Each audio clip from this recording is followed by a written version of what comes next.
Labrīt un esiet sveicināti Ventspils Augstskolas starptautiskajā konferencē Rītdienas Augstskola. Mans vārds ir Edgars Žukovskis un es būšu šīs konferences moderators. Pirms atklājuma konferenci pavisam īsi par šīs dienas gaitu un kā tad šī konference sadalīsies 3 daļās. Pirmā daļa, kura sāksies pēc īsa brīža, mēs ievadīsim sarunu par šīs konferences galvenajām tēzēm. Un tās būtu studiju rezultātos balstīta studentu novērtēšana, studiju kvalitātes novērtēšanas metodes, dažādu mācību metožu pielietojumu studiju procesā un docētāju novērtēšanas metodikas. Par šīm tēzēm mēs turpināsim runāt konferences 2. daļā, kura sāksies 11:40.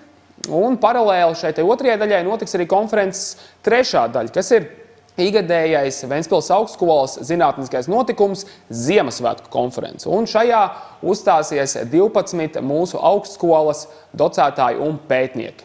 Dargie draugi, šīs dienas konference Rītdienas Augstskola norisinās projekta Ventspils Augstskolas studiju programmas satura kvalitātes pilnveide, resursu izmantošanas efektivitātes, uzlabošanas un labākas pārvaldības nodrošināšanas ietvaros. Dāmas un kungi, konferences iesākumā vēlos dot ievadvārdiem laiku mūsu augstskolas rektoram. Ventspils Augstskolas rektors profesors Kārlis Kresliņš.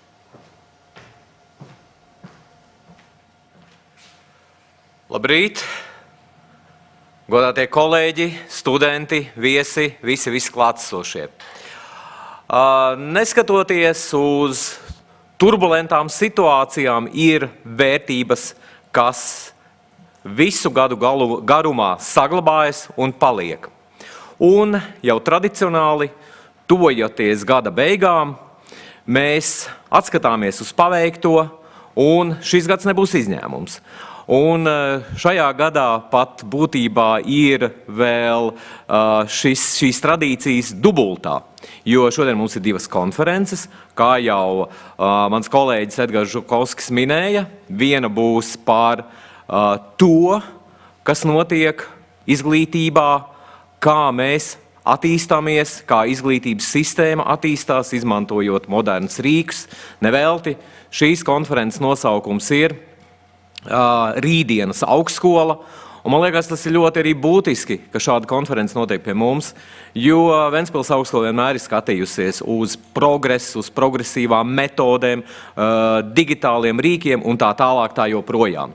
Un, protams, tradīcijas ir mūsu igadējā Ziemassvētku konference, kur arī šogad būs pārstāvēta no visām fakultātēm, fakultāšu studējošiem kolēģiem ar ļoti interesantām tēmām. Gan informācijas tehnoloģijā, gan, kas saistās ar Ventspils Starptautisko radioastronomijas centru un tajā veiktiem atklājumiem, tāpat arī humanitārā jomā un tulkošanas jomā un arī ekonomikā un uzņēmē darbībā. Tā kā tiešām šodien novēlu ļoti interesantu diskusijām, bagātu dienu, un vispirms jau turpinot šo tradīciju, tūliņ pēc pāris minūtēm, došu vārdu mūsu jau ilgadējam mecenātam, Klausa stipendijas mecenātam, mūsu absolventam Mārtiņam Lauvam, jo arī šogad, tāpat kā visus iepriekšējos gadus, tiks pasniegta profesora Klausa stipendija vienam no arī laimīgajiem mūsu studentiem. Atkal jāpiezīmē, ka sacensība bija diezgan spraiga, ja neteiktu ļoti spraiga, un laimīgo, teiksim, kandidātu, laimīgo šīs te balvas ieguvēja bija diezgan sarežģīti izvēlēties, bet no to jau viss pēc kārtas. Tā kā pēc šīs uzrunas, kurā es saku, lai visiem mums veicās, jā, un lai mēs tiešām arī šajā konferencē domājam ar gaišām domām, radošām domām, jo tomēr tuvojās Ziemassvētku un tāpat jaunais gads. Tā kā, lai šajā ziņā mums viss veicās, un jā, tālāk dodu vārdu Mārtiņam Lauvam. Lūdzu, Mārtiņ.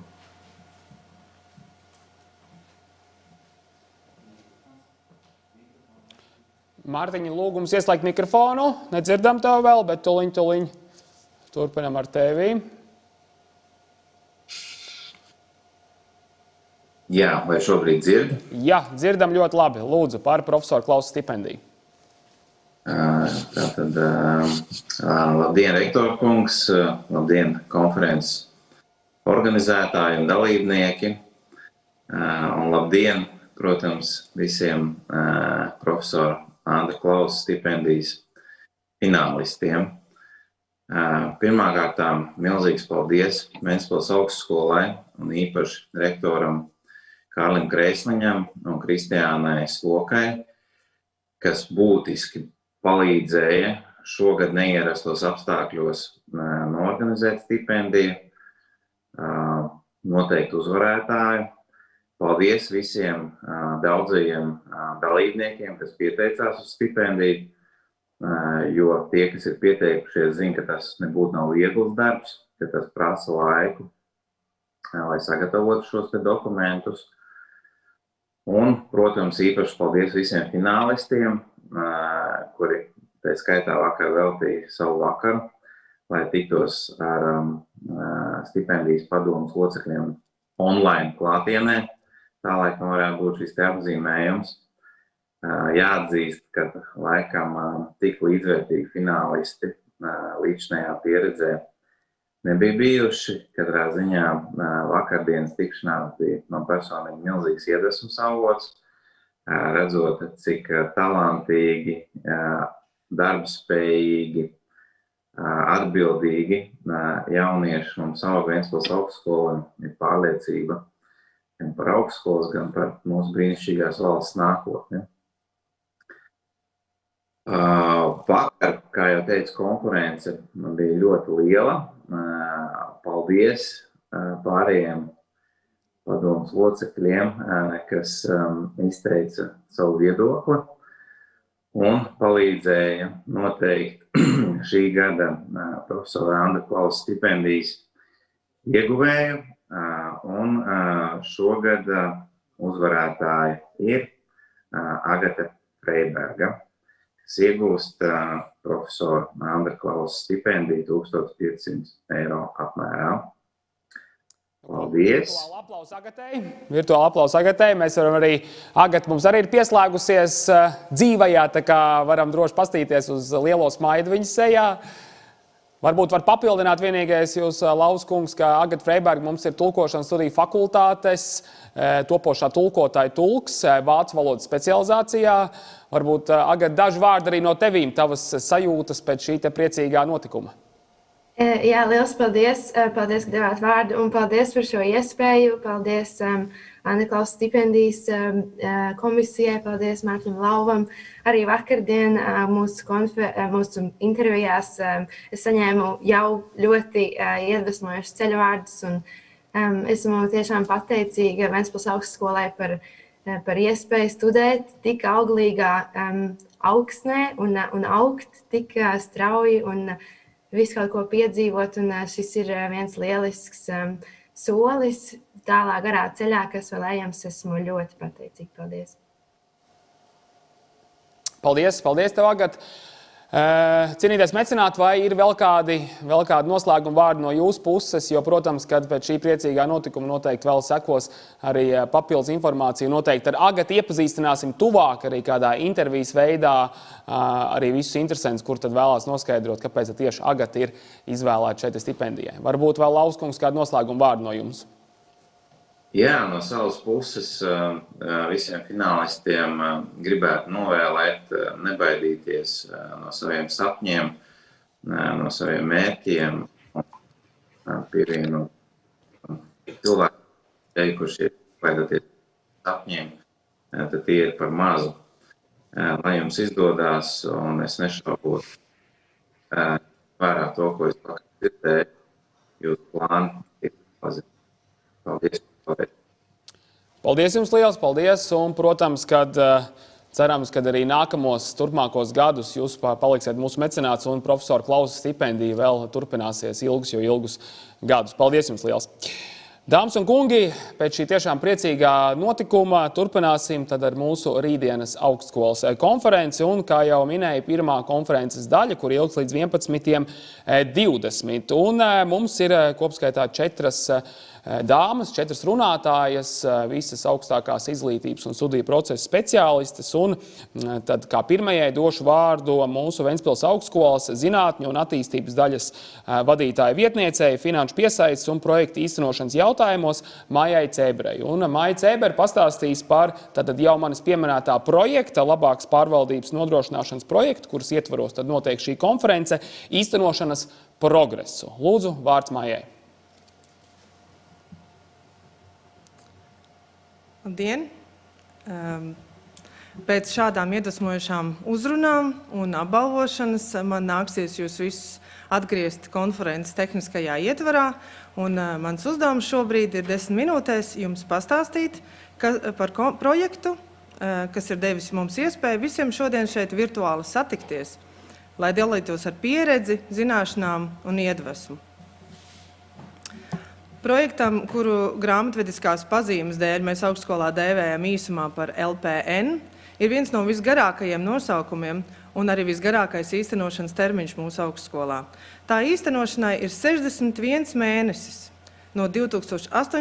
gada līdz 2023. gada beigām, jo jau projekta izstrādes posmā bija paredzams, ka programmu satura kvalitātes pilnveide, resursu izmantošanas efektivitātes uzlabošana un labākas pārvaldības nodrošināšana nevar pārdomāt mainīties īsā un saspringtā termiņā. Projekta atbalsts ir ļoti būtisks augstskolas kvalitātes uzlabošanā, jo tajā tiek īstenot īpaši svarīgas aktivitātes, kuras tieši un netieši ietekmē pilnīgi visu VA saimi. Kā redzams, projekta specifiskie mērķi ir pilnveidot studiju programmas kvalitāti, modernizējot studiju saturu, ieviešot inovatīvas mācību metodas un e-mācību risinājumus, pilnveidot studējošo novērtēšanas sistēmu, docētāju novērtēšanas sistēmu, kā arī veicināt sadarbību ar citām Latvijas augstskolām akadēmiskā godīguma nodrošināšanas procesa pilnveidošanā. Nodrošināt augstskolas labu pārvaldību, pilnveidojot kvalitātes vadības sistēmu, kā arī ieviešot dokumentu un informācijas pārvaldības e-risinājumus. Un kā redzams, projekta rezultātos mums ir diezgan lieli sagaidāmie rezultāti. Mums ir jābūt pilnveidotai studiju programmas saturs kvalitātei, sekmējot studiju programmu modernizāciju, atbilstoši nozares atbilstības vajadzībām, kā arī nodrošināt studentu centrētu izglītību. Projekts ir atradis savu vietu visu projektu Ventspils augstskolā kopējā saimē, tādā veidā nodrošinot, ka aktivitātes nepārklājas, bet papildina citos projektos īstenotās darbības. Šajā attēlā, kas varbūt nav tik ļoti labi saskatāms, LPN projekts ir redzams ar zaļi iekrāsotiem lodziņiem. Kā redzams, šis projekts sniedz atbalstu galvenokārt 3 Ventspils augstskolas stratēģisko mērķu sasniegšanas virzienos: administratīva uzlabojuma un VA funkcionalitātes uzlabošana, mācību satura pilnveida, administratīvā personāla pilnveida, kā arī ārējo attiecību un sadarbības veicināšana, kas ir tieši šīs konferences mērķis un uzdevums. Un tā, tagad īsumā par to, kas mums ir paveikts un kas mums vēl ir jāpaveic. Pirmais projekta pienesums bija modernizācijas plāna izstrāde 2019. gada beigās un 20. gada sākumā. Tā ietvaros tika iegūti 3 lielu rezultāti bloki. Tika pārskatīti 9 studiju programmas ciešākā integrācijā ar industriju, tika pilnveidota docētāja novērtēšanas metodika un tika pilnveidota studējošo zināšanās balstīta novērtēšanas metodika. 2019. gada noslēgumā tika veikti vēl 2 iepirkumi un noslēgti līgumi ar pakalpojumu sniedzējiem par dokumentu aprits sistēmas nāmējas iegādi un uzstādīšanu, kā arī kvalitātes vadības sistēmas pilnveidi, šoreiz piemērojot Eiropas kvalitātes standārtu EFQM kritērijus. Šī konference ir viens no projekta visgaidītākajiem pasākumiem, kas jūsu laika grafikā, kā redzams, ir iezīmēts ar sarkanu, ar līdzīgi kā jūs esat šeit indikātoru. Kā mēdz teikt, projektos visnemainīgākās ir izmaiņas, un, manuprāt, šoreiz šīs konferences norise novēloti projekts kā no skatu punkta ir veiksmīgi sakritus ar vairākām mazām uzvarām gan šajā projektā, gan arī tā brāļos, par kurām augstskolas pārstāvji būs priecīgi jums pastāstīt savos ziņojumos konferences 2. daļā. Kā šīs konferences turpinājumu katru gadu vismaz līdz projekta beigām esam plānojuši organizēt ikgadēju atskata semināru, lai novērtētu Ventspils augstskolas modernizācijas progresu un nospraustu jau precīzākus plānus nākamajam gadam. Laika grafikā šo esmu iezīmējis ar sarkaniem punktiņiem nākamo gada noslēgumos. Nākamo gadu mēs gaidām ar patīkamām priekšnojautām, jo vēl ir paredzēts tik daudz ko paveikt. Ir paredzēts modernizēt STEM un humanitāro zinātņu studiju programmas ciešākai sasaistē ar industriju. Biznesa simulācijas galda spēles iegādi, kas izmantojam arī tiešsaistē, lai veicinātu studentus gan zināšanas finanšu pasaules jautājumos, gan arī savstarpējās komunikācijas prasmēs, neaizmirstot šajos virtuālajos laikos. Šī projekta finansējums nodrošinās atbalstu pilnvērtīgu tālmācības normatīvo regulējumu un tehnisko nodrošinājumu augstskolā. Tāpat Ventspils augstskolā kopā ar citām Latvijas augstākām izglītības iestādēm kopā darbosies pie akadēmiskā godīguma procesu pilnveides. Visbeidzot, bet nemazāk svarīgi, augstskolas vadībai būs iespējas papildināt savas zināšanas dažādās jomās, tā izskaitā projektu vadības domāšanas stilā, kā arī uzspodrināt savas angļu valodas zināšanas. Lai tad, kad beidzot būs beigušies Covid-19 ierobežojumi, varētu doties pieredzes apmaiņā uz citām Eiropas augstskolām, lai nospraustu nākamos sasniedzamos mērķus un arī mazliet palielītos par saviem sasniegumiem. Arī tas ir būtiski, jo mēs ļoti smagi strādājam pie mūsu inovācijām un uzlabojumiem. Tas īsumā arī viss, un novēlu jums patīkamu konferenci un aiziet no šī pasākuma ar pieredzi, iedvesmu un zināšanām. Paldies! Paldies liels, Maija, par šo te ieskatu šajā te projektā, kur ietvaros arī noteikti šīs dienas konferences un par modernizācijas procesu tāds kopskats šeit Ventspils Augstskolā. Tūliņ mēs turpināsim mūsu programmu, bet pirms tam vēlos vienīgais vērst jūsu uzmanību uz jautājumu uzdošanu. Jo, protams, kā ir ļoti vēlams un patīkami, ja iesaistās arī konferences norisē skatītāji un klausītāji, un to mums šodien ir iespējams izdarīt digitālā veidā. Un, lai uzdotu jautājumus konferences runātājiem, jums ir tie jāiesūta izmantojot platformu Slido. Tad rakstās pavisam vienkārši, jums ir jāapmeklē saite slido.com, un ieejot šajā saitē slido.com, jums ir jāievada šīs konferences kods 512 83. 512 83. Un tad viss, kas jums ir jādara, jāuzdod savus jautājumus, atzīmējot, kuram tad no runātājiem šis jautājums ir adresēts. Un es tiešsaistē tam visam sekoju līdzi un attiecīgi pēc katra runātāja, ja jautājumi no skatītājiem ir, tos arī uzdošu. Tā kā vēlreiz atgādinu adresi www.slido.com. Kods 512 83. Ja nu kas, tad arī vent.lv mūsu mājaslapā, kur šobrīd skatieties tiešraidi, arī varat redzēt visu linku ar visu kodu, tur viss ir arī pierakstīts. Dāmas un kungi, turpinām mūsu programmu un šī te Rītdienas Augstskolas konferences pirmā daļa, un turpināsim mēs ar asociētu profesori un biznesa augstskolas turība prorektoru zinātniskajā un akadēmiskajā darbā Dainu Vasiļevsku, kurā pastāstīs par studiju iekšējās kvalitātes nodrošināšanu augstskolā. Cienītā prorektore, domājams, ka esat pieslēgusies, jūsu prezentāciju jau redzam, vārds jums. Paldies! Man tiešām ir liels prieks, ka esmu uzaicināta šajā konferencē. Vēl joprojām tāpēc, ka esmu arī kādreiz bijusi jūsu kolēģi, un šos laikus pavadītos Ventspilī vienmēr atceros ar tādu siltumu sirdī. Ja? Tā kā esmu tiešām ļoti gandarīta, ka šodien varēšu jums pastāstīt par savu jaunu pieredzi, ko esmu ieguvusi strādājot biznesa augstskolā turība, un arī savu prezentāciju veidoju tā, lai viņi neizvēršās par kvalitātes vadības lekciju, bet gan vairāk tādu praktisks ieskats, kas tad ir kvalitātes sistēma augstskolā, kā to izprot biznesa augstskola turība, un varbūt arī kaut kāds nianses aspektus Ventspils augstskola arī varēs izmantot savā sistēmā. Būtībā jums viennozīmīgi visiem ir zināms, ka augstākās izglītības uzdevums ir saistīts ar vairāku mērķu sasniegšanu, tā skaitā studentu sagatavošanu, par aktīviem pilsoņiem, par viņiem plašu un dziļu zināšanu bāzes radīšanu. Un visas iesaistītās šajā procesā puses, protams, izprot kvalitāti dažādi, un tāpēc arī, protams, ir jāņem vērā šos atšķirīgos viedokļus. Un, lai gan kvalitāte nav viegli definējama zinātniskajā literatūrā, jūs varētu atrast aptuveni ap 200 definīcijām, tomēr galvenokārt, kas ir kvalitātes rezultāts augstskolā, tas ir mācības spēku studentu un mācīšanas vides mijiedarbība. Un šīs kvalitātes nodrošināšanai jānodrošina tāda mācīšanas vide, kurā programmas saturs, mācīšanas iespējas un aprīkojums atbilst mērķiem.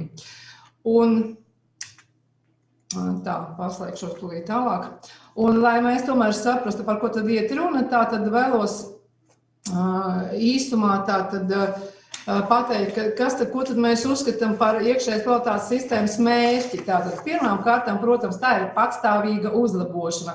Kvalitātes sistēma ir savstarpēji saistītu pasākumu kopums informācijas vākšanai, apstrādē, analīzē un izplatīšanai pār studiju procesu un atbalsta aktivitātēm. Un, protams, šeit ir viennozīmīgi jānodrošina nepārtrauktu šo te stāvokļa uzraudzību, pielāgošanos un jāprot arī, kā es vienmēr saku studentiem, jābūt nelieliem gaišķīgiem, lai prognozētu attīstību un veiktu uzlabojumus. Atkārtošos varbūt, kad šī ir sistēma, un ja sistēma netiek uzturēta un sistēmai nepakļaujās visas iesaistītās puses, sistēma nestrādā, viņa buksē. Un līdz ar to, protams, šis ir ikdienas darbs. Un, protams, kad galvenie uzdevumi, kuri ir jāveic, lai šo mērķi sasniegtu, tad pirmām kārtām ir jānosaka galvenos procesa virzienus, faktorus, kas ietekmē izglītības kvalitāti. Šeit mums noteikti ir jāņem vērā gan Latvijas likumdošana, gan, protams, arī ISO standarti vai arī tā standarta prasības, pēc kurām augstskola grib kuras grib likt savā sistēmā, jo bez ISO vispopulārākās standarta sistēmas augstskolās tiek izmantotas ļoti daudzas. Jau pieminēta pirmajā prezentācijā FQM sistēma, tad ir sistēma, kas saucās Investor in Excellence, kas šobrīd arī Latvijā ļoti populāra. Dažādi standarti, būtībā viņi savā starpā ne visai atšķirās, jo pamatā ir tie paši principi, kas ir ISO standartam, un, protams, arī Eiropas standarti un vadlīnijas kvalitātes nodrošināšana Eiropas augstākās izglītības telpā, kurus noteikti ir iestrādāts visās sistēmās augstskolās. Un, protams, galvenais, bez kā mēs nevaram iztikt, tie priekšlikumi uzlabošanai, jo nepārtraukta uzlabošana, tā ir sistēmas pamatlieta. Un galvenais pamata instruments augstskolas darbības uzlabošana, tas ir nepārtraukts monitorings. Pavisam neliels ieskats teorētiskajā daļā, kas tiešā veidā ir saistīts ar praktisko darbību. Tas ir visiem labi pazīstams Deminga aplis, kur ir tās 4 pamatdarbības, bez kurām mēs nevaram iztikt. Kvalitātes plānošana, kvalitātes vadība, jeb nodrošināšana, jo mēs vadām katru dienu, tā ir tā operatīvā darbība, kuru mēs veicam ikdienā, tā ir kvalitātes kontrole, tās metodas, kuras mēs izmantojam, lai saprastu, vai viss ir ok. Un, protams, arī kvalitātes uzlabošana, tās ir tās darbības, kuras mums ir jāveic, ja mēs secinām kādas neatbilstības. Un, lai jums vairāk varbūt būtu skaidrs, kas notiek pie mums, tad neliels ieskats, tātad augstskolas turība, kvalitātes sistēmā, tad mums būtībā ir identificēti 17 galvenie procesi, jebkura kvalitātes sistēma viņai ir procesu pieeja, 17 galvenie procesi ir visā augstskolā izdalīti, 3 vadības procesi, 3 pamatdarbības un 11 atbalsta procesi. Vadības procesi, protams, tie ir pamatprocesi, tā ir strateģiskā plānošana, kontrole, augstskolas pārvaldība un kvalitātes pārvaldība un iekšējā kontrole. Pie pamatdarbības procesām viennozīmīgi pieder studijas procesi, zinātniskais darbs, starptautiskā sadarbība. Un atbalsta procesi, protams, ir kuplākā skaitā, jo augstskola ir liela un bez atbalsta procesiem, protams, nevar notikt pilnvērtīgs studiju process. Katram no šiem procesiem tiek noteikti mērījuma kritēriji un noteikts atbildīgais par šo procesu izpildi. Šādi es vēlējos jums nodemonstrēt tos apakšprocesus, kuri ir manā pāraudzībā kā prorektorei. Un, protams, galvenokārt tie ir visi tie procesi, kas ir saistīti ar studijām. Tātad, jūs redzat, kas atbilst definīcijai procesa mērījumi. Tad pirmām kārtām visi šie te mērījumi tiek izteikti konkrētajos skaitļos, vismaz mēs uz to tiecamies, lai tad tie būtu izmērami. Tad ir noteikts atbildīgais un ir noteikti normatīvie dokumenti, kuros ir iestrādātas tās prasības, kas attiecās tieši uz šo te konkrēto procesu un apakšprocesu. Es nezinu, varbūt kā es te varētu pakomentēt, bet katrā gadījumā jūs noteikti redzat, kad katrā procesā ir atbildīgais, ir noteikts arī tas biežums, cik bieži ir jāveic šie mērījumi, kādi dati ir jāiegūst viennozīmīgi, veicot jebkurus mērījumus, kā gala rezultāts mēs sagaidām noteikti sasniegto rezultātu analīzi un izvērtēšanu. Protams, šī izvērtēšana notiek arī, šo iegūto rezultātu izvērtēšanas apspriede notiek gan augstskolas personāla kopsapulcēs, gan arī valdes sapulcēs, kad tiek pieņems kaut kāds lēmums par tālāko attīstību, tā skaitā, bet arī, protams, pirmām kārtām mēs pievēršam uzmanībam tam, ko mēs uzskatām par neatbilstībām. Ja? Un šeit mums ir svarīgi tātad saprast, kāpēc šī neatbilstība tika konstatēta, kas bija par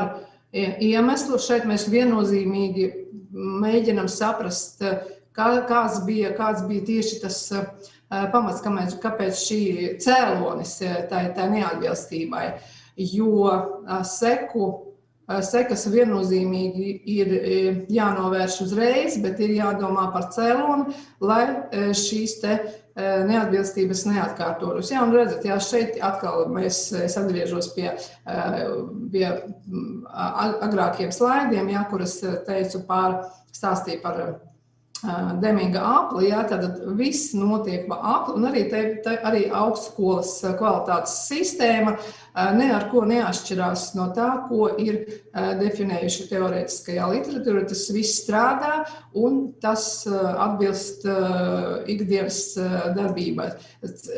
darbības mērķiem. Nu, un arī, protams, zinātniskais darbs ir manas atbildības lokā. Un šeit par mērījumiem mēs galvenokārt, protams, uzskatām to zinātniskās darbības rezultātus, tādu publicētos rakstus, konferences, aizstāvētie promocijas darbi, īstenotie projekti un daudzi citi mērījumi, kuri nosaka un atspoguļo mūsu zinātniskos sasniegumus.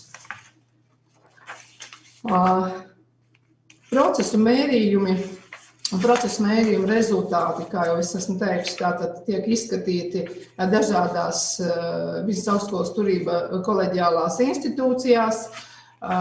Pieņemsim, studējošo aptaujas rezultāti tiek izskatīti vadības sapulcēs, studiju kursu īstenojamās aptaujas, hospitāciju rezultāti tiek apspriesti galvenokārt, protams, katedras sēdēs, studiju virzienu padomas sēdēs, un viennozīmīgi kā rezultāts mēs iegūstam atbildes uz vairākiem jautājumiem, kas ir vitāli nepieciešami mūsu turpmākajai darbības uzlabošanai. Šajā slaidā esmu apkopojusi galvenos mērījuma objektus un tās metodes, kuras augstskola izmanto rezultātu iegūšanai. Pirmām kārtām, protams, tie ir studējošo panākumi, kas ir ļoti svarīgi, un tas ir tas, kāpēc vispār augstskola pastāv. Mums ir svarīgi saprast, vai tās zināšanas ir pietiekamas, lai studējošais saņemtu to pakalpojumu, kuru viņš ir cerējis saņemt. Ja? Tātad mēs noteikti veicam dažādus mērījumus. Protams, tās ir studiju programmas. Studiju programmas tiek vērtētas gan no darba devēja puses, gan no studentu puses. Protams, ļoti svarīgs ir absolventu viedoklis šajā gadījumā un viennozīmīgi arī absolventu nodarbinātības monitorings tiek veikts katru gadu augstskolā. Ja? Un mēs noteikti zinām, kurš ir bez darba. Mēs pat viņus zinām pēc uzvārdiem, jo es uzskatu, ka tas ir ļoti labs rādītājs, jo augstskola tiešām vēl seko pēc tam savu absolventu nodarbinātības iespējām un palīdz dažādos veidos viņiem šo te nodarbinātību nodrošināt. Studiju process. Šeit atkal, jā, tā ir mana atbildības joma, un šeit es sekoju tam, tātad kā tiek atlasīts personāls, hospitācijas regulāras, tad pasniedzēja pašnovērtējuma anketas, kuras viņi katru semestri aizpilda, tad novērtējot sevi kā docētāju, protams, norādot galvenokārt es jau sagaidu no viņiem tos jautājumus vai tos aspektus, kuri dod man iespēju novērtēt, kas docētājiem pietrūkst, lai šis darbs viņam būtu kvalitatīvs, lai viņš kvalitatīvāk varētu strādāt. Viennozīmīgi, protams, plaģiātisma procedūra tiek ieviesta studiju procesā. Mēs izmantojam divas sistēmas, gan valsts iekšējo sistēmu, gan ārpus plaģiātisma procedūru starptautisku, jo mums ir ļoti daudz ārzemju studentu. Un, protams, arī ļoti sekojam tam, lai vērtēšanas sistēma būtu atbilstoša studiju procesa prasībām, jo neretums studenti izsaka priekšlikums vai jautājums par to, kā tiek vērtēts, kāpēc tā, kāpēc ne savādāk. Ja? Un tad, protams, šeit mēs cenšamies sekot šim līdzi tīpaši šobrīd, kad lielākā daļa lekciju pārsvarā 99 notiek attālināti, tad šī vērtēšanas sistēmas efektivitāte ir ļoti svarīgs moments. Un, protams, arī resursi, ja? Tad viss tas, kas palīdz mums uzturēt to mācīšanās vidi, kurā studentiem ir patīkami strādāt, kas sekmē viņu zināšanu ieguvi un izaugsmi augstskolā. Nu, un galvenie kvalitātes nodrošināšanas instrumenti, kā apkopojošais slaids, tātad, protams, tā ir akreditācija viennozīmīgi. Tas ir ikgadējais augstskolas pašnovērtējums, izstrādātā kvalitātes politika, kurai ir jābūt obligātā kārtībā katrā augstskolā. Tā ir kvalitātes rokas grāmata, kas ir pieejama visā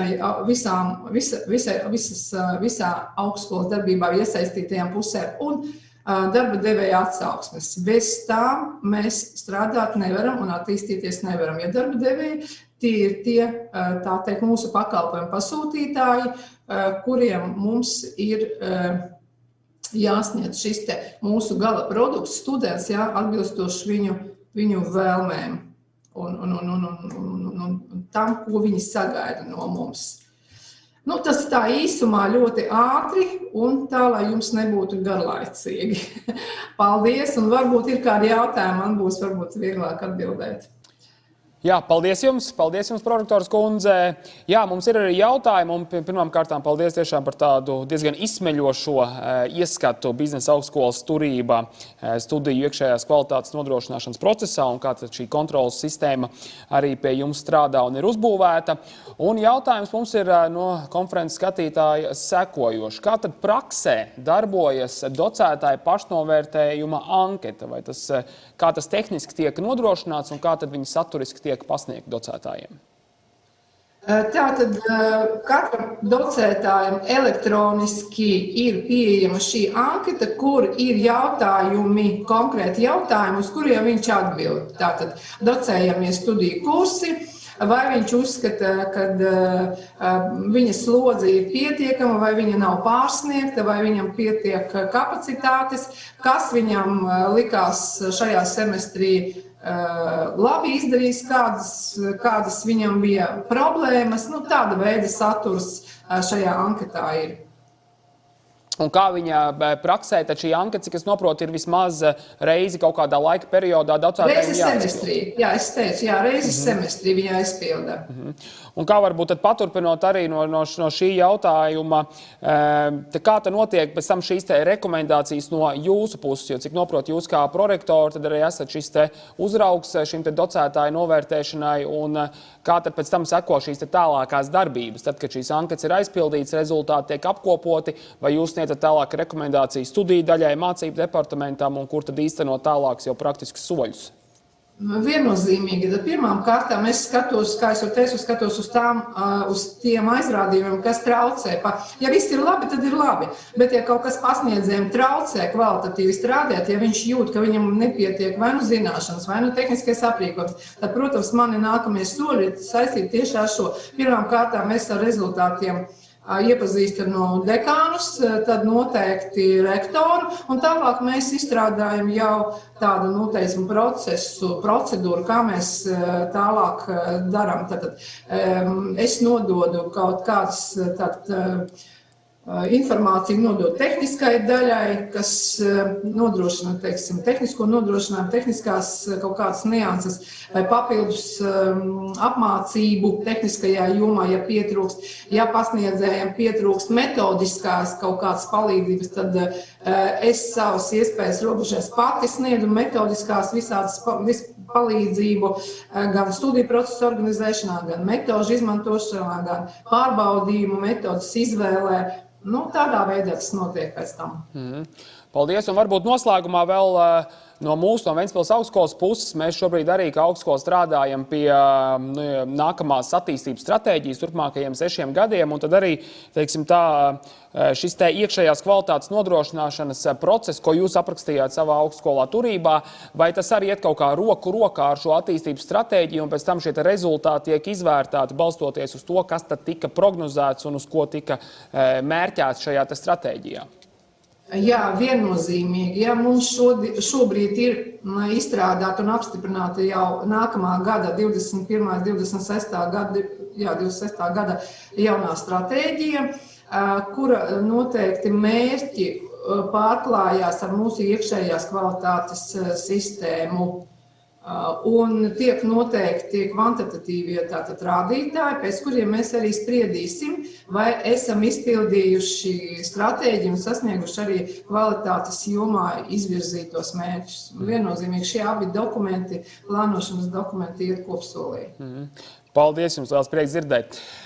Cienītā prorektora, varbūt es atļaušos ar noslēgumā pareklamēt arī jūsu ēpastu. Ja nu gadījumā kāds neuzdeva un nepaspēja uzdot jautājumu, un ja neiebilstat, tad pateikšu skaļi. Neiebilst, jā, lūdzu.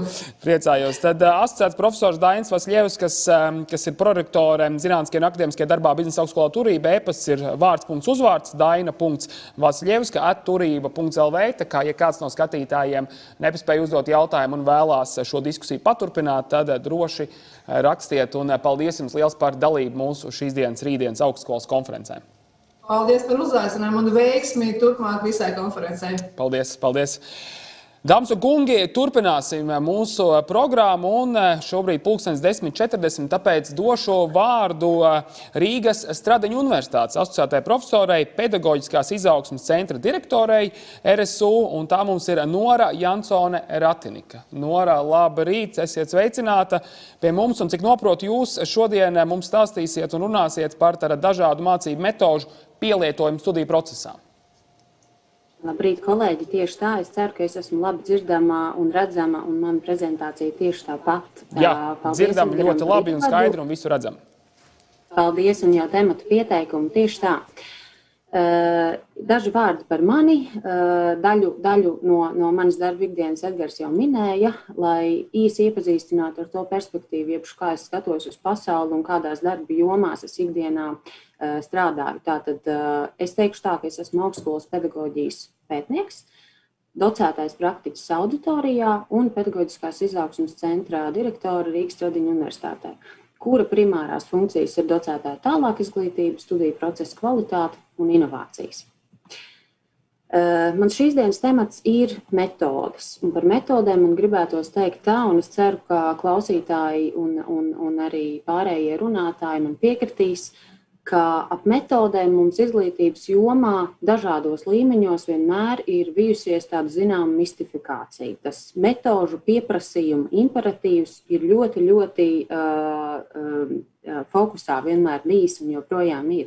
No vienas puses pedagogi atkal dažādos līmeņos mācību spēki pieprasa, lai dažādās mācībās, kvalitātes uzstādījumos tiktu definētas un nodrošinātas attīstības iespējas jaunām metodēm. No otras puses, protams, visi kvalitātes uzstādījumi tātad pieprasa, lai dažādos izglītības līmeņos tiktu nodrošinātas šīs te jaunās metodas. Tātad šodien īsā tādā turbotempā par dažādu mācību metožu pielietošanu studiju procesā, augstākajā izglītībā.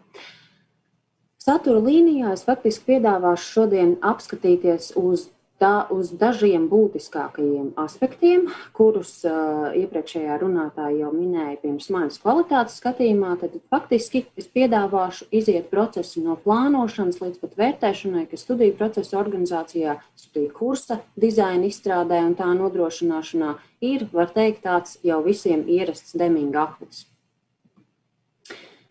Sāksim ar ievadu, bez kā es nevienā saturā neiztieku, jo man šķiet, ka atbildēt uz jautājumu, kāpēc, ir ārkārtīgi būtiski. Pirms mēs izvēlamies instrumentāriju, un tas šajā gadījumā būtu metodas, mums ir jārunā par to, kāds ir šo te metožu pamatojums.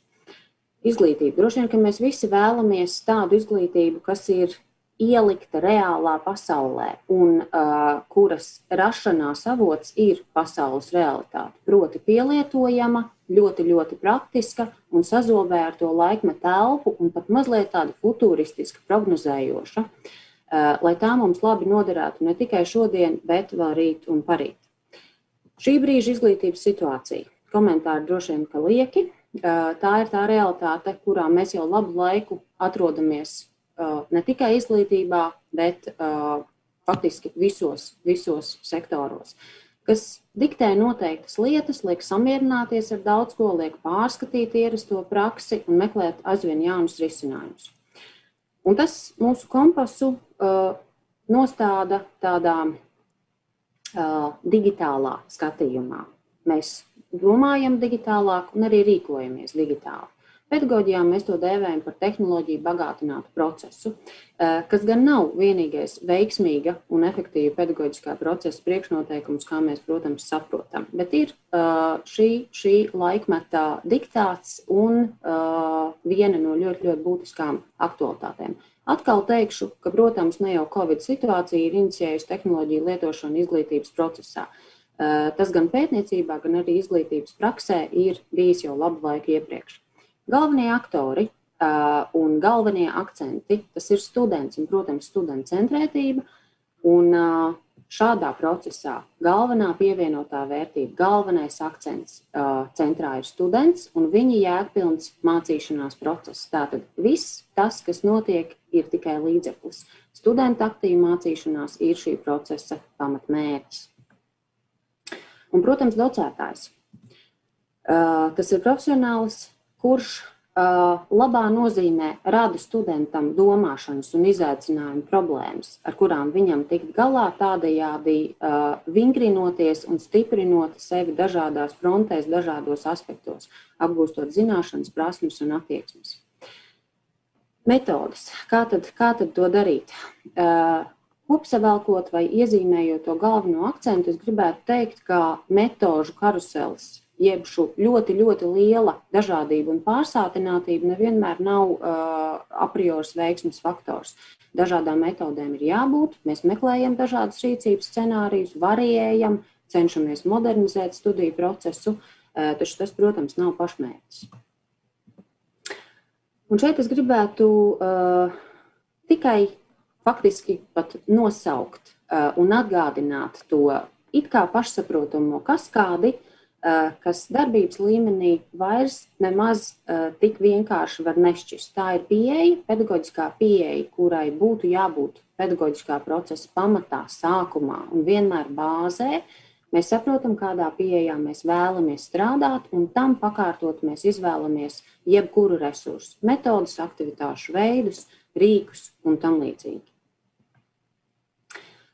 Docētājs ir tas cilvēks un faktiski komanda, mācību spēku komanda ir tā, kura izved cauri studentu faktuālai dimensijai, kurā mēs kvantificējam zināšanas, faktus, datus, pierādījumus, virknējam tālāk, palīdzam viņiem virknēt tos tālāk lielākos konceptos, izmēģināt dažādās operācijās, procedurālā dimensijā, jeb šo pieturā, tātad pamēģināt darbībā, lai mēs varētu par šo visu materiālu spriest jau metakognitīvā līmenī, proti domāt par to, kā mēs domājam, kas ir tā sarežģītākā operācija un kas studentam nemaz nedodas tik vienkārši. Es piedāvāju paskatīties, drusku pavērt priekškaru uz valsts pētījumu programmas, kas šobrīd ir aktuāli, kurā esam kā zinātnieki iesaistījušies starp augstskolu sadarbībā arī mēs, Rīgas Stradiņu universitāte, uz docētāju pedagoģiski digitālo kompetenci, kas ir aktuālo notikumu centrā, tātad ne tikai tehnoloģiju apguve, lai varētu īstenot darbībā šīs te jaunās metodas, bet pedagoģiski pamatotu rīku izvēle un to pielietošanu darbībā. Šeit mēs, protams, aplī redzam dažādas dimensijas, tā ir individuālā, profesionālā, institucionālā, kontekstuālā, kas droši vien liekas komentārus neprasa, kādā mēs varam skatīties uz mācību spēku kompetenci, un secīgi ap to mēs redzam šo te manis pieminēto studiju procesa deminga apli. kas sāks ar plānošanu un beidzas ar rezultātu izvērtēšanu, bet, kā zināms, to mēs darām ne tikai beigās, bet arī procesā.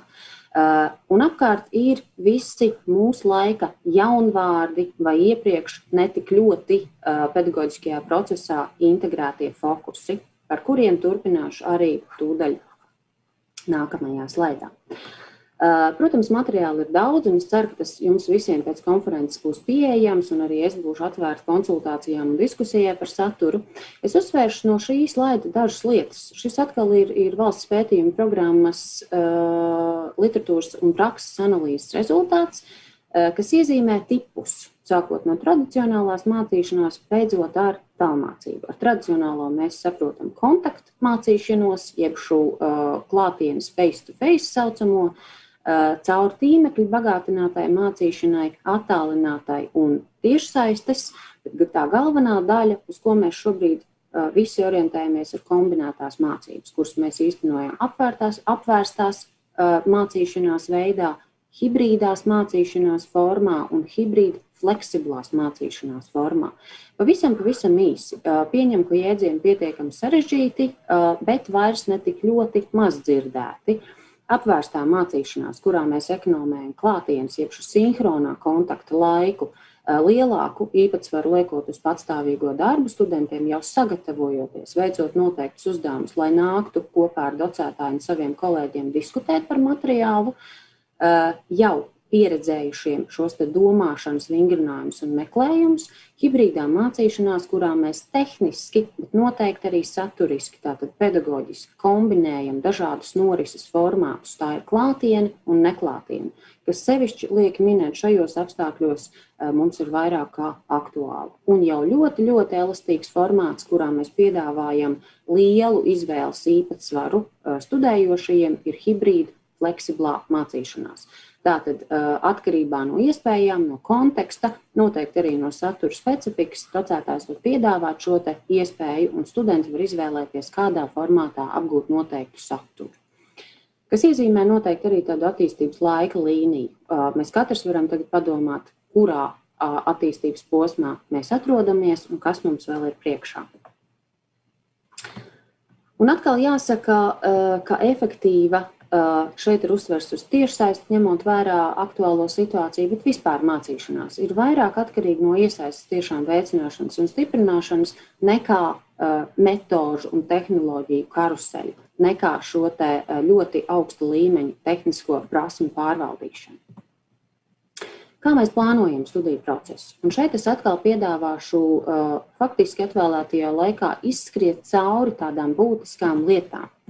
Es piedāvāju 9 soļus, kas nav absolūti nekas kardināli jauns, ko īstenībā katrs studiju kursa vadītājs, katrs docētājs īsteno un izvērtē tad, kad viņš domā par to, kā viņš dizainēs savu studiju kursu. Viņš definē studiju rezultātus, kas, protams, kā mēs zinām, ir pakārtoti studiju programmai noteiktiem rezultātiem, profesijas standartiem, īpaši tās ir reglamentētās profesijas un tam līdzīgi. Un kas noteikti ir savstarpēji sajūgti ar vērtēšanas metodēm, aktivitātēm, saturu. Cauri vērtēšanas plānam mēs pārdomājam, kā un ko mēs darīsim. Asinhronu materiālu izstrādēji, tās ir tās lietas, kuras students darīs patstāvīgi, nesot tiešā kontaktā ar docētāju. Tieši tāpat sinhronās aktivitātes ir ļoti būtiskas, ko mēs darīsim kopīgā laikā. Kā mēs studiju kursu atklāsim, kā mēs studiju kursu noslēgsim.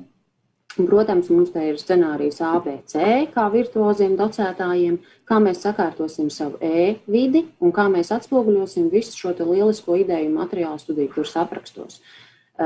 Secīgi vai tam pakārtoti katrā no posmiem, mēs noteikti vēlreiz pārvērtēsim savu kompetenci, lai saprastu, kas mums ir nepieciešams, kurā mēs esam stipri un kas ir tās lietas, kas mums vēl sevi ir jāpilnveido. Liela sadaļa ir vērtēšana, kā mēs to darīsim gan formatīvi, gan sumatīvi, un, protams, kopsavēlkot, mēs veidosim atbalstošu mācīšanās kopienu, lai mums šajā vidē būtu labi, bet mēs kopā varētu apgūt efektīvi augstvērtīgu saturu. Satura izstrādē. Protams, es nevarēšu izstāstīt visas lietas, bet es gribētu uzsvērt dažus akcentus. Šajā situācijā mēs droši vien vairāk orientējamies uz mikrosatura veidošanu, uz mazākiem gabaliņiem. un neveidojam vairs, piemēram, 1,5 stundas video lekciju, kur kāds jau ir paspējis aizmigt, kur kāds ir atradis sev citu interesantāku nodarbību, jo uzmanība nav noturīga. Domājam tātad par mazākiem mikrogabaliņiem, kuriem iespējams atkarībā no vajadzības var piedāvāt lasāmu transkriptu, to var titrēt, tajā var iekļaut refleksiju uzdevumus un tam līdzīgi pašvērtējumam. Un arī docētājiem informācijai par to, kā tad ir notikusi studentu patstāvīgā mācīšanās.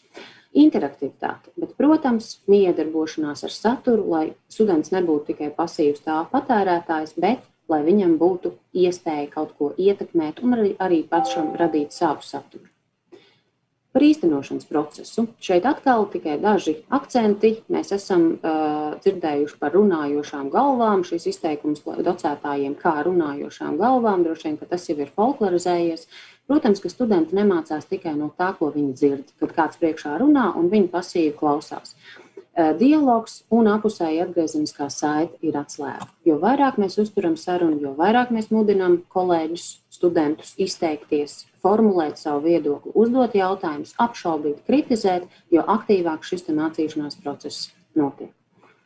Simulācijā balstīta mācīšanās ir viena no aktuālā laikmeta lietām. Tie ir digitāli scenāriji, tie ir spēliskošanas uzdevumi, tās ir virtuālās realitātes, laboratorijas, un, protams, simulācija var notikt klātienē, digitāli un arī virtuāli. Ir virkne labu ieguvumu, par kuriem ir pulka literatūras un pulka prakses izpētes.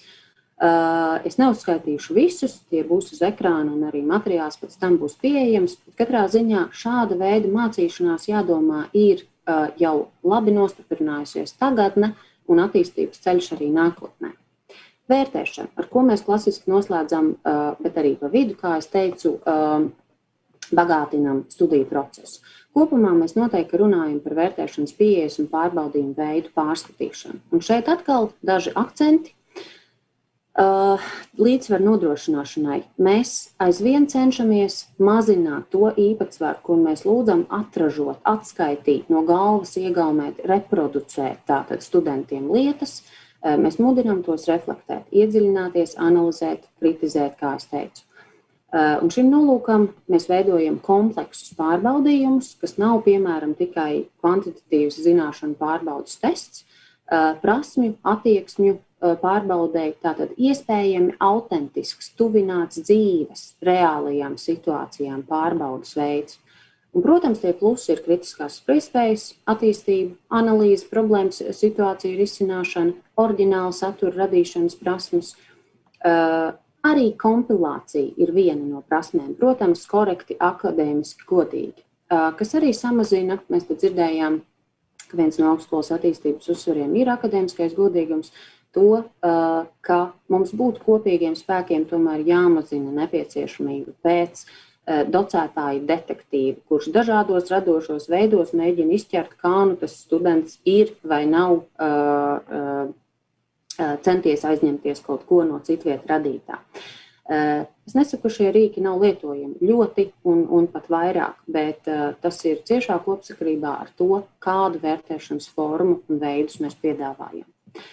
Un noslēgumā man ir jāsaka tas, ka mums nebūs vienmēr zelta risinājuma un precīzi nomērīt to trepīšu garums, ar kurām mēs šajā konkrētajā brīdī situācijā sasniegsim mērķi.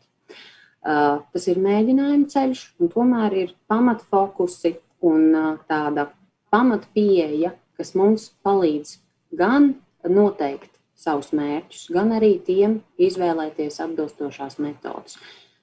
Kopsavēlkot, mērķiem atbilstoša pedagoģiska pieeja ir mūsu instruments, secīgi nepieciešamo resursu, mērķtiecīga, gudra izvēle un refleksija pašiem par savu darbu, vērtējot pašiem sevi un, protams, novērtējot arī studentu darbu. Mans noslēguma vēlējums ir, lai nec mēs, nec studenti nebūtu tikai klienti, jo klients atnāk saņemt savu preci, atnāk saņemt savu pakalpojumu. Tās pievienotās vērtības radīšanā faktiski neiesaistoties. Es domāju, ka mūsdienās students ir partneris, tās ir tās ilgspējīgās attiecības, tāpēc visiem vēlu veiksmīgu partnerības ceļu labāko metožu meklējumos. Paldies, kolēģi! Paldies jums liels! Paldies liels tiešām par šo lielisko stāstījumu. Man gribētos pilnīgi akcentēt tā netīšām klausoties. Jūs ienāca prātā tāda sen lasīta ķīniešu filozofa fabula, un es tagad viņu arī speciāli atradu, kamēr jūs runājāt, kas tieši stāsta par šo iesaisti, jo šis ķīniešu filozofs Ksundzi ir teicis, ka izstāsti man, un es aizmirsīšu, māci man, un es iespējams atcerēšos, bet iesaisti mani, un es noteikti iemācīšos. Tā kā šī tiešām studentu iesaisti šajā te studiju procesā ir tiešām varētu, ja tā drīkst teikt, atslēga. Ekscelenti papildinošs komentārs. Jā, tiešām tā uz ekspromptum atradu un savilkās kopā viss burvīgi. Gribēju arī pajautāt, jo mums ir arī skatītāji iesūtījuši dažus jautājumus, kā pirmo tad nolasīšu sekojošo. Kā jūs vērtējat iespējas Latvijas augstākajā izglītībā palielināt studentu centrētu mācību procesu pieejas veicināšanu? Tad kā tad Latvijas augstākajā izglītībā varētu šo te studentu centrēto mācību pieeju veicināt? Es ceru, ka atbildēji man ir vismaz pusotra stunda. Diemžēl nē. Es saprotu jautājums, protams, retorisks. Kā es vērtēju? Es domāju, ka es vērtēju labi. Mums, es teikšu, ir visas iespējas kopīgi pie tā strādāt. Mums ir resursi, ir labi resursi, un ar resursiem es nedomāju tikai finanses, es domāju tās attīstības iestrādes, kas ir Latvijas augstskolām. Mēs esam labā situācijā. Protams, mums ir nepieciešams gan resursu papildinājums, gan arī pašiem ieguldāms lielapjoma darbs. Situācija visur nav vienāda, un mēs nevaram izvilkt tādu mediānu, kas mums varētu norādīt uz plato situāciju. Bet es domāju, ka tās attīstības iespējas ietekmē dažādi līmeņi. Tas ir valsts politikas atbalsts noteikti. Tas ir institucionālais redzējums Latvijas augstskolās, un tas ir individu darbs. Un ar individu, es domāju, studenta aktīvu darbu, aktīvu intelektuālu ieguldīšanos un mēsturīgus virtuozus docētājus, kuri patiešām dizainē augstu kvalitatīvu pedagoģisko procesu. Es domāju, ka mums ir visi instrumenti un iespējas būt vēl labākiem. Paldies, un vēl arī jautājums šeit tieši par jūs pārstāvoto Rīgas Stradiņu universitāti. Tad kādā veidā tad RSU tiek sniegts atbalsts docētājiem studiju kursa satura pārnesei un pielāgošanai digitālajām mācību metodēm? Un kādi varbūt tad ir tie izaicinājumi un iegūmi, ar kuriem līdz šim esat saskārušies? Paldies par jautājumu. Es teikšu, ka Rīgas Stradiņu universitātē mēs esam izveidojuši un arī ļoti īsā laikā attīstījuši tagad ar visu aktuālo situāciju veselu atbalsta tīklu. Mēs tiešām ļoti strādājam ar docētājiem un atbalstam viņus gan primāri tehniski, lai būtu tehniskais nodrošinājums, tehnoloģijas un tehnoloģiskie risinājumi, ar kuriem strādāt studiju procesā. Liela darba sadaļa ir pedagoģiskais atbalsts. Tāpēc arī mēs dēvējam šo kompetenci par ne tikai digitālu, bet pedagoģiski digitālu. IT departaments nodrošina tehniskās mācības un savukārt pedagoģiskās izaugsmes centrs dažādos veidos, gan grupu konsultācijās, gan tematisko ciklu īstenošanā, gan individuālajā atbalstā nodrošina šīs pedagoģiskās kompetences vairošanu. Docētājiem ir plašas iespējas vērsties pie mums gan ar lielajiem jautājumiem, gan ar mazām inovatīvām idejām, gan ar tādiem operacionāliem lūgumiem, jo mēs tiešām saprotam, jo docētājiem tiks nodrošināts pilnvērtīgāks atbalsts, jo lielāku pienesumu tas sniegs kopējai studiju kvalitātei. Paldies. Es ticu, Nora, ka mēs noteikti vēl varētu runāt par šo tēmu, jo tiešām tā ir plaša un ļoti interesanta. Bet šajā brīdī man jāsaka, ka jums paldies liels par dalību Rītdienas Augstskolas konferencē. Un, ja ar jūsu atļauju, tad arī pareklamēšu jūsu e-pastu un iespējams, ka kādam interesantam un skatītājiem, kuram neizdevās uzdot savu jautājumu vai vēlās paturpināt šo mūsu šīs dienas sarunu, to varēs izdarīt e-pastiski. Vai drīkst nosaukt skaļi? Noteikti, un arī manas prezentācijas pēdējā slēdā es jau biju to ievietojusi. Es noteikti esmu atvērta sarunām un dažādu veidu sadarbībai, jo Rītdienas Augstskolas būvēšana ir mūsu kopdarbs starp institucionālā sadarbībām. Tā kā es noteikti esmu atvērta. Paldies. Nu, ko tad atgādinu, ka tikko par dažādu mācību metožu pielietojumu studiju procesā mums uzstājās Rīgas Radiņu universitātes asociēta profesora, pedagoģiskās izaugsmes centra direktora RSU Nora Jansone Ratinika un viņas e-pasts, arī tad vārds uzvārds nora.jansone domuzīmīte ratinika@rsu.lv. Paldies liels, Nora, par dalību, un turpināsim mūsu šīs dienas konferenci, un pirmās daļas noslēgumā jādod vārds ir augstākās izglītības uzraugošajai institūcijai, ja tā drīkst teikt, izglītības un zinātnes ministrijai. Un izglītības zinātnes ministrija mūsu šodienas notikumā pārstāvēs Brigita Kukjalko, kura ir struktūra fondu departamenta vecākā eksperte augstākās izglītības jomā. Un tēma jums ir virzība uz jaunas akadēmiskās karjeras ietvaru. Vai, cienītā Brigita, visu pateica pareizi, un jūs pa labi dzirdat un esat gatavi sākt? Jā, liels paldies! Es labi jūs dzirdu un redzu, un arī esmu gatava sākt. Tad es jums pastāstīšu par projektu, vienu no nozīmīgākajiem projektiem, kas šobrīd notiek Izglītības un zinātnes ministrijā. Un mana tēma arī zināmā mērā papildina iepriekšējās tēmas, pat, teiksim tā, vairāk izvēršot šo te fokusu no kvalitātes uz pedagoģiju, un tālāk mēs virzamies uz akadēmisko karjeru un akadēmiskās karjeras tātad šo te ietveru struktūru. Jā, liels paldies par uzaicinājumu, un es tiešām esmu priecīga un arī pagodināta piedalīties šajā konferencē. Un tātad sākšu arī savu prezentāciju. Vispirms, priekšvirzās, jā, viss kārtībā. Tātad vispirms par pašas reformas laika grafiku un šī te konkrētā projekta vietu tajā.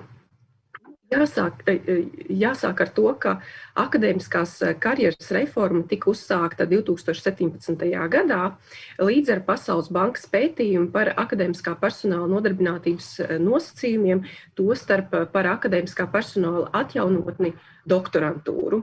Domāju, ka arī daudzi klausītāji un šīs te konferences dalībnieki ir arī dzirdējuši vai vismaz kaut ko noteikti zina par šiem te Pasaules bankas pētījumiem, kas notika 16. 17. gadā, noslēdzās 18. gadā. Lūk, un 2019. gadā Izglītības un zinātnes ministrija, pamatojoties šajās Pasaules bankas rekomendācijās, izstrādāja jauno doktorantūras modeli, kurā ieviešana jau ir uzsākta kopš šā gada vasaras.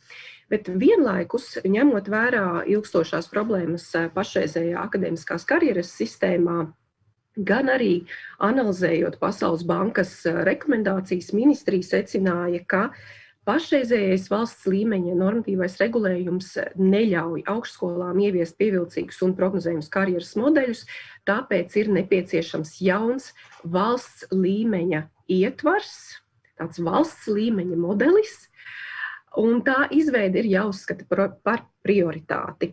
Un tāpēc 2019. gada oktobrī Latvija lūdza Eiropas komisijas atbalstu, un komisija pavasarī šo lūgumu izvērtēja un arī piekrita kopā ar Pasaules banku sniegt Latvijai atbalstu augstākās izglītības politikas jomā ar mērķi izstrādāt šo te jauno akadēmiskās karjeras ietvaru. Un konkrēti projekts jau tika uzsākts šā gada 15. jūnijā. To finansē pilnā apjomā Eiropas komisija, un kopējais finansējuma apjoms ir 300 000 eiro. Šo projektu ir plānots pabeigt līdz 21. gada beigām, bet savukārt jaunā ietvara ieviešana plānota sākot jau no 22. gada.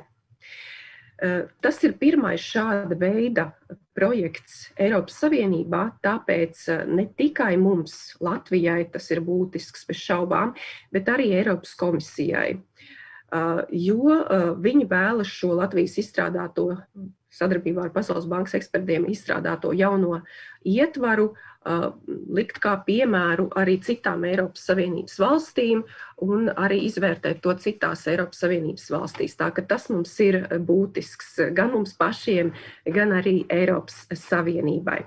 Nu, mazliet par Pasaules bankas pētījumu. Tātad, pirmkārt, tiešām jāuzsver, ka šī jaunā akadēmiskās karjeras ietvara izstrāde balstās Pasaules bankas līdzšinējā darbā, tad netiek veikts vai analizēts kaut kas pilnīgi no jauna. Mēs skatāmies, kas ir darīts līdz šim. Un šajā slaidā esmu apkopojusi dažus no tādiem, piedodiet, atpakaļ mazliet, dažus no būtiskākajiem secinājumiem, kas izriet no iepriekšējā pētījuma. Jā, tātad viens tāds ļoti būtisks aspekts, ka akadēmiskā karjera ir būtisks augstākās izglītības politikas un prakses aspekts, kas ietekmē valsts konkurētspēju, tādējādi pārsniedzot augstākās izglītības cilvēku resursu vadības jomu. Tātad šis uzstādījums mums arī parāda, cik patiesībā šis projekts un jaunā akadēmiskās karjeras ietvara izstrāde ir būtiska. Un tad par tiem jautājumiem, kas ir konstatēti un kas ir jārisina. Tātad nozīmīgākā problēma ir akadēmiskās karjeras dalījums uz pedagoģiju orientētā un uz pētniecību orientētā modelī, kas atspoguļojas divās atsevišķās likumdošanas kopās. Šo te darbu pienākumu fragmentācija noved pie fragmentāras pieejas dažādiem cilvēku resursu jautājumiem, ieskaitot to, kā tiek risināti akadēmisko darbinieku līgumi un ar atlīdzību saistītie jautājumi. Mēs zinām, ka akadēmiskā karjera Latvijā var būt atsevišķu amatu kopums, un tātad tas apgrūtina šādas karjeras plānošanu, kā arī kopumā mazina akadēmiskās karjeras pievilcību. Var teikt, ka šie trīs tādi konstatējumi par būtiskākajām problēmām ir tikai daži. Ja mēs zinām, ka ir daudz plašāk šī problemātika, ir gan tas, ka nav akadēmiskajam personālam nav noteikti pensionēšanās vecuma, tātad nav izejas punktu no akadēmiskās karjeras, gan arī vājā internacionalizācija, kas mazās vai, teiksim, nelielās augstākās izglītības un zinātnes sistēmas gadījumā Latvijā ir ārkārtīgi, var teikt, pat tāda bīstama problēma. Augstākai izglītībai un zinātnes kvalitātei bīstama problēma. Tālāk konkrēti par projektu, tātad par to, kas šobrīd notiek un tātad, kur mēs virzāmies. Šī projekta mērķis ir reformēt pašreizējo akadēmiskās karjeras sistēmu, ieviešot Eiropas un starptautiskajai labajai praksē atbilstoši jaunu akadēmiskās karjeras ietvaru. Un šī jaunā ietvara risinājuma papildinās ieviešanas ceļvedis, kā arī projekta īstenošanas tiesisko un finansiālo seku analīze. Te mazliet jāpapildina par šiem diviem dokumentiem, kurus pieminu par ceļvedi un par tiesisko un finansiālo seku analīzi. Esam lūguši ekspertiem izstrādāt šādus dokumentus, lai mēs kā ministrija varētu ātrāk ķerties klāt pie šī ietvara ieviešanas, lai tā tad ātrāk arī sagatavot konceptuālo ziņojumu un iesniegt to valdībā apstiprināšanai un lai reāli arī ieviešana sāktos no 22. gada sākuma vai vismaz vidus. Jā, es atvainojos mazliet par troksni fonā, te ir negaiss manā pusē. Tā, turpināsim. Par projekta laika grafiku. Es ticu, ka šī tabula jūsu pusē, jūsu ekrānos izskatās visai sarežģīta, un es ceru, ka jums būs laiks ieskatīties tajā vēlreiz pēc šīs konferences. Diezgan detalizēti esmu raksturojis dažādus šī projekta posmus. Šobrīd esam diagnostikas posmā. Tātad decembris 20. gada beigas esam diagnostikas posmā, kurš drīz noslēgsies. Šobrīd, tas, kas šobrīd notiek, Pasaules banka aktīvi konsultējas ar atbildīgajām iestādēm. Tātad šeit ir visdažādākās ieinteresētās puses. Kas tās tieši par iestādēm, to arī informāciju var atrast Izglītības un zinātnes ministrijas mājaslapā. Ja vairāk laika paliks diskusijai, arī varu vairāk komentēt, ja, kas tieši ir šie pārstāvji, ar kuriem notiek diskusijas un sarunas un tā. Paralēli mēs organizējam arī studiju, tātad pieredzes apmaiņas, vizītes, un nākamnedēļ, piemēram, notiks uz Somiju. Tajā piedalīsies Izglītības un zinātnes ministrijas darba grupas pārstāvji un arī vēl daži projekta īstenošā iesaistītie Latvijas puses pārstāvji. Janvārī notiks arī studiju vizīte uz Īriju. Vēl plānojam arī rekomendāciju fāzē viesoties Nīderlandē un iespējams vēl 4. valstī. Šīs vizītes notiek virtuāli, tāpēc arī var vairāk cilvēku tajās piedalīties, jo ja fiziski tas notiktu kā komandējums, ja, tad noteikti dalībnieku skaits droši vien būtu daudz mazāks, kaut vai to pašu finansiālo iespēju dēļ. Bet tagad tas ir ļoti, man liekas, visiem tas ir ļoti ērti arī šī virtuālā saziņa, komunikācija un pasākumi. Jā, arī pēc šīm studiju vizītēm būs kopsavilkumi, kas tiks publicēti Izglītības un zinātnes ministrijas mājaslapā, tātad nepārtraukti. Es arī kā šī projekta koordinātora nodrošinu atgriezienisko saiti, lai visi interesanti var sekot līdzi projekta progresam un projektā notiekošajiem. Lūk, tā par šo tad, man liekas, jā, vēl tikai gribēju pieminēt par to, kas notiks sākuma posmā. Tur ir būtisks moments, šeit esmu arī pieminējusi ieceru ziņojums, kas ir viens no sākuma posma rezultātiem.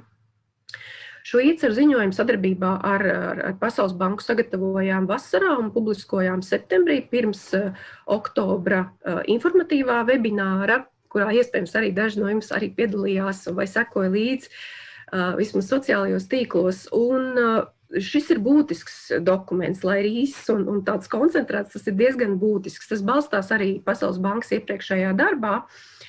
Bet kas ir svarīgi, šis dokuments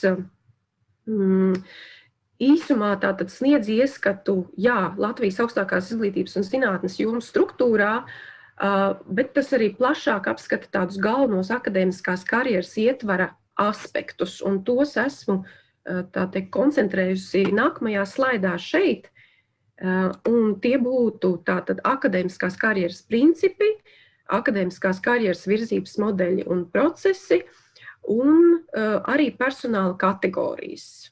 Ja, tātad šie trīs galvenie akadēmiskās karjeras aspekti arī atklājas šajā ieceru ziņojumā, un Pasaules bankas eksperti, sniedzot tādu kā ieskatu katrā no šiem aspektiem, arī uzdod jautājumus.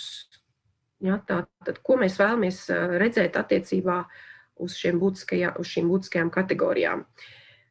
Ja viņi izceļ jautājumus, kurus vajadzētu apspriest jaunā ietvara izstrādes gaitā, un balstoties uz tādām provizoriskām, teiksim tā, atbildēm vai atbilžu variantiem, arī pēdējā šī starpziņojuma nodaļā viņi piedāvā jaunā ietvara tādu pirmo uzmetumu. Ja? Un tas materiāls, kas ir dots šajā ieceru ziņojumā, ir tiešām, teiksim, tāds pirmais materiāls, par kuru sāk diskutēt, kurš ir kā sākuma punkts visām turpmākajām diskusijām un šim darbam pie jaunā ietvara.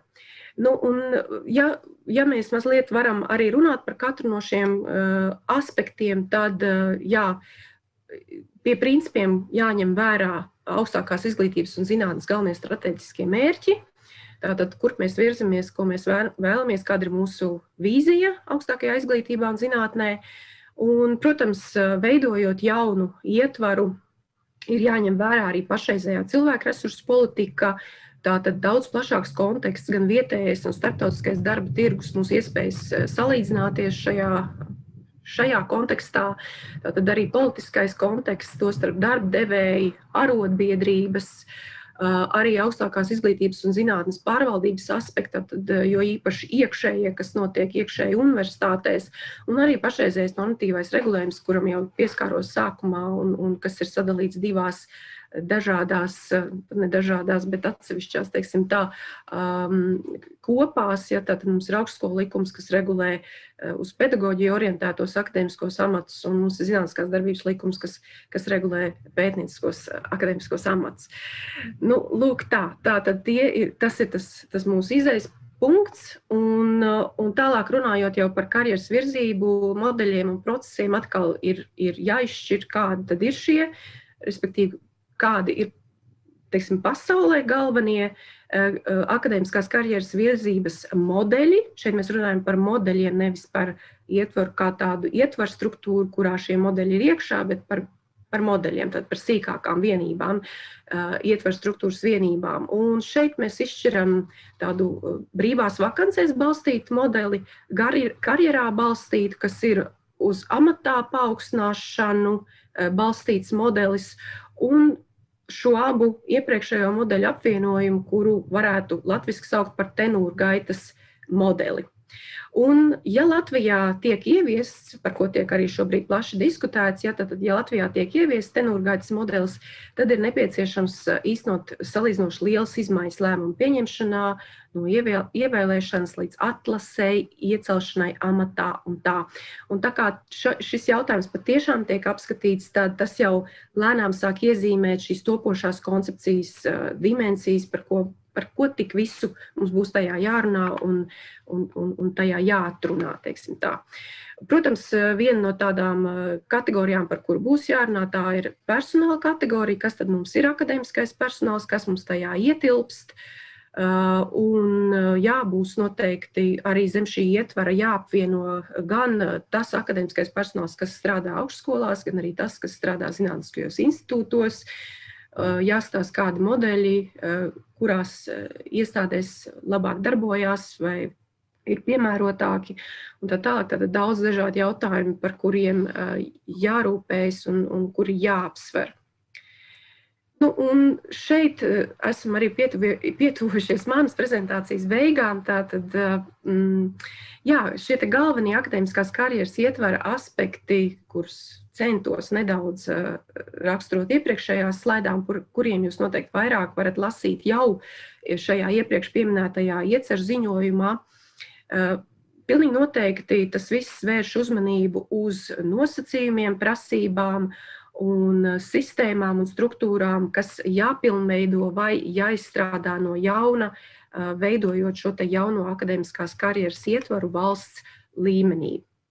Tātad tie ir nosacījumi pedagoģiskā un pētnieciskā darba vienotībai un līdzsvarošanai. Šeit ir runa gan par normatīvo regulējumu, gan par slodzi, par pilnveidotu akadēmisko amatu sistēmu, par jaunām prasībām akadēmiskā personāla zinātniskajai un pedagoģiskai kvalifikācijai, tās celšanai. Tad šeit runa ir par atlasi un tālākajām procedūrām, kas saistīts arī ar ievēlēšanu. Tātad jauni akadēmiskā personāla atlases un amatā paaugstināšanas nosacījumi, prasības akadēmiskā personāla internacionalizācijai, kā arī iekšēji un ārēji mobilitātei, ar iekšēju domājot arī starp dažādiem sektoriem vai starp dažādām augstskolām Latvijā, un ārējā tātad starptautiskā arī pētīt, docēt. Risinājums akadēmiskās karjeras noslēgšanai, tātad jādomā, kā risināt šo jautājumu, ņemot vērā, ka nav pensionēšanās vecuma noteikta. Par tenūrgaitas modeli un tenūra amatu, kas uz šo brīdi izskatās kā viens no variantiem vai viens no modeļiem, kas ir daļa no plašās valsts līmeņa akadēmiskās karjeras ietvaru struktūras. Un tātad nosacījumi jaunai akadēmiskā personāla atalgojuma sistēmai, un arī, protams, jādomā par ieviešanas indikatīvo plānu, bet, kā jau iepriekš teicu, tātad ieviešana, tās pilotēšana, sākšana varētu sākties jau no 22. gada. Nu, un vēl noslēgumā vēlos tiešām uzsvērt, ka lai šī te projekta un arī secīgi reformas rezultātā mēs iegūtu tādus taustāmus un labus rezultātus, Mums tiešām ir cieši jāsadarbojas, iesaistoties visu augstākās izglītības un zinātnisko institūciju, kā arī ieinteresēto pušu pārstāvjiem. Tāpēc arī es personīgi sekoju, lai Pasaules bankas ekspertiem ir pieeja mūsu visu augstskolu redzējumam un nodrošina ar kontaktpersonām un ar citu nepieciešamo informāciju, lai šīs konsultācijas var notikt. Un tāpat tās, lai notiek darbsemināri un citi tādi tam līdzīgi informatīvi pasākumi, kas vēl tikai tiek plānoti vai jau ir notikuši daži, nodrošina, lai pēc iespējas lielāka, plašāka auditorija un akadēmiskā saime kā tāda būtu informēta par to. Jā, un es tiešām ticu un uzskatu, ka šī projekta un reformas panākuma atslēga ir ļoti atvērts un arī produktīvs, tātad ar risinājumiem un variantiem piesātināts dialogs starp sektora pārstāvjiem, ekspertiem un politikas plānotājiem. Paldies! Paldies jums liels! Paldies! Prieks redzēt, ka tiešām virzamies un Izglītības zinātnes ministrija vada šo darbu pie jaunā akadēmiskā karjeras ietvaru un kad nākotnē tiešām tas mērķis sakārtot šo ietvaru akadēmiskajam personālam notiks. Varbūt pavisam īsi jums uzdošu arī jautājums, ir ienākušies vairāk no skatītājiem, bet no laika trūkuma dēļ uzdošu jums tādu vienu un pārējos elektroniski arī jums nosūtīšu, un tad jums būs iespēja atbildēt interesantiem. Bet tas, kas ienācās pirmais, ir sekojošs. Kādas prasības plāno izvirzīt augstskolas docētājiem tenūrai? Jāsaka, ka konkrēti droši vien nevarēšu šobrīd atbildēt, jo tās vēl tiks izstrādātas. Labi, tad arī noteikti tiks izstrādāts. Tā kā, jā, par to konkrēti diez vai varēšu. Labi, un tad varbūt, ja neatbildot šo jautājumu, tad aiziešu pie otrā jautājuma, kas ar šeit ir, kādas būtiskas izmaiņas akadēmiskā personāla kategorijās būs ieviešot jauno modeli?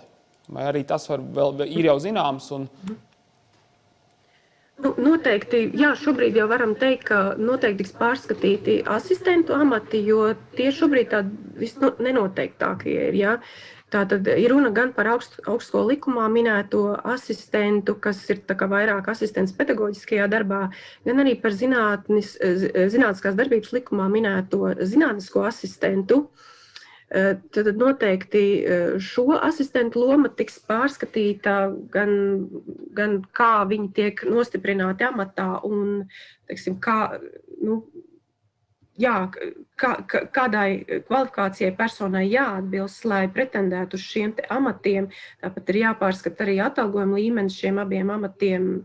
Pašreiz tie īsti nedarbojas, es nerunāšu par zinātnisko asistentu, bet to, kas ir pedagoģiskajā darbā, īsti nedarbojas tā, kā tas būtu starptautiski, ja, kā tas būtu atbilstoši labai starptautiskai praksei. Tad, domājams, teiksim, par docenta amatu, mēs zinām, ka īsti tas neatbilst šim te starptautiskajā praksē lietotajam assistant professor, bet šeit arī nepastāv šobrīd katrā ziņā nav kaut kādas tādas virzības, ka varētu tikt likvidēts docenta amats, piemēram. Noteikti nē, mēs drīzāk virzamies uz to, ka tas tiek pilnībā identificēts ar to, ko starptautiskajā praksē uzskatām ar assistant professor. Tātad tā kategorija pilnīgi noteikti arī droši vien arī paliek. Ja, bez šaubām katra no šīm kategorijām vēl tiks izvērtēta un skatīsimies, kādas ir Pasaules bankas rekomendācijas, bet pagaidām tas, kas redzams no melnrakstiem, jā, ka viņi pielīdzina šo te docents assistant professor. Un bez šaubām asociētais profesors un profesors tās ir kategorijas, kas neapšaubām turpat vien ir. Jā, jāskatās arī lektora loma. Zinām, ka starptautiskajā praksē ir dažādi. Ir valstis, kur ir lektori, ir valstis, kur nav. Skatīsimies, kā tas iekrīt, kā tas parādās Pasaules bankas rekomendācijās un kā tas varētu izskatīties šajā te jaunajā akadēmiskās karjeras ietvarā. Tajā uzmanības centrā, man liekas, sākumā vismaz būs šie 2 asistentu amati. Ir jātiek skaidrībā, kā tie tieši tiek pielīdzināti starptautiskajai labajai praksei un kā tiem vajadzētu izskatīties un kādām funkcijām tur būtu jābūt. Paldies jums liels! Protams, kā jau arī minējāt, prezentācijas noslēgumā galvenais sadarbība arī ar augstākās izglītības iestādēm un arī šos te izmaiņas un jauno karjeras, akadēmiskās karjeras ietvaru veidojot. Paldies jums liels! Atgādināšu, ka tikko uzstājās mums Izglītības un zinātnes ministrijas struktūra fondu departamenta vecākā eksperta augstākās izglītības jomā Brigita Kukjalko. Es jums atļaušos arī aizsūtīt dažus jautājumus, uz kuriem nepaguvām atbildēt elektroniski, un arī, ja vēl kāds nepaguva uzdot jautājumu, tad arī atļaušos noreklamēt jūsu e-pastu, kurš ir vārds uzvārds brigita.kukjalko@izm.gov.lv, tā kā, lai turpinātu sadarbību un arī šo diskusiju par jauno akadēmisko ietvaru. Dāmas un kungi, ar šo mēs noslēdzam Rītdienas Augstskolas konferences pirmo daļu. Sekos neliela pauze, bet uzreiz pastāstīšu, kas sekos pēc šīs pauzes. Pēc pauzes tātad mēs faktiski mūsu konferences sadalām divās paralēlās daļās, divos paralēlos notikumos, kā viens no tiem ir modernizācijas konference, kuru turpināsies šādā tepat formātā.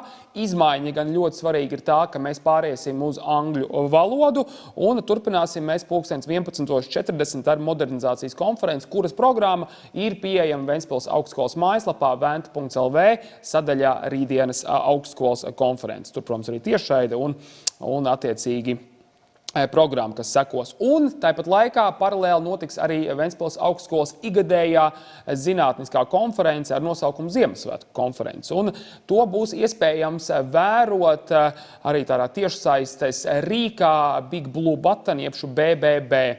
Šī te rīka links ir, lai jūs varētu piedalīties un sekot līdz šai zinātniskajai konferencei, ir pieejams arī tāpat sadaļā, kur šobrīd vērojat mūsu tiešai. Tā kā visi interesanti, kur vēlās piedalīties zinātniskajā daļā un sakot līdz 12 mūsu Ventspils Augstskolas pētnieku un zinātnieku sasniegumiem un zinātniskiem referātiem, ir laipni aicināti pieslēgties šajā linkā un 11:40, jau pēc 11 minūtēm, tur arī viss sāksies. Mēs arī pēc 11 minūtēm turpinām, neliela kafijas pauze un atgriežamies jau Rītdienas Augstskolā 11:40.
Good afternoon and welcome to the Ventspils University of Applied Sciences conference, University of Tomorrow. We continue today's conference with a second part, which will start momentarily. And today we discuss many topics about the modernization, about higher education, and in this case, we will focus on our Ventspils University of Applied Sciences. You can see and get familiar with today's program in our webpage, vanta.lv/English, so you can see everything in English. And of course, there you have as well the live stream of our conference. Before we start and before I welcome the first presentation, I would like to remind you that you have a chance to ask questions to our speakers. To ask questions, you need to use the online tool called slido.com. You spell it slido.com. You enter the web page, and then you need to enter the conference code. And the conference code is 51283.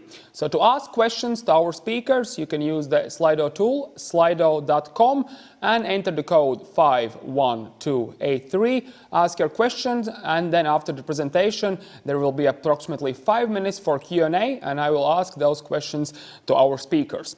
Without further ado, we would like to welcome the first presentation, and that will be presented by our experts from the Ventspils University of Applied Sciences. So the first one, I would like to introduce Gins Dreifogels, which is the expert of remote studies here in Ventspils. And then we have Toms Urdze, which is the senior expert of study content, and Ivo Čapiņš, who is also expert of study content here in Ventspils University. Their topic of their presentation is ubiquitous learning, studying anytime and anywhere. So basically about studying in this remote setting which we have in this year. So please, Gint, Toms, Ivo, I introduce you, and you have 15 minutes for your presentation. Thank you, Edgar. So I will share the screen, and Toms will start the presentation. So, good morning.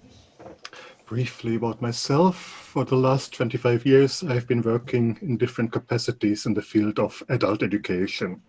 So with regard to higher education, I still have an outside perspective. Together with Gins and Ivo, my role at Ventspils University is to provide expertise and support for the implementation of educational technologies, both practically now and here, as well as thinking about what will, should, or can happen in the future.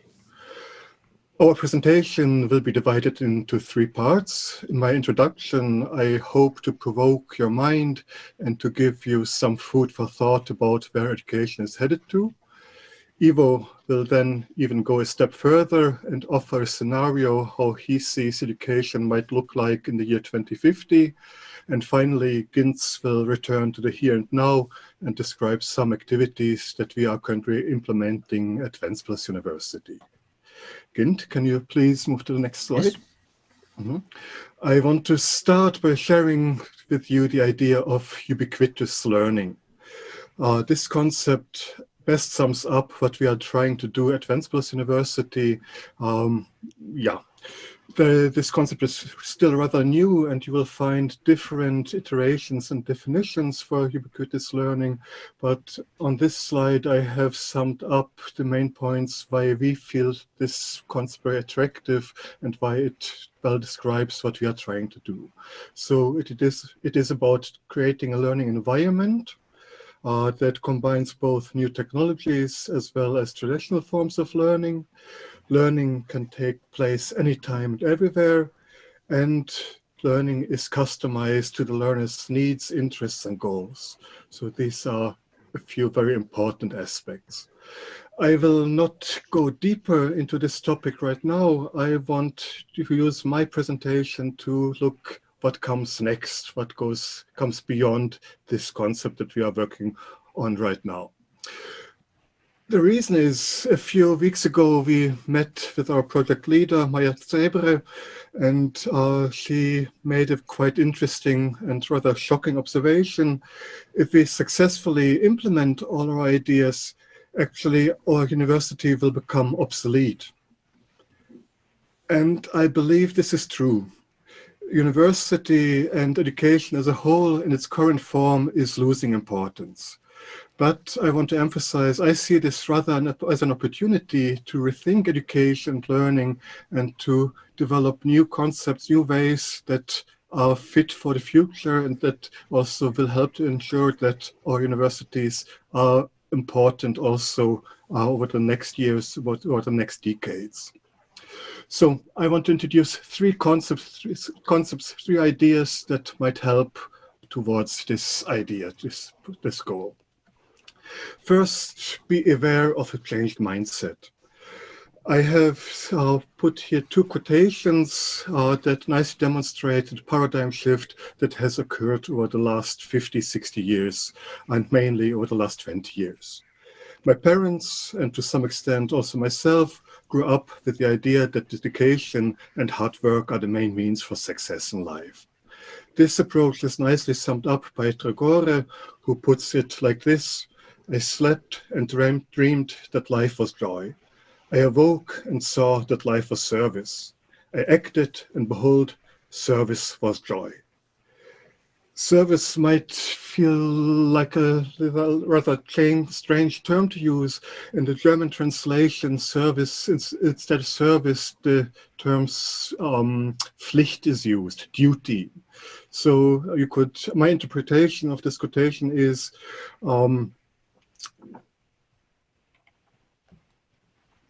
that if I work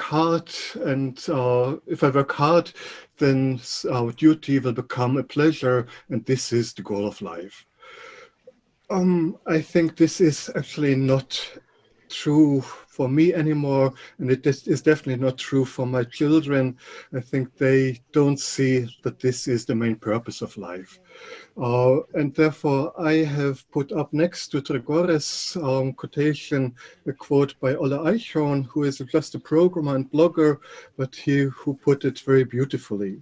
He formulated a formula: W equals U age, where W is wrongness, U is ugliness, and H is hardness.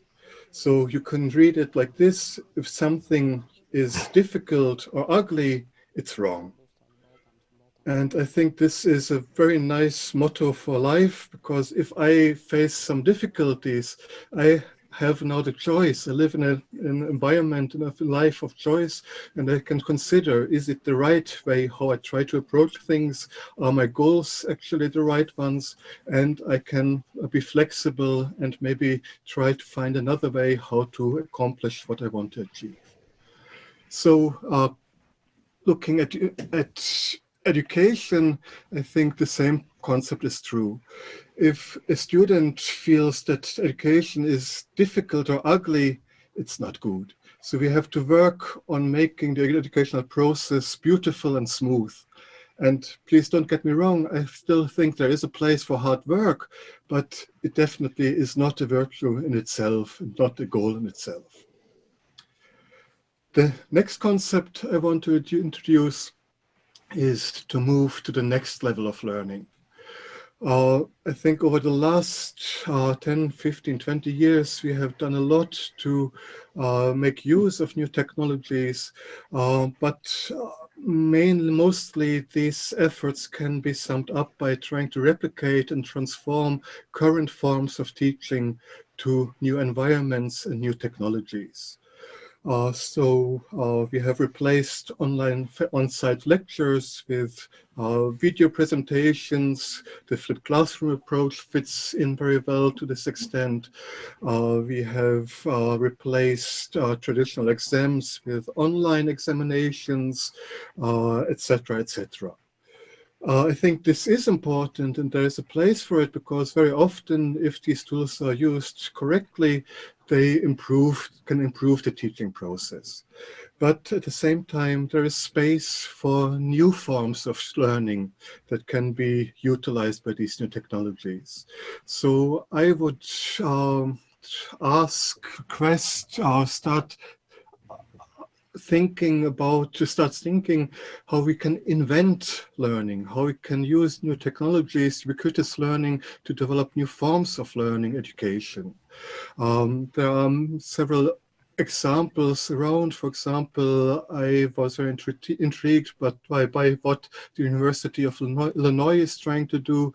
They have set up their own e-learning environment called Scholar that has a very strong focus on students as content creators, not only consumers of knowledge and information. And as well, they have put the concept of peer reviewing on a completely new level. So, but there are many different examples, but I think this is one way we have definitely start to think more about in future. And finally, the third concept is to reinvent traditional learning. I would want to start by asking you a question. What do you think? What are the main benefits of traditional learning? What is not well covered by new technologies, by distance, online, blended learning? What are the main benefits, strength of face-to-face on-site learning? So some ideas that came to my mind are social contacts, closer relations with teachers, networking, time to consider what I want to do with my life. It is easier to create a secure and trusting atmosphere. There's space for collaboration and practical work. And probably you have come up with many more ideas why face-to-face and on-site teaching is important. My thesis is that up until now, these aspects have actually been treated rather like a byproduct of educational process. The teaching, the lectures were the focus, aspects like social contacts, networking, creating a trusting atmosphere were not a real focus of our activities and rather a byproduct of what we were doing. So in order to ensure that universities are still relevant in the future, I think we have to think how we can transform these aspects as core aspects of our products, as core products, core services of our work. What can we do? What can be products that put networking into focus? What can we do to emphasize the role of social contacts, of trusts, of prestige, etc.? So this offers, I think, another another street to go that can help to ensure that we will not become obsolete in the future. So just some brief ideas where we might be headed to, but I would like to pass on the floor to Ivo, who will continue these ideas. And if you have any questions or comments, you will have time to ask them after our 3 presentations. Thank you. Okay. Thanks, Toms, for giving introduction to the U-learning.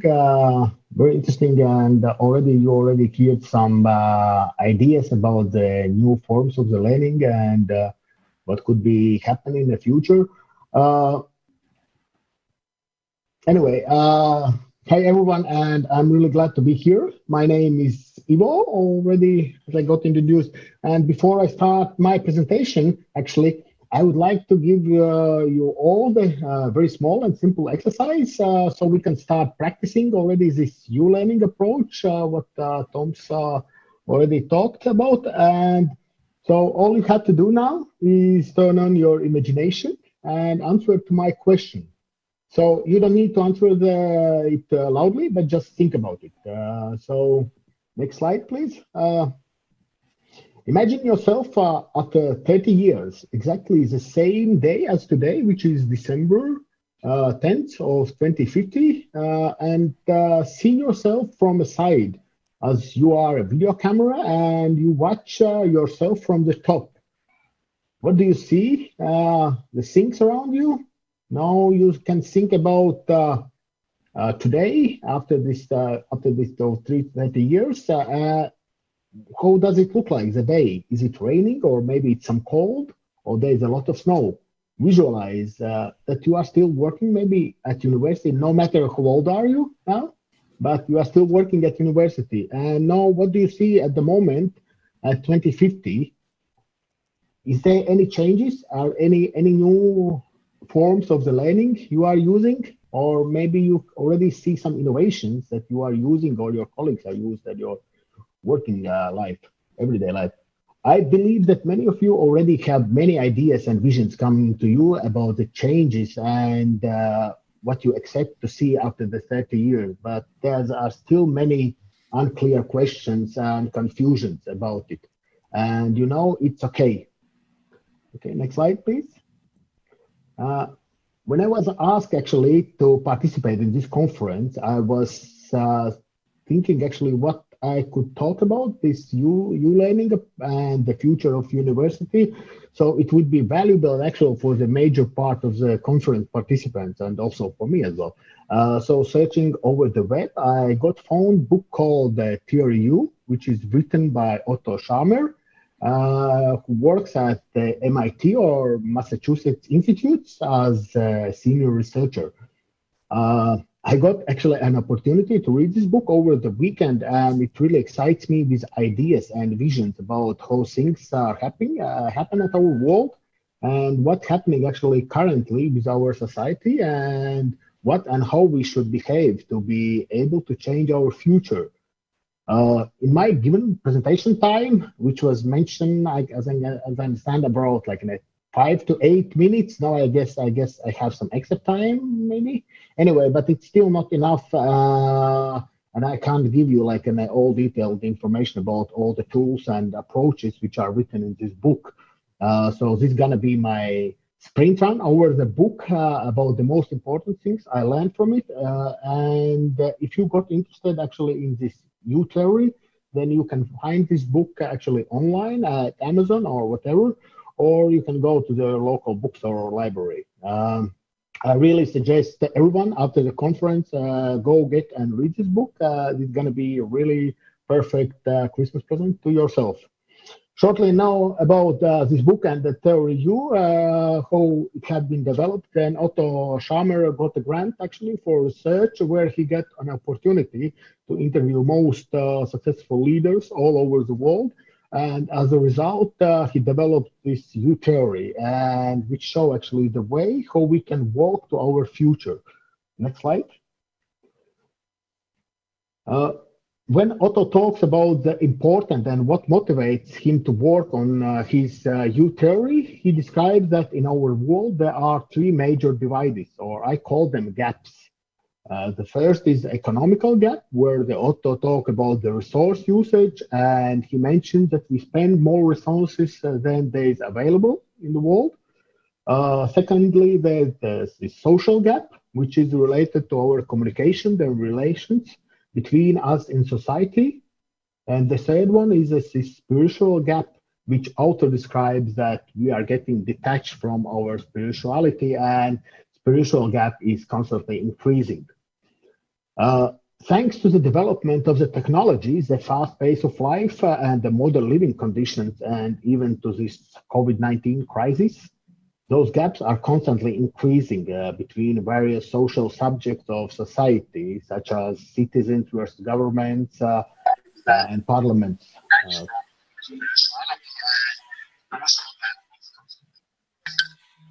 Sorry, I just think it's annoyed. Okay, teachers versus students, management versus employees, and so on and so on, and even colleagues versus colleagues. And on one hand, everything seems to remain more accessible with the technology development and tools in innovation. On the other hand, we talk less to each other, we socialize less, And this is why we need to find new ways and approaches to minimize or fulfill those gaps. So next slide, please. So Otto Scharmer's in every day, in order to reach our goals and be effective, he describes that we use our knowledge and experience from the past and we go our usual ways. Such approach often is not effective because you and others don't see the meaning and significance of your work. Otto Scharmer in his books write about the fact that we have the opportunity to go another way, which give us completely new perspectives on the things and processes. And Otto Scharmer calls it the path of the development or the U-theory. Next slide. In order to be able to follow the path of the development, it's important to prepare and be ready to accept those new approaches. Otto Scharmer offers 3 tools to get prepared to go down this path. The tools, according to the U-theory, are an open mind, which means dropping old prejudices and starting to look at the new ones. Open heart, which is feel and accept the new ideas. And the last one, but not the least, is open will, which means being here and now and being ready to take responsibility. So what I learned from this one, what is the most important about those tools, what we can learn about, that answer is pretty simple, that we should start working with ourselves individually, not trying to affect and change society globally. Next slide, please. And at the end of my speech, I would like to mention actually 3 main lessons I learned from reading this book. This book is over like 500 page, so you might find some other lessons as well. But the main 3 lessons, I find it very useful. So the first one is that we should learn from the future, not from the past. I hope that this exercise I given at the beginning of my presentation just give you some introductions and understanding how to use and think from this future perspective. The second one lesson I learned is that we should be open to the new ideas and we should be open-minded to maximize our creativity because everything is possible. And the last but not the least is to get somewhere, we have to start going. And the first step is starting something. Something is often the most difficult. But if we see the real meaning, then going to the result can be completely different, and it's very interesting. And actually, this is what I wish to all of us, to start walking. And yes, that's shortly. Thanks, folks. And now I give word to my colleague, Gins Reifogels.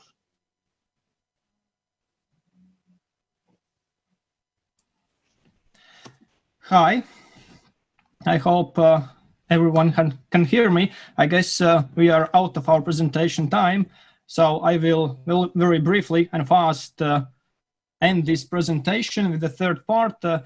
So my name is Gins Reifogels. Currently in Ventspils University of Applied Sciences, I take a role as expert in remote studies.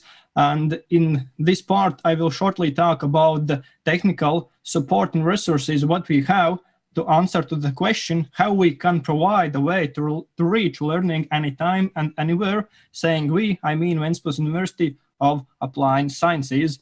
And one of the thoughts, what my colleagues already said in different ways, combining the best of traditional learning with our digital era, and even with that, what from this day will come in the future, because we know that the human race has made technology, and this technology have changed our thinking, activities, actions, and mindset, how we can use these technologies. Therefore, we need to take the best of it and to do the best what we can to give a great education in this day, for future, after 5, after 10 years, and even in 2050.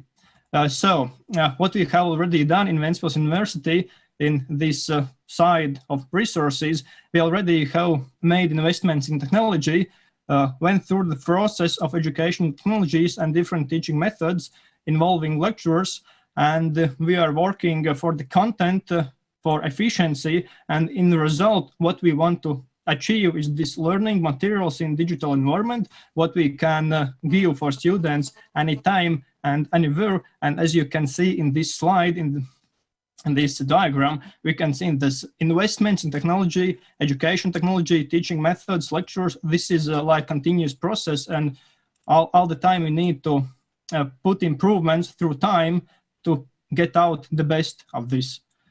So about the support from technology side, we have this interactive digital classroom. Actually, you can see in the background some part. you can't see everything, but some part of the class is in my background.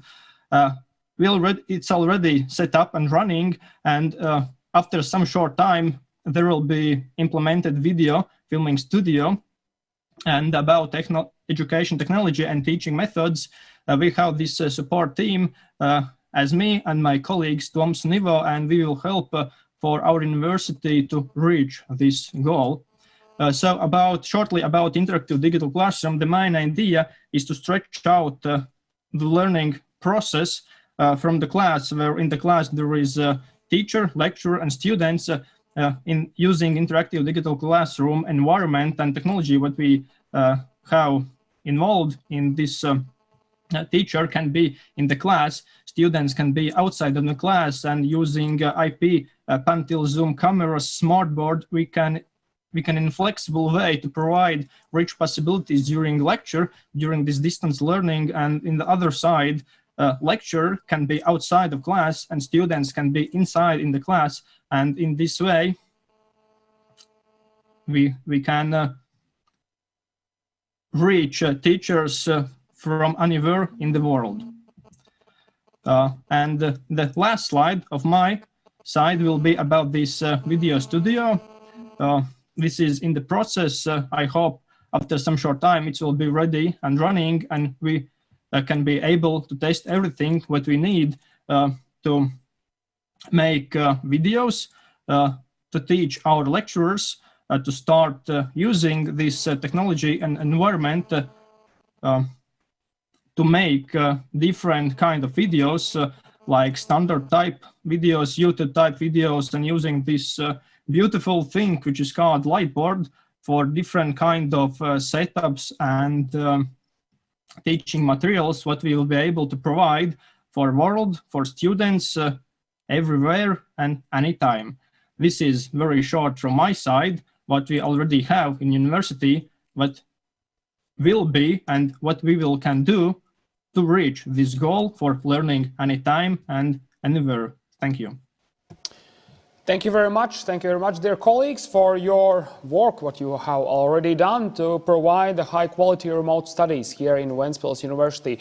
And really briefly, I would like to ask you one follow-up question, which is basically you can answer it point by point, bullet point by bullet point, and this is basically, could you please explain and maybe tell some examples? What are those most crucial, what is the most crucial support that Ventspils University needs to provide to their teaching staff so the high quality remote studies is possible? So what is the support that Ventspils University administration basically needs to provide to their teaching staff so these remote studies are possible?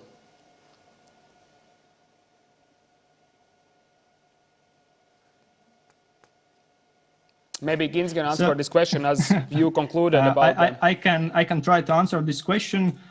So about this support, first of all, it is and it will be this technical support about equipment, what we need to take action in making great video content for teaching, to use it in distance learning.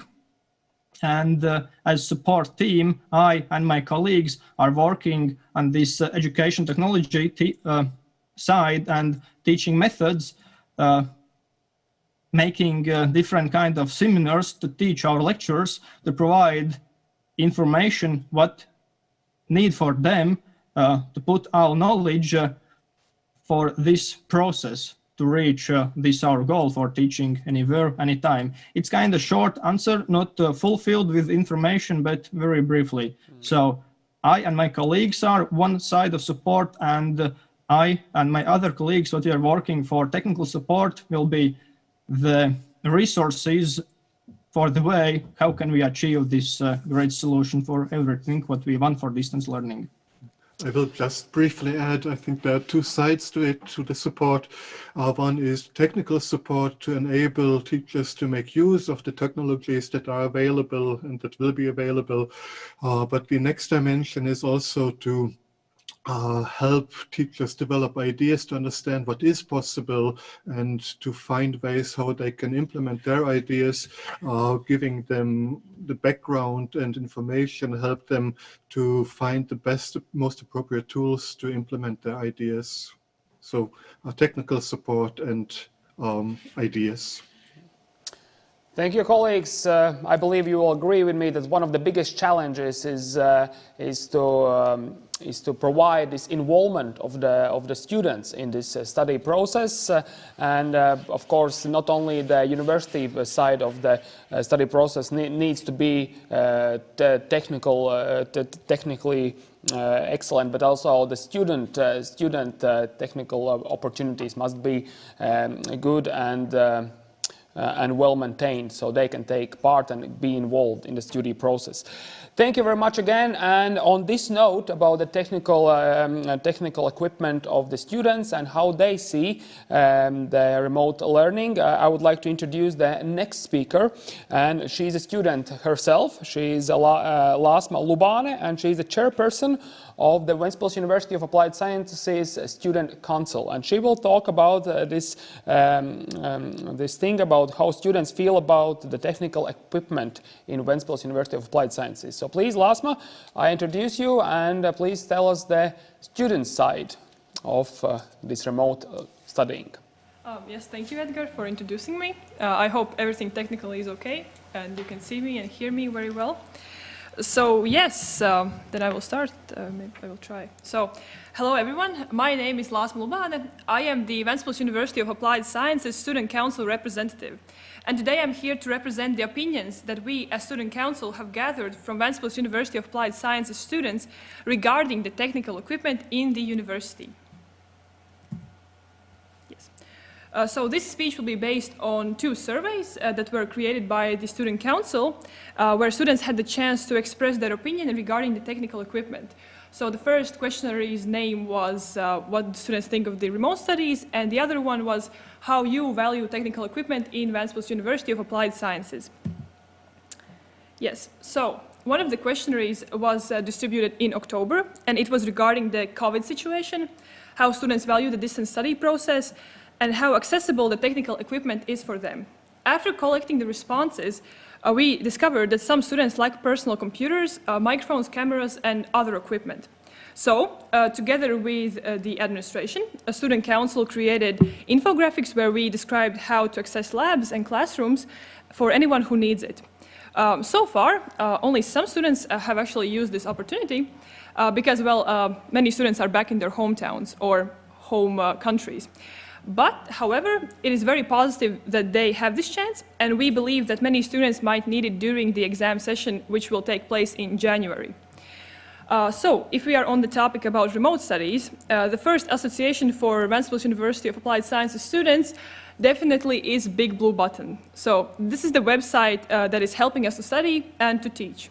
However, since it is so overloaded, it tends to freeze, and the process does not run as smoothly as it would be while studying face-to-face.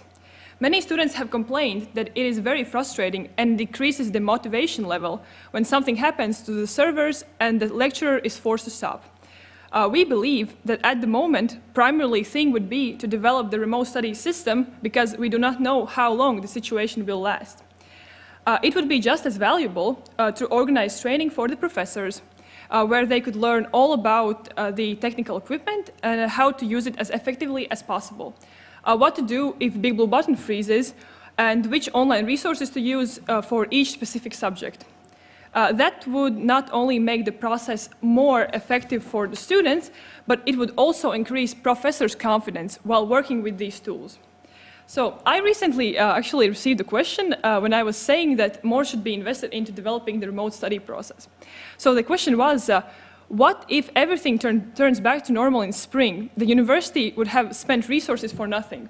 To that I answer, just because we will have the chance to have all face-to-face studies does not mean we will never have to use online resources again.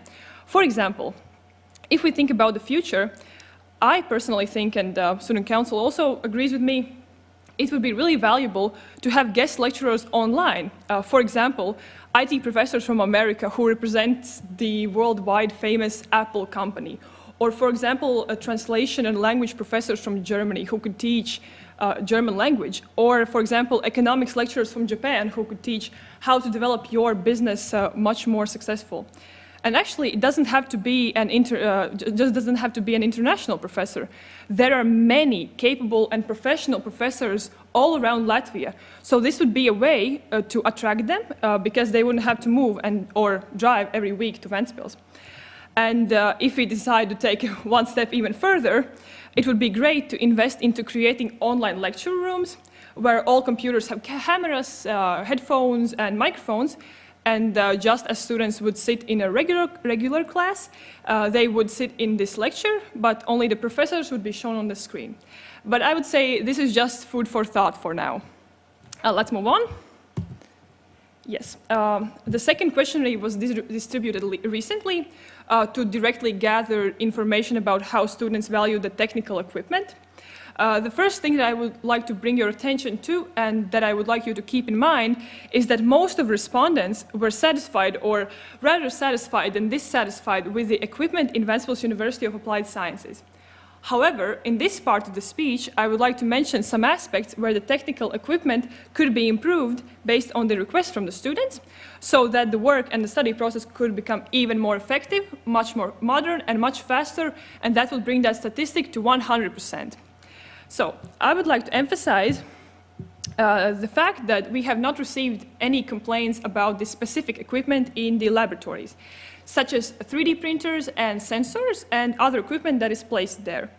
I would like to quote some answers from the survey. One student writes that the university is very well equipped and that because of the IT faculty, there is no problem to fix or maintain the electronic devices. Another student says that B3 laboratory is very modern and functional. However, some students have expressed that they would like to have more capacitors and Q-meter devices to improve their research and laboratory assignments. The main concern, however, was the speed and quality of the computers and the internet. Students always have two options. They can use their private computers or the computers provided by the university. But what to do if your own private computer is not capable of supporting all the necessary programs, or the student cannot buy a modern personal computer?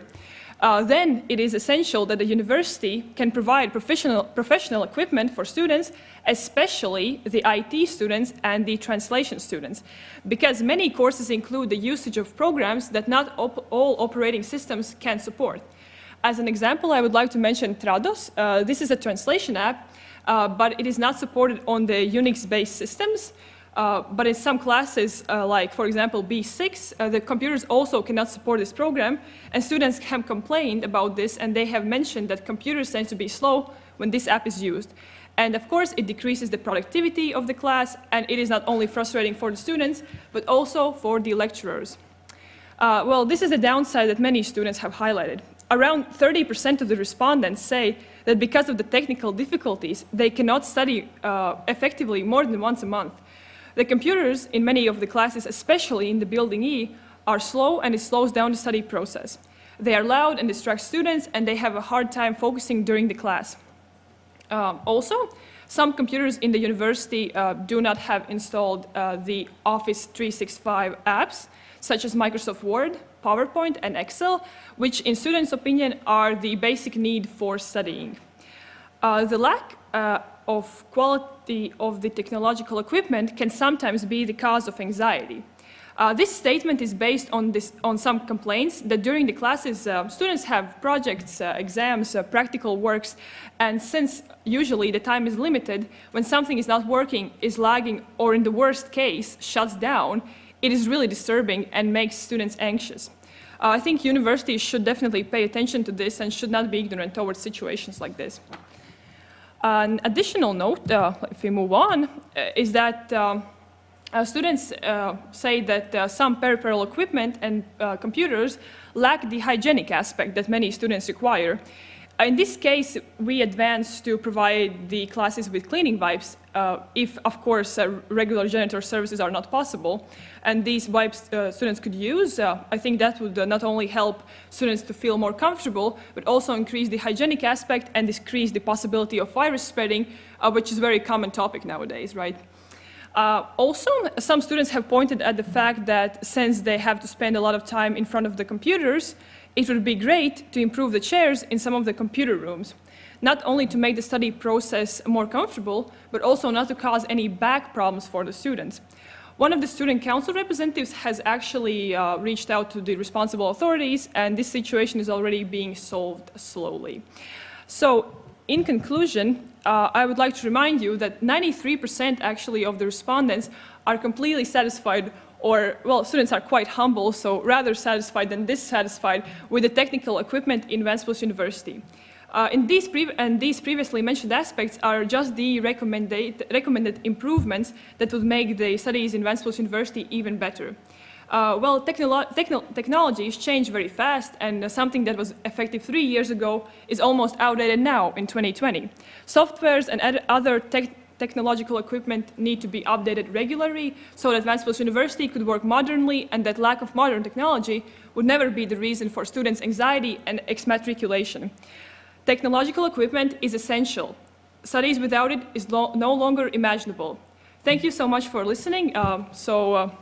If you have any questions, maybe feel free to answer. And also, if you have any comments, you can definitely contact us to our Gmail or to my personal number. Yes, thank you. Thank you very much, Lasma. Don't go away just yet, because I would like to ask a question as well.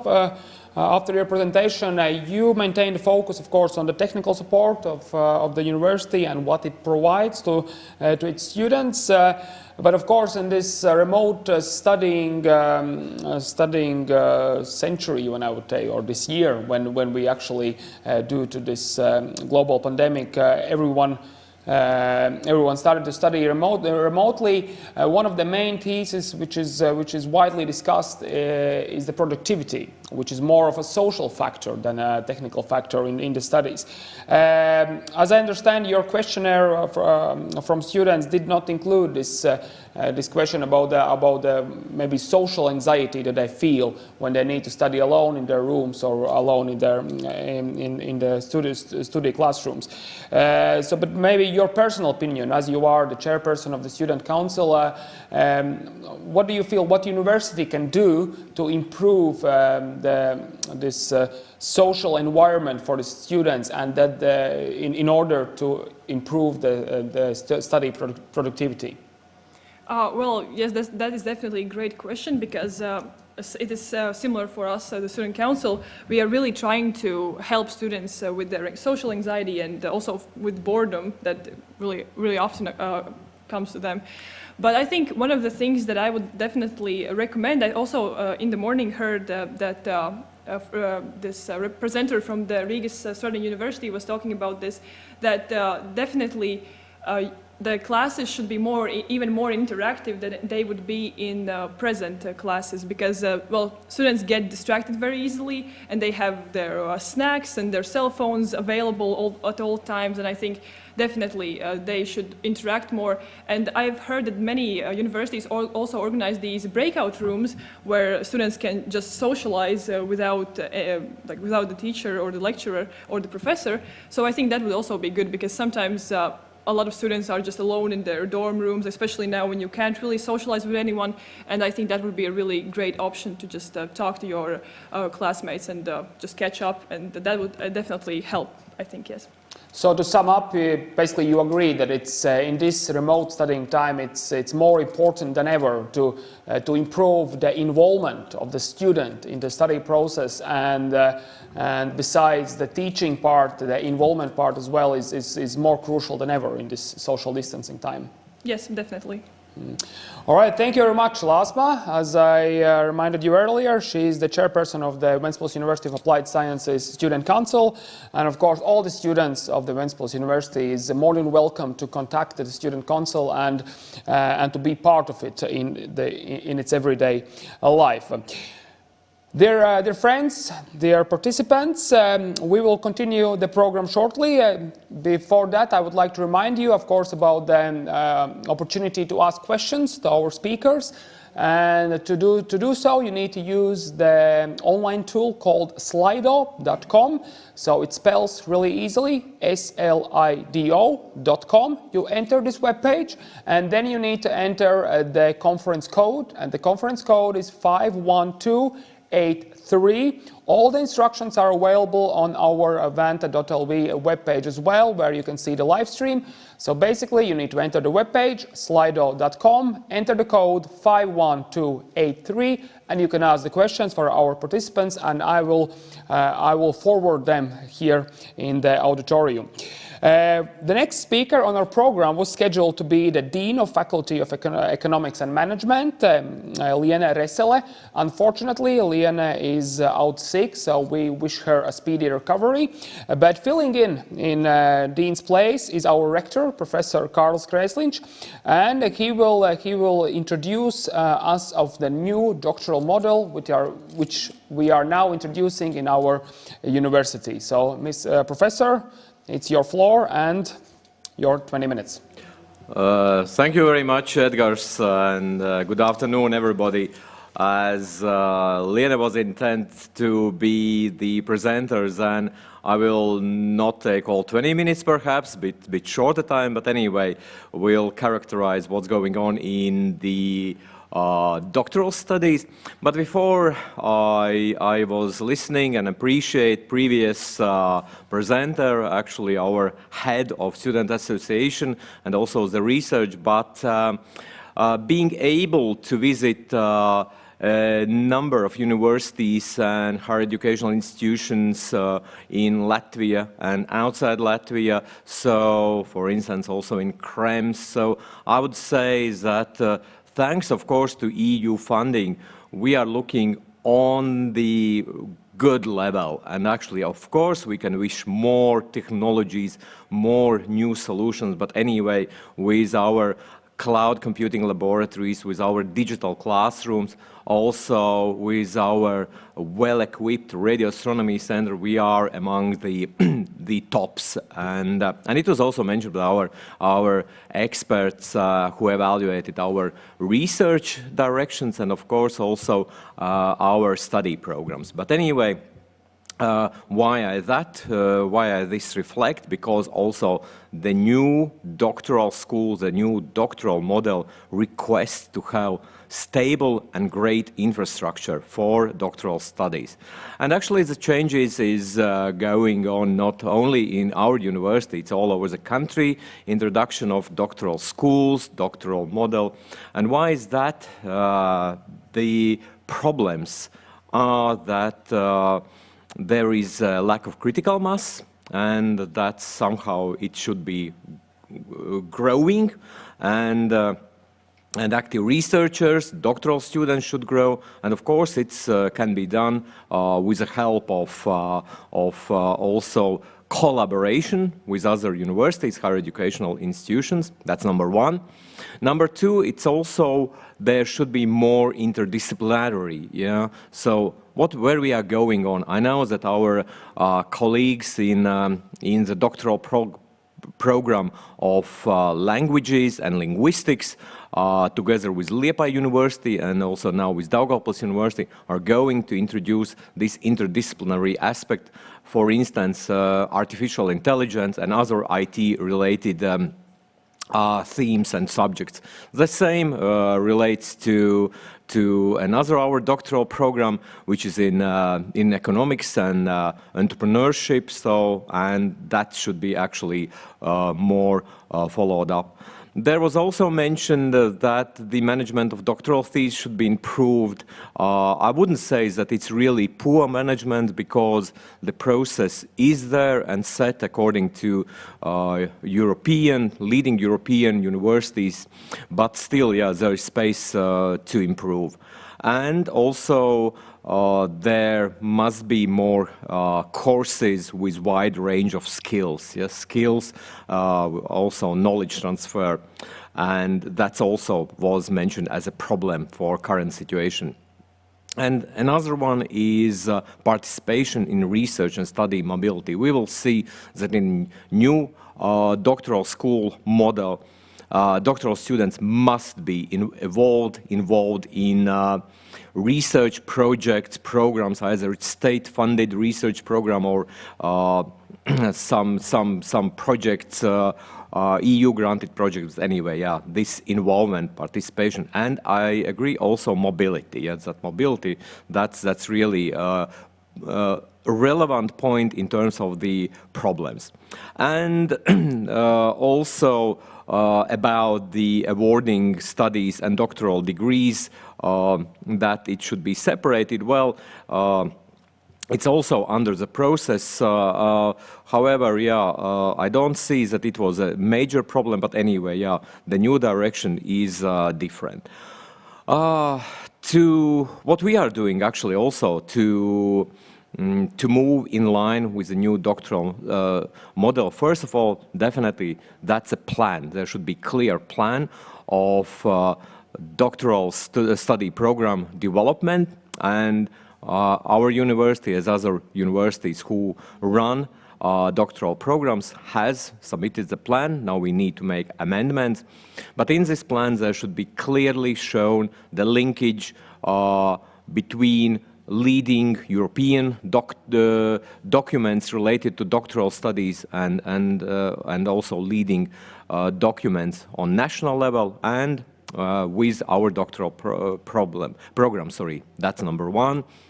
Number two, also, it's very important to analyze strengths and weaknesses and opportunities and threats, and how to actually solve these weaknesses and also possible threats. And that's also in our plan included.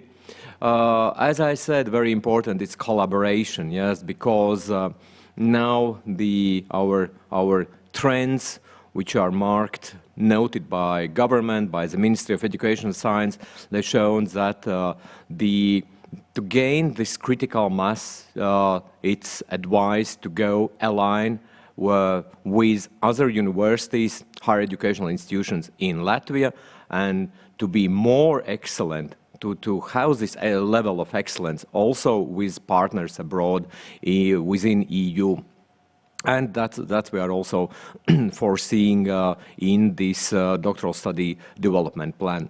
Another aspect is also the following of involvement and following of doctoral students, how the progress is going, and of course also their career opportunities. And of course there are also other sections and features, but those are the main. Obviously also financial support as well. And if we talk about this new doctoral model, then, as I said, it's very important to have this capacity. And I already mentioned that currently we have a doctoral program in economics and entrepreneurship together with Vidzeme University of Applied Sciences and Rezekne Academy of Technologies. So we are three players. Also, the same trend is going into our doctoral study program in linguistics and humanities.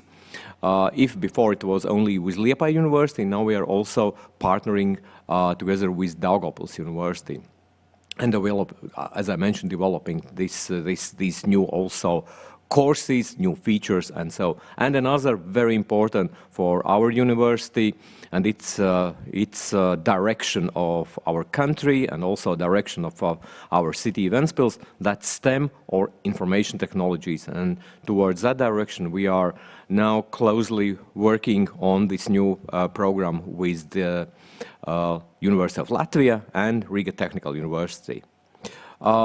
Then this actually, what I mentioned, is very closely linked to number 2, this establishment of doctoral schools.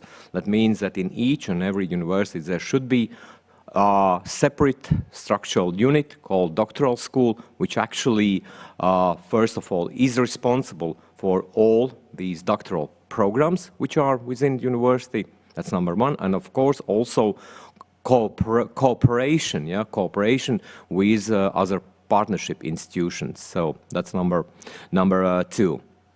And very important thing, very important feature is also the international practice, and to look and to aim to the excellence of these doctoral schools, doctoral study programs in Europe, within Europe.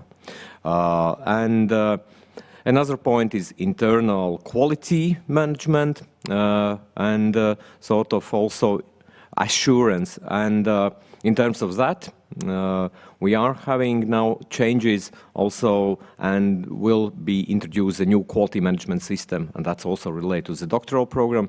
And of course, with that one, we are pretty sure that it will be assured. And also, as it mentioned, this new doctoral degree awarding process as well. It's in a progress. But of course, when I talk about these already joined programs, we are already having joined a council of awarding degrees, and that's actually needs to be more fixed, and again to be in line with leading EU higher educational institutions. And the last one, which is also very important, it's funding, it's doctoral funding. And now the new funding system is as follows, that doctoral students can apply for state grants, which is 1,000 euros. Then also universities are obliged to involve doctoral students in research projects, where they have another part for their grant survival fee. That's another 1,000 euros. And perhaps I need to mention that our doctoral students are quite happy, because they also can apply for the doctoral scholarships from Ventspils City Municipality.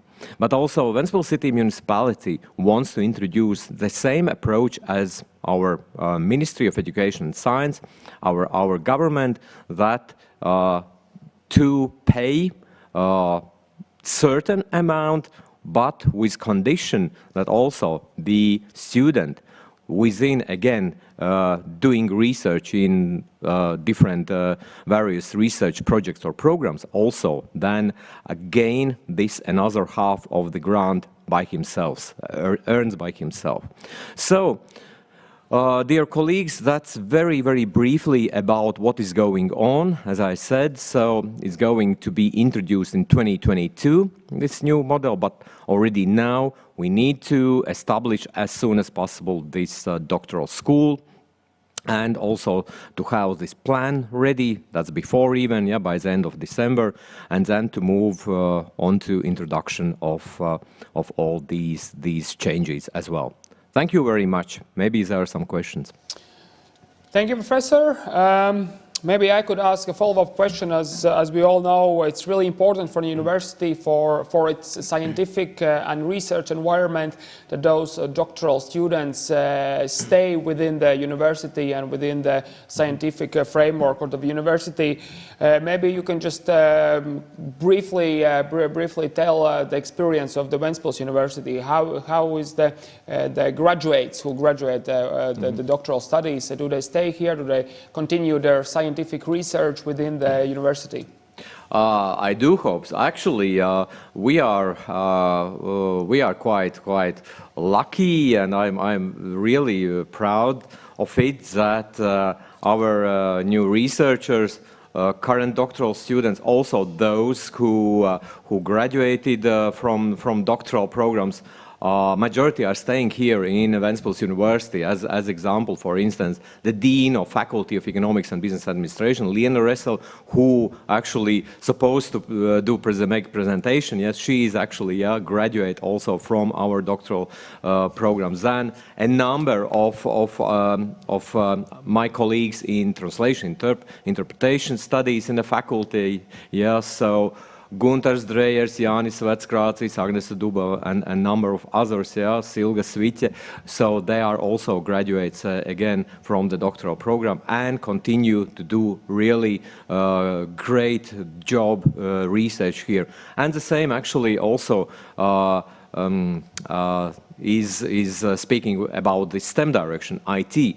And actually it was interesting that yesterday, when we evaluated students who applied for this scholarship, yeah, and then one of the candidates, he said that he will definitely go to doctoral program, but then perhaps maybe he have to move to some other university. And then I said, well, as you are now master program and you will be here with us for 2 years, then it's actually must for administration of Ventspils University to have also this doctoral student in STEM direction in IT.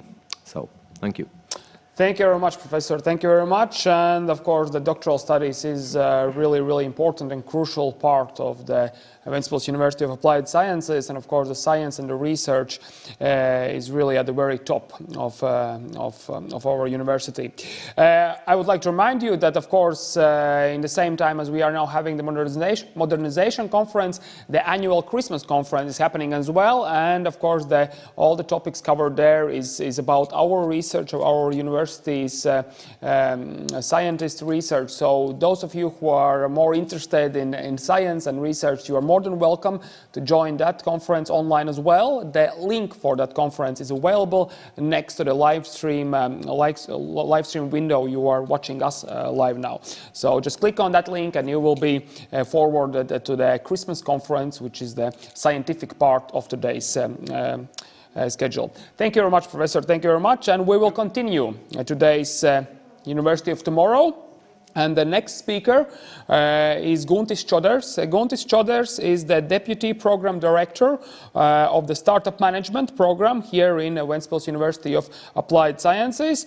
And he will cover the topic of the role of coaching and competences in education. Meanwhile, while Guntis is still connecting, I would like to remind you again that you are more than welcome to ask questions to our speakers. So just use the online tool slido.com, slido.com. Enter the conference code 51283, and you're more than welcome to ask the questions over there. I will see them live stream and I will forward them after the presentations to our speakers. Mr. Čoders, you are online. We can see you well. Yep. We can hear you well as well. So the floor is yours. So, yep, I'll start sharing screen. Okay. You see my screen. Then, the topic was invited to talk about something about modernization. And in this case, as I'm the deputy director of this new bachelor program, which is quite innovative, then the main topics would be regarding those. I believe that's the coaching and competencies in education, which are the main source for the new bachelor program. And I would like to discuss or cover this topic, coaching and competencies in education, by using a story of this Startup Management Business Academy, and of course my story as well, right? To explain why I'm here and who I am and why how everything's related. And the Business Academy itself, it's inspiring environment for the growth initiative, which started when Ventspils University approached some people from entrepreneurs, including me and Salvis Roga. And we were discussing about that there's a need for a new type of education, right? And we as entrepreneurs, we see what type of employees and teammates and founders we would like to see around us, and how to get there. So during this, let's say the first idea of initiative, the actual tangible project, the first one is this project in emotional intelligence based technology entrepreneurship bachelor studies, startup management, which was launched. This program was launched last September. So that's like the first part of the story, right? Which I'll be using as an example of these coachings and competencies, how we did it, and then a little bit about me as well. So as I said, but it's important. I don't want to be selfish or something or promote myself, but it's really important so you understand the whole story behind why it's very important for me. So I've been in IT since 2008 or something, in startups and in information technology, ICT industry. And I graduated 2010, my bachelor in business administration, but I was just very interested in technologies, and so it came to me naturally. I just went for it, right? I spent a lot of time since childhood already around the computers and stuff like that. So it came to me naturally, and I was lucky. So I was part of small startup, which was one of the first in Latvia. We developed and actually sold to one of the largest mobile vendors augmented reality solution. Then I was organizing some events, which is a different story. Then I was consulting and teaching, holding lectures to different kind of companies related to IT, 2012 or something back in those days. Then there was an awesome opportunity to be part of a US startup, which was based in Latvia, this operational part. And we were building a VoIP application, mobile application. It was 1 year, very, very awesome experience. We sold it before it even launched, so we did something very good. Then it was part of a Kickstarter campaign in Latvia, which was successful as well. That's another experience, and we raised $65,000 or something. Then I tried just the blockchain was trending. Then I tried the small hobby related to blockchain and charity. Then I was part of smart street lighting, where was my first real experience with hardware as well, not just software, and working with municipalities. And then the below the Valmo, that's my startup. We started to work in 2012, and it's been there all the time since 2012, more or less. And it's identification and loyalty platform, and it really it's something that it's not quite successful. Let's say I'm laughing that there's successful entrepreneurs and experience, so I'm probably the experienced one. But it's a very awesome school. It cost us $2,500. So we have this joke. We have a $250,000 worth of experience of like master degree with the co-founder. And so the turning point was Magnetic Latvia, which is business incubator when I moved to Ventspils. As I've tried a lot of stuff since like 2008, understood there's a lot of things I wasn't taught in high school and university. And I was sharing my experience already since then, but the business incubator was the first place where someone paid me to share the experience and help others, right? And then that was the year of a lot of insights about what people do know and how they see the world.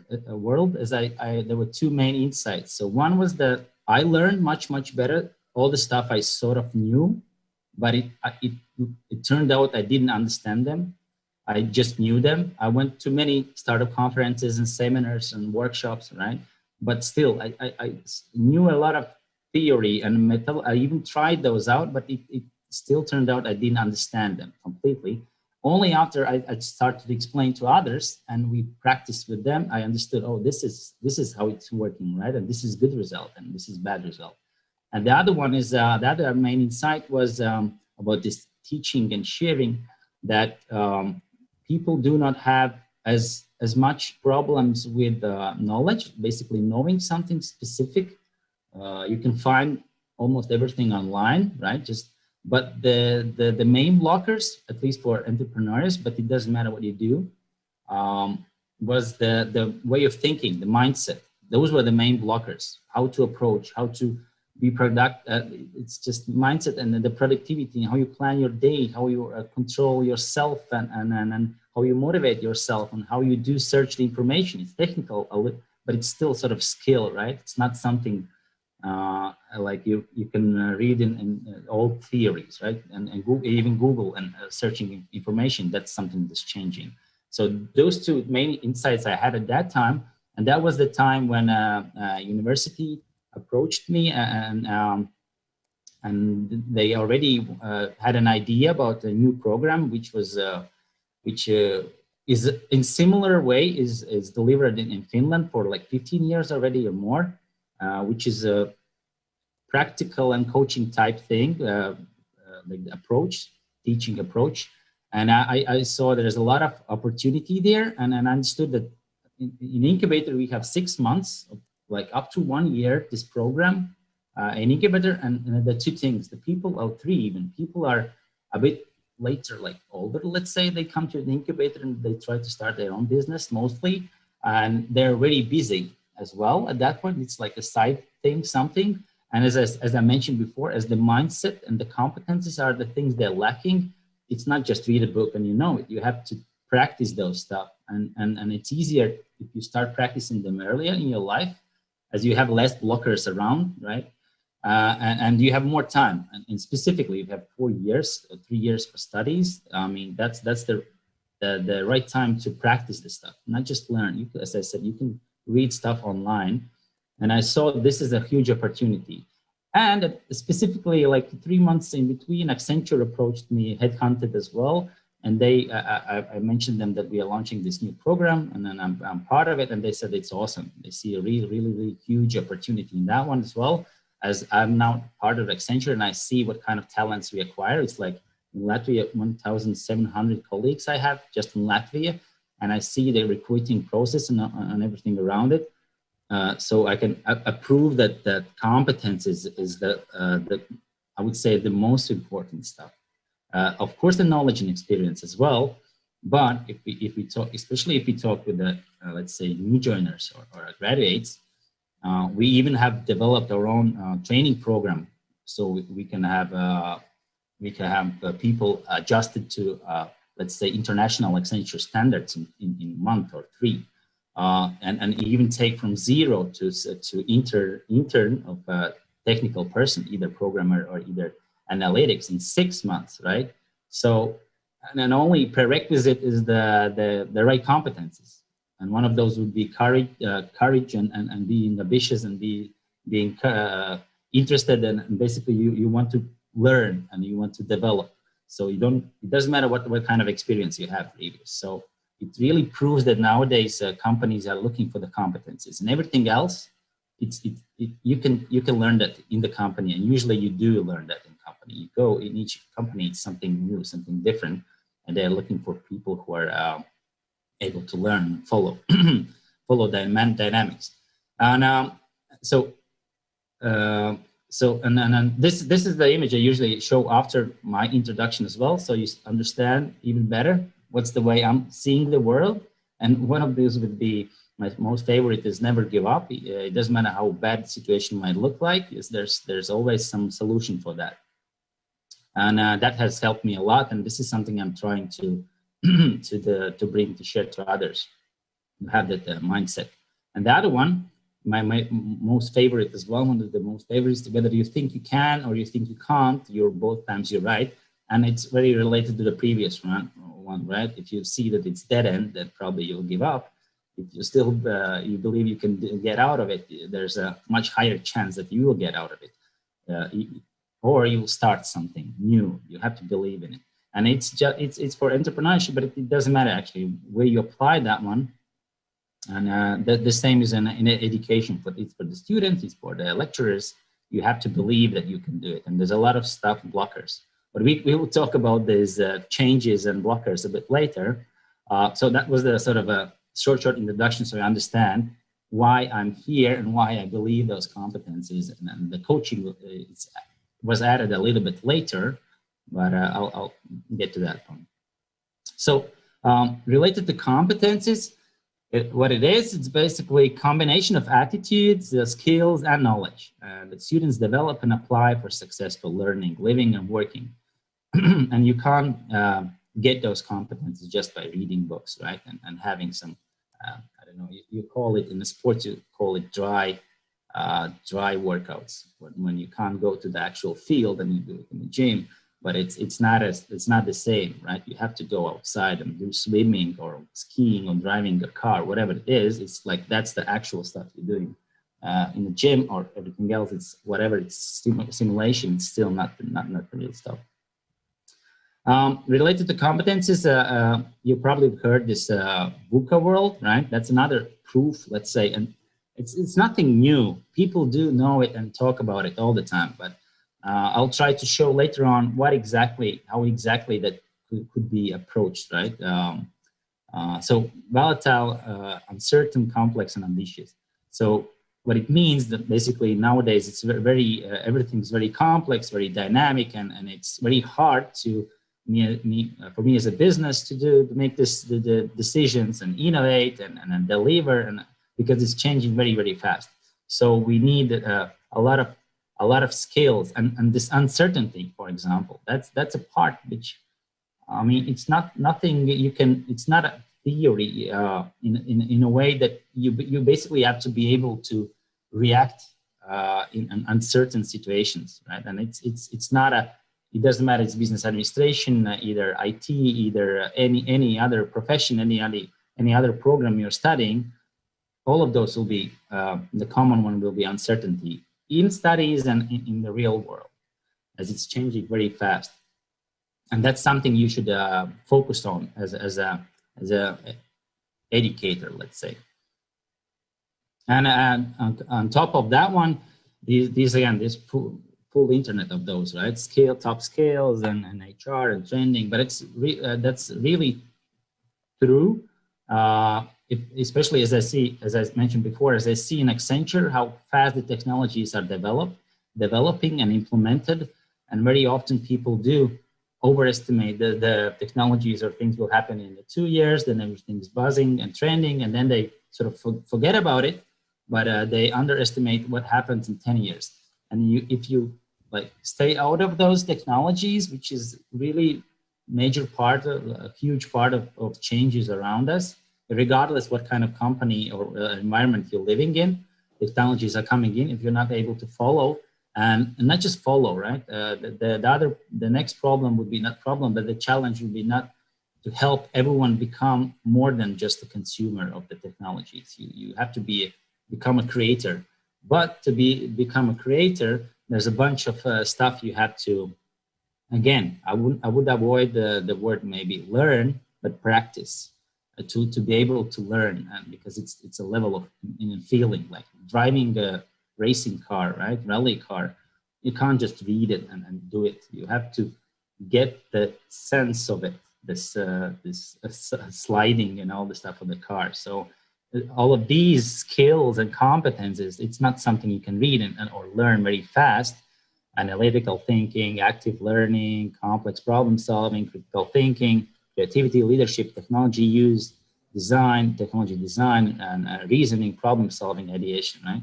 This is, I've heard often lecturers or your schools, they say this is something it's what we keep in mind when we build the courses. It's true, but I believe we should spend actual course time topics related to these, regardless of the programs.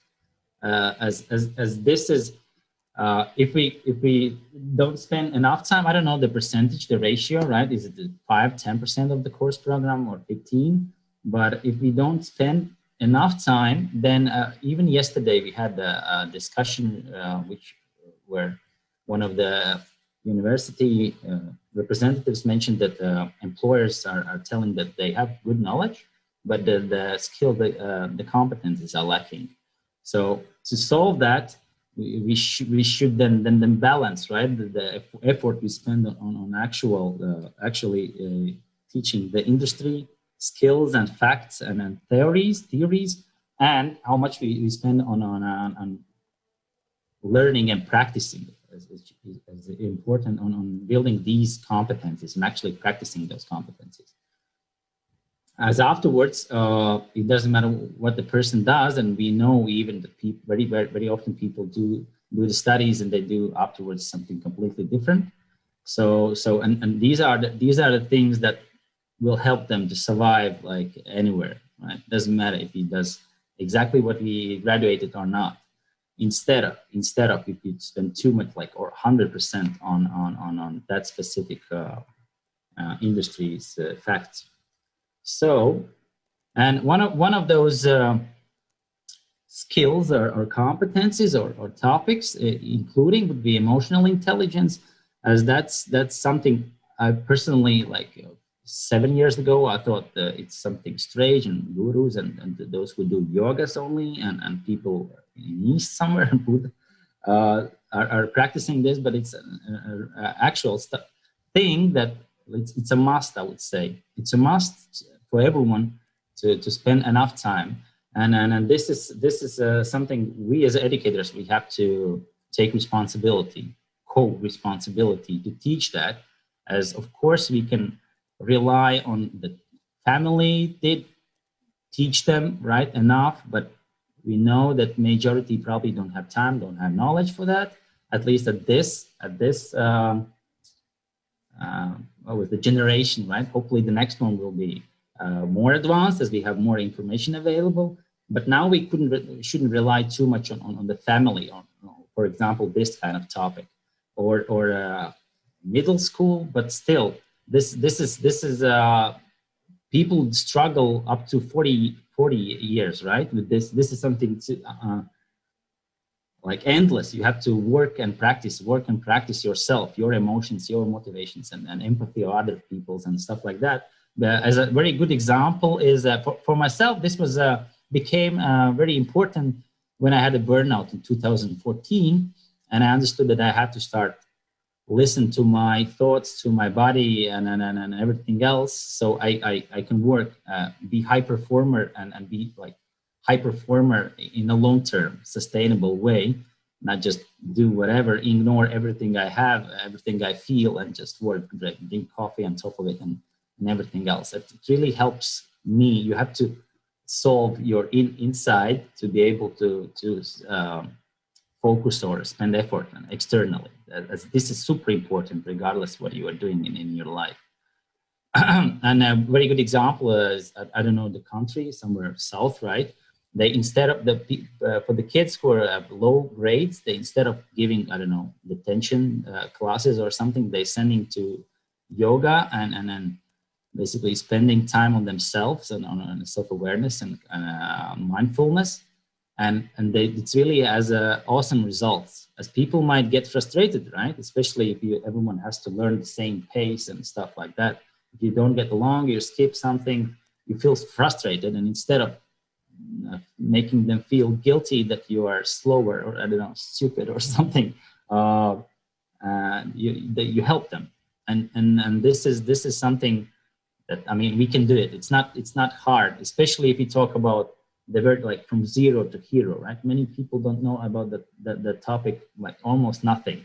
And you can help them to get at least at the level that they are aware of that's happening, and it's real and it's working. You don't have to be expert, and you don't want, and everyone won't be experts in the field, but at least from zero to hero, as you say. And another thing related to the motivation, which is related to the coaching part in education, would be that people, I will have that in later slides, but the thing that we believe that students have to get their motivation themselves, first of all, or either, I don't know, they're lazy or something, right? But the thing is, they don't probably they don't see the motivation, they don't see the vision, why they should put so much effort in it. And very good example are kids. I mean, how many hours they spend and how much effort they spend to learn to walk, right? They stand up, they fall, it hurts, it keeps they keep falling, but they keep trying. Why?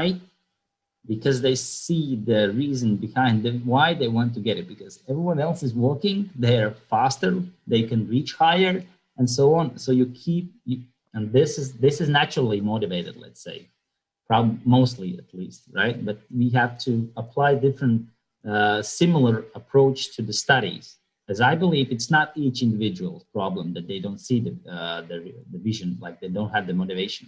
It's the problem of the system or not the individual. As I mentioned before, right?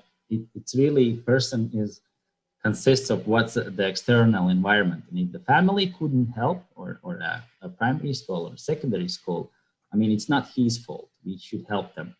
And it's very, very hard. I mean, very risky to say this is normal, this is not normal. This is what you have to be able to do after 18, or it's quite tricky. I know it's hard to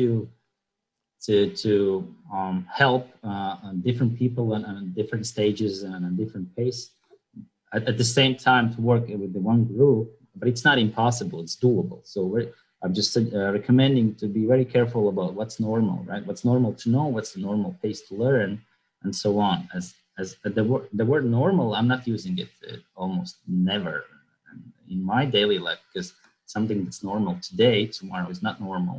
And we can think even 5 years ago what was normal. So by using the word normal today, it's quite risky. I mean, and not just by comparing today and tomorrow, but by comparing, I don't know, the place you are and a bit like 3,000 kilometers south, right? That's normal. So, and as I mentioned before, yeah, I believe it's a wrong perception that we hope that everyone will be grown up in 18 after secondary school, and they know what they want, and they're motivated, and they're just coming to us and then urging to get the knowledge.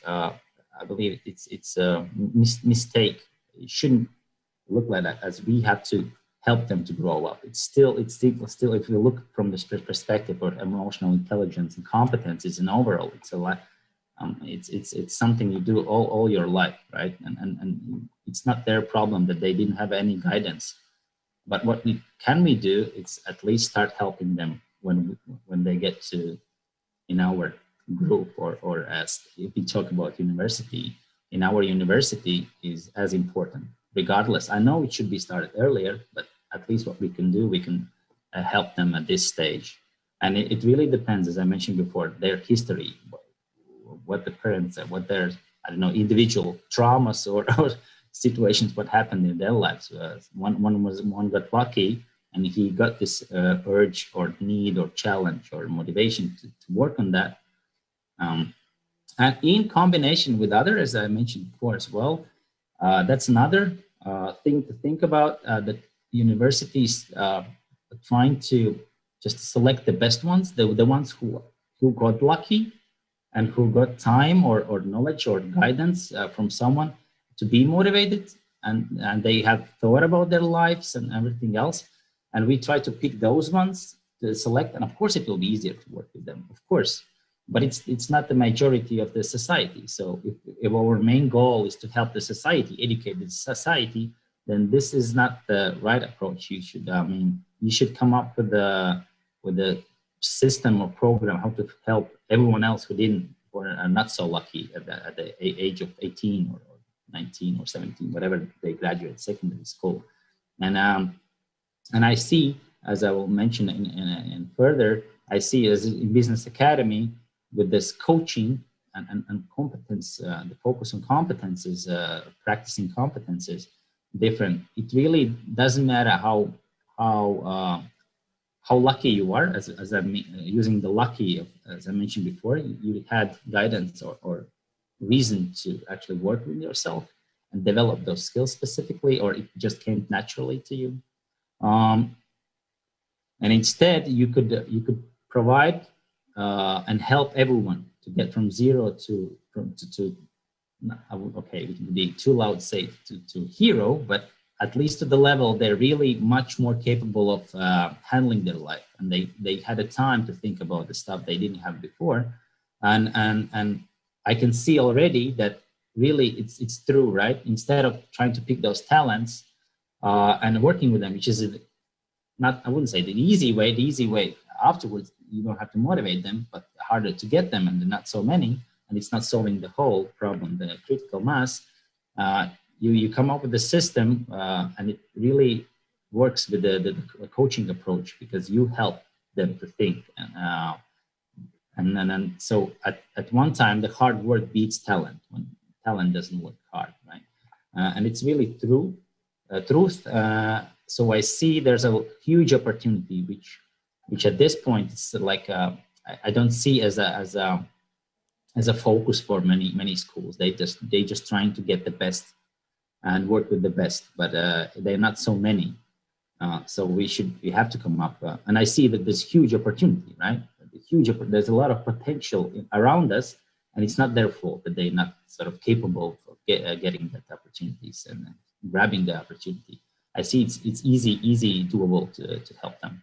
And sort of an additional proof to that one was that when we went to these team coaching sessions, we had like 5 or 6 around the world. One of those was in Austria in Red Bull Academy, and I love the way they look at their students, that they really don't rush to get to the technical school, right? School techniques and hockey strategies. They really spend a lot of time on this onboarding, let's say, creating this safe environment and having the time to think about what I'm good at, what do I like, and only then putting them in these uncertain or house situations where if you feel safe, you are willing to test and try, right? That's another topic, probably, how to build a trustful environment. But as the kids I mentioned before, babies, if they feel safe, they're not afraid to try.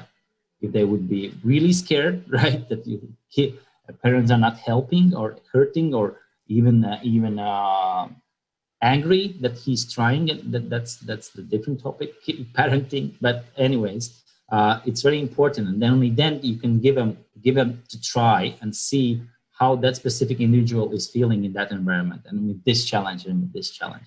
Okay, we don't have too much time, if I am correct. So students use and the reason why they're doing it, they said at the beginning is a bit slower than other hockey schools and football schools, but after a few years, like 3, 4, 5, the teams like are unstoppable. Starting a year, they start about like 6 or 8, and around 10, 12, their teams are unstoppable because they have completely different understanding of the team, of the motivation, my own motivation, and everything else. Why they have to do the one exercise like 1,000 times, right? For the ones who haven't spent enough time, they're just doing it because they want to win. But for this approach, it's like completely different motivation. So that was really inspiring. And I saw that this is the way to do that. Sort of if someone like them are doing that approach, then it should be working. So students use and develop competence when they encounter unfamiliar or challenging situations. This is what I mentioned before. So competencies help students draw and build upon what they know, what they think, and what they can do. This is something I've covered before. And this academic coaching, more or less what it means, the same as before, like parenting, right? You shouldn't do everything instead of them. You let them do, and you. I would say coaching / mentoring, but you help them and comment and give feedback specifically to their situation, and let them try.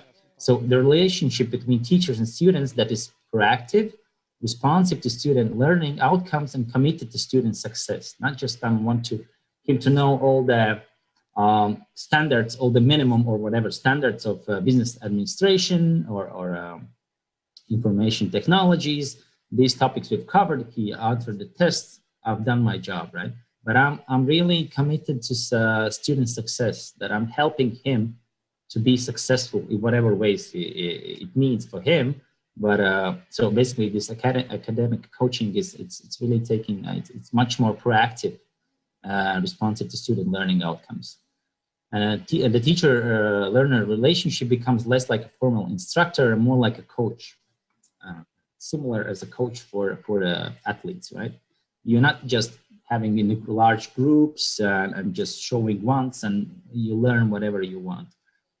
Just go to the contest and win. You work individually. Everyone's trying and you give feedback individually. I know it takes much more effort, but in the long term, it really, the ROI, it's worth that, because at the point that person becomes self-sufficient, he can help others.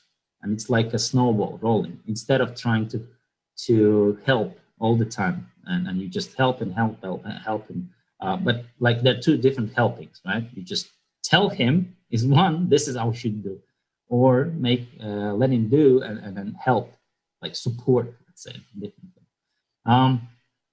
And then all these competencies and all the stuff, before we launched the program, Business Academy, I had this, even one of the topics in master degree as well. It's quite a good approach about explanation of the managers and the employees' role in the company. As in the past, it was just administrator, right? You had to follow the rules specific.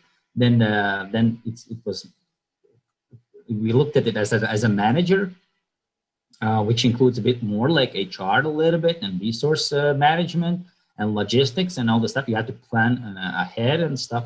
And nowadays, additionally to that, you have to be able to be a leader, inspire, communicate, to be empathic. You have to have an empathy, right, to understand how everyone feels and so on. So this requires additional skills and competences, I would even say, not just skills, but competences, which requires a practice. And for now, very often we don't have enough practice. We don't have the chance to practice that one. And the same, you don't have to be a manager, even any employee. In the past, you were just executor, right? You had to do the stuff you've been told. But now, at least the modern companies, they are waiting for you to be a co-creator and think about how to build and take initiative and ask and innovate. And again, this requires safe environment. So one of the slogans was initially not what you know, but how you think that matters. And I really believe that, but it takes a lot of effort to help the people to get there. I probably won't play these videos because we don't have time, but if you know this Crudes movie, it's quite good example. But I don't know if you're here, but when the dad is basically saying, don't try anything new, it's crazy and you're gonna die. I mean, it's dangerous. And then very often we have similar situation everywhere around. People just are scared of unknown and uncertainty. But you can practice to feel confident in uncertain situations, and you know how to approach them. And that other story where the other guys tell us that actually it's not so hard, and you should trust them, trust the process. I will try to disturb here just a little bit. Maybe you can try to wrap up. I have a few questions for you as well, so maybe you could wrap up the presentation, and then I could ask you some few questions as well. Yeah, 1 minute, we'll go quickly past. So we built a startup management where we let the students work only practical. Basically, 80-90% we spend on practical workshops and coaching sessions. They work peer-to-peer learning, which is, as I said, it's very important for them to start teaching each other. And they act solving only actual problems, not some theory or use case. We're looking now, very interesting and appropriate just for them. Because most important part, as I said, me as a mentor, my most important role is to motivate them, show that why they have to do it, and then provide the right environment. Everything else depends on them. And we're using Coursera. Others might say that we don't have time for coaching, right? We have to go through the materials. How we solve it, we say you go to Coursera, you read the theory, come here and we discuss. So we spend in lectures mostly time just discussing and practicing. This is the awesome team which built it. We have awesome support, and we started last year with 7 people. This year we have 21. They have created awesome agency where they practice and earn money. This is like a student-owned agency, and they've created already like 9,000 in revenue this year. They launched in June, so it's really successful. And people do pay 3,000 euros, come to the other side of the Latvia to study, and they're actually paying. So we are doing something right. Okay, that's it. All right, thank you very much, Gunt. Thank you very much. Really interesting, and of course, your study program, the startup management in Ventspils University is as well one of the new ones with this innovative approach to studying and teaching students. But regarding the competencies, basically there is a question from a viewer about how can you measure the competencies in the students during the study program or afterwards. How can you measure that? A lot of competencies, so a lot of measurements, but usually you have more than one metric, and it's I would say even more important is to have each individual's benchmark and improvement of the benchmark. Not just, again, it's quite risky to come up with the normal, but if you see the growth and improvement, and so there's one measurement and you just compare the same measurement, whatever at that point that is, if it's public speaking, right? I'm not just the one, or guest lecturers are not the ones evaluating. We ask everyone, as many people as possible, to include in the evaluation, in the project presentations, and there's a bunch of those parameters. So many people, many parameters, and then you can compare. I would say that's the benchmarking, more important than having one metric that works for everything. Thank you. And to finalize and to wrap up, I have another question which involves basically the important cornerstone which we outlined in today's conference, which is about the involvement, the student involvement in the study process. So to make sure that the study process is high quality and fruitful. And regarding your study program, the startup management, where involvement and practical studies, of course, are really crucial. What tools and what technical support you use in today's world when remote studying is new normal, and how do you improve this and provide the involvement of the students in the study process in the remote study time? We've been lucky as we prepared for this since day one already. We included our own communication channels and Slacks and built task management systems. And first 2-3 months are more or less about building the team's alignment and come up with a common goal and common vision. And as I said, the motivation is the most important. And then give them a responsibility. Everything they wanted, we are discussing on daily basis, on weekly basis, what else do we need and who's doing it? I mean, you have to do it. I'm not doing anything. I'm just coaching and mentoring and commenting, giving feedback. So what do you want? Let's do this. You give them responsibility, it's completely different level. And now even they are doing the marketing. They are improving the internal processes, coming up with new automations and tools we're using. I'm just helping them to get the best result, and they are doing even the marketing, recruiting the new students because they have their goal and they want next year awesome people to join and help them to achieve the goal. So, so basically, it's hard to build, but it's self-sustainable afterwards. So basically, it's about managing roles and duties for the students, so to make sure that they fulfill their align the common goal. So your individual goal aligned with the team's goal, and you give the role, like combination of three: your goal, team's goal, your responsibility. That's it. All right, thank you very much, Gunther. Thank you very much. I would like to remind that the previous presentation was by Guntis Čoders, who is the Deputy Program Director of Startup Management in the Faculty of Economics and Management here in Ventspils University of Applied Sciences. And we will continue our conference, University of Tomorrow, with the next speaker, who is a professor from Austrian University of Applied Sciences, Krems. And it's important to note, to say that we have we realize a study program, International Business and Export Management, together with University of Applied Sciences Krems.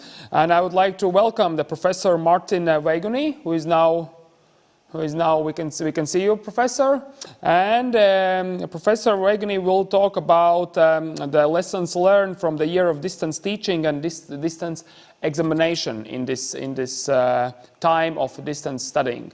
So, Professor, the floor is yours. Yeah, hello from Austria. Thanks for the kind introduction. I hope it works that I can share my screen.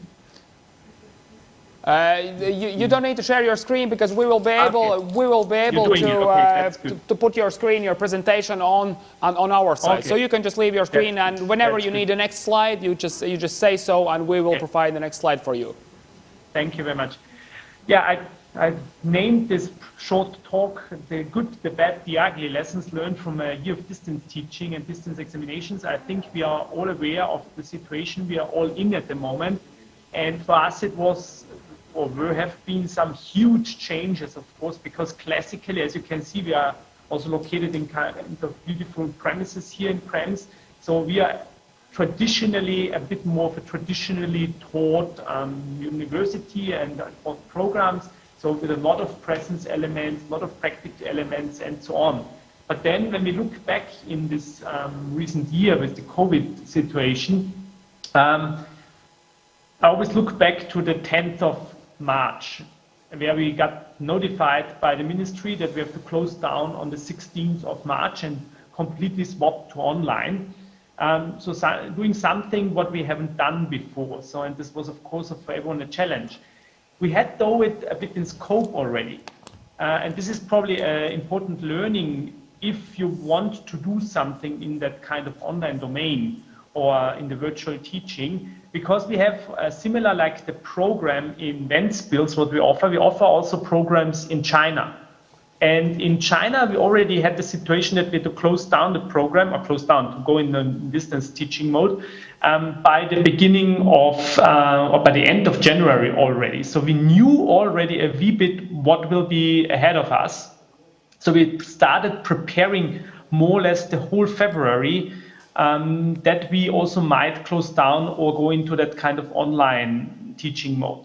And what we did with that kind of preparation, we made a really low frills entrance for the people to teach online, where I come back then later. But that was a really important step that went so smoothly in the first step, because technically we got announced on the 10th of March, that was a Tuesday, that we had to close down by latest 16th.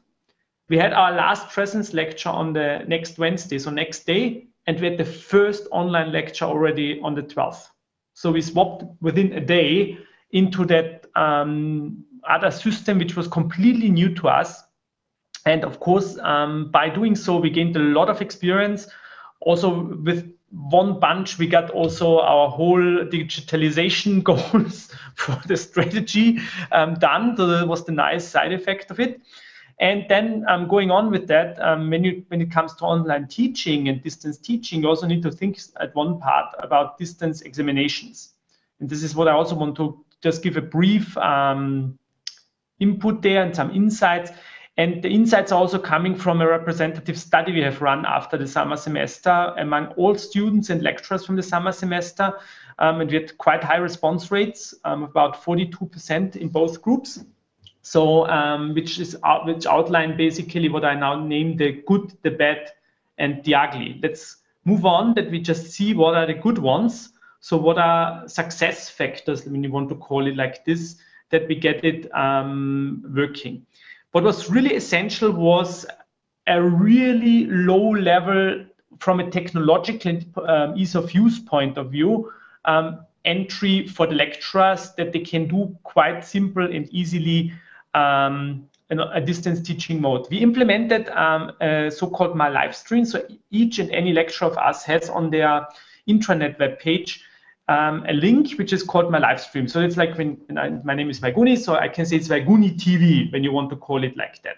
So everyone has their private channel. The students can see it because it's linked directly to the classes. So the lecturers can choose either using our e-learning platform, what we use Teams, Microsoft Teams, so that is then for a bit more advanced. But when you only need to do online streaming, so an online teaching mode, the entry level was really, really low. And this is also what we see with other stuff, what we are doing. these days in an online way, you need to keep that kind of entrance low. This is really important that people get doing so. Of course, you will have some kind of resistance to these kind of changes, but it's really important that you keep the entrance, that people start trying. When you have the kind of resistance there, that they don't try, you might get a problem. What we also learned, and that was quite surprising for us, that's the value of audio. We had heaps of comments, very positive comments from the students already during the situation, that they say, wow, they made now podcasts and podcast collections and all kind of stuff. You will see, I have a quick short slide on the next pages. We will see that it was not that commonly used, but when it was used, it was an absolute delighter for the students. The students love everything related to audio files. That was a big learning for us, because we thought, okay, there will be more video or something like that, but actually the audio proved really well, and we started now as a rollout in the winter semester. So a bunch of classes are now producing their own podcasts, spoken slides, and so on, what students can then use also in an asynchronous way. So we made also a blended learning guideline for the lecturers, where we say, okay, you have synchronized and asynchronous units within the lecture, and a lot of people doing their audio stuff there. Then what you need is little tools for engagement, so that they can keep people active within the lectures. There it proved with all these kind of little quiz tools and Mentimeter and that stuff. And you see on the bottom, that's the bottom part. When you see, okay, this was on the right side, it's like high usage. On the left side is low usage. This is our tools. And when we go on the next slide, please.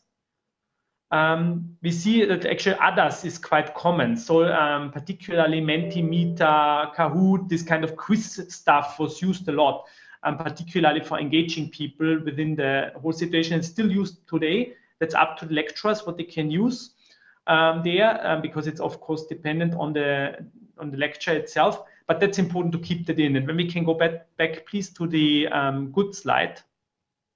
One more back, yeah, thank you. So this is quite important, and what is really important is the adoption of the grading. So we were classically more into that kind of classic approach. You have an exam and then you get a grade, but you need to do a portfolio grading in most cases, so that you say, okay, all the activities stack up to a grade at the end, to keep people involved and students involved in that whole notion.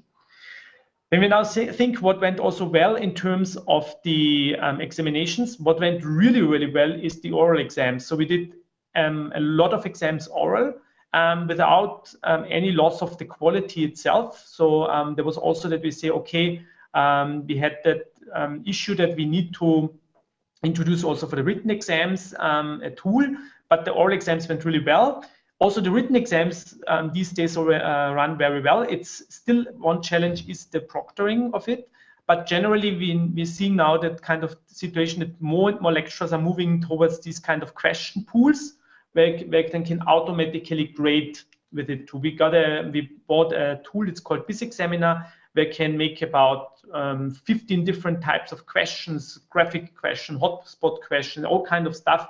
We're also administering with that tool our admission process for the health sciences, where they need to do a health test before, so like a health knowledge test. So that's actually a very powerful tool, and we see now more and more use of that. And that might even shift in one way that we can offer exams in future where you don't have a fixed exam day. So you say you have like a week, let's say 3 weeks exams, and the students can then choose on which days they want to write which exam. That's of course future, but that's something what could be doable with that tools, and particularly when you have question pools, when each student gets basically different questions there. Also, a learning was that everything what is a deliverable, particularly like portfolios, reports, and that stuff, that works perfectly fine also in an online mode. So there's actually not much to change. Now let's move to the bad findings. What we saw is the workload, and there's still something going on. So the adoption of the workload is still some challenge for lecturers as students. So the lecturers reported about a 66% increase of workload, the students about 33% in the summer. Now in winter semester, we have some classes where the lecturers reduced then too much the workload for the students, which was also not good. But to get that balance right, you probably need 2-3 iterations of teaching that you get the balances right with assignments and that kind of stuff. So this is definitely something what you need to consider. Then teaching and examinations ultimately it's not about understanding the technology. That's, as I said, ease of use, low first entry, but ultimately people need to understand that other system. And this is where we put in a lot of training efforts in the last few months, that people not just savvy in the technology, but also savvy in the didactics and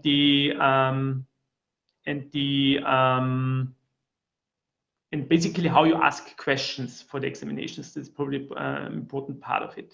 What we also saw is that the surveillance process, of course, is something what you need to consider when it comes to the examinations. And what we saw, you need definitely a better plagiarism check, because we checked, of course, before, but only the reports. But basically, we now built a system where you can check presentations, each and anything, because we saw quite an increase there. And actually, that's also what we're doing now, that we get a bit more powerful learning management system to facilitate particularly asynchronous teaching. So when we move on then to the ugly, that are things which are still a challenge, and also to finish it off. This is, of course, response and interaction. We are not following for the future that kind of thinking, okay, now everyone needs to do a certain amount in online or virtual. No, we say, okay, when it makes sense for a class. That could be that one class can be 100% virtual, but another percent can't be virtual at all. And this is, I think, something important to consider. Also, what we are still, and what we need good guidelines, we have the guidelines for the students that they also need to have attendance in the online classes. There's definitely something to look at. On the other hand, you need to find the balance right with the so-called telecommunications fatigue, because people just losing concentration much, much faster in that online mode. And this will keep like this, so we can't change that really. As I already said, getting that workload right. And as I practical classes, we have a lot of health programs, we have a lot of laboratory programs where you cannot just do anything in a non-practical manner in a non-virtual one. So that is really hard to, of course, to facilitate there. With the examinations, what some students report and what we see now with the grades is also that the grades decreased a wee bit, not much, but a wee bit on the averages. And students report that they are slower on the computer with answering. Depends a wee bit how questions are asked.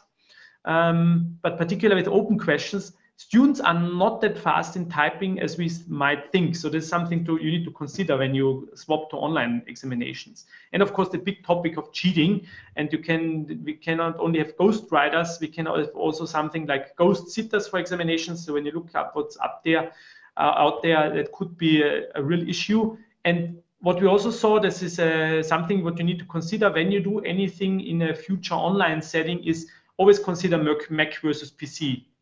That is a huge topic. A lot of students have Macs. Also staff have Macs, of course. We have a lot of adjunct lecturers which have their own equipment. And when you make something for one platform, it not necessarily works for the other one. So always try on both sides. This is a really important learning, and it's also something you need to consider when going online in future. Good. That was it from my side, a quick overview. So what will the future look like? As I already said, not one size fits it all. We also asked the students how much they could think about having online classes in future. And you see that we have like 3 major peaks there. It depends a wee bit also on the situation of the program. We have a lot of part-time programs where people are working besides the studying. There, of course, it's a wee bit higher. In the full-time bachelors, the percentage is usually lower. So that will be somewhere, it will be in our case more program dependent, lecture-wise dependent, how much we will include digital components in future. So, but we're not doing a one-size-fits-it-all approach. So this is probably the most important learning also from the whole situation we had with the COVID changes.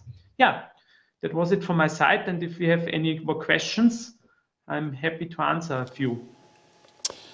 Yes, thank you, Professor. Thank you for the overlook of Krems University and the remote study process in your university. Previously, we had a presentation from our student council, and we basically found one of the factors which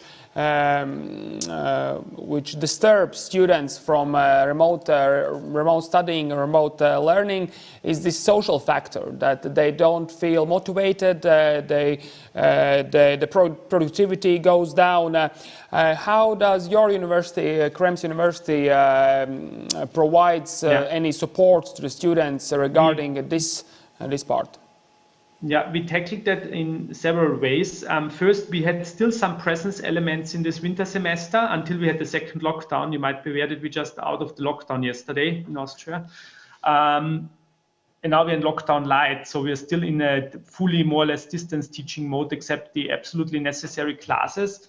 But before we had also classes for the programs which are easier to digitize, like business programs, for example. That helped a lot to get that kind of social component in there. And what we're doing right now, most programs have some kind of informal activities. So we have programs where the program director invites each week together with some lecturers for a coffee. Then they stay a few minutes with the students there, and then they leave that session, that the students also have the platform to talk to each other. So it's important to nurture and foster this kind of informal activities also in that virtual realm. What we are doing right now, we have an advent calendar for the students each day where they can do some activities. We work there with virtual tools like Padlet, where the students can easily share, for example, their best Christmas decoration or something. We want to get them to talk. This is an important part. So the advent calendar is for the overall university. After Christmas, we move back in a program-related approach, where we get some students who are a bit more savvy in social media, and they will start discussions around pets, hobbies, holidays, and so on. So about topics which are off the study topics. And this is the quite important thing, that people get together. And we plan again for the summer semester with so-called presence weeks. So we work with residential weeks, where they come for at least 1 week in to see each other, and where we can also facilitate some groups activities with them in presence. And the rest of the remainder of the semester will be, of course, again online, because we need to wait until the pandemic is over. Hopefully, then with the vaccination now starting, then we can move in a bit more normal situation by the winter semester. But keeping that kind of informal and digitizing that informal part, that's an important thing to keep people also active, and particularly also the length of the blocks in an online teaching mode. So this is from the didactical point of view. So we put out the regulation that no session should be longer than 4 units. That's roughly 2 hours for the students. Thank you. Thank you very much for this really great answer. And of course, we do look forward for a time when the students will be able to meet again, and of course, have the face-to-face lectures from their professors and lecturers.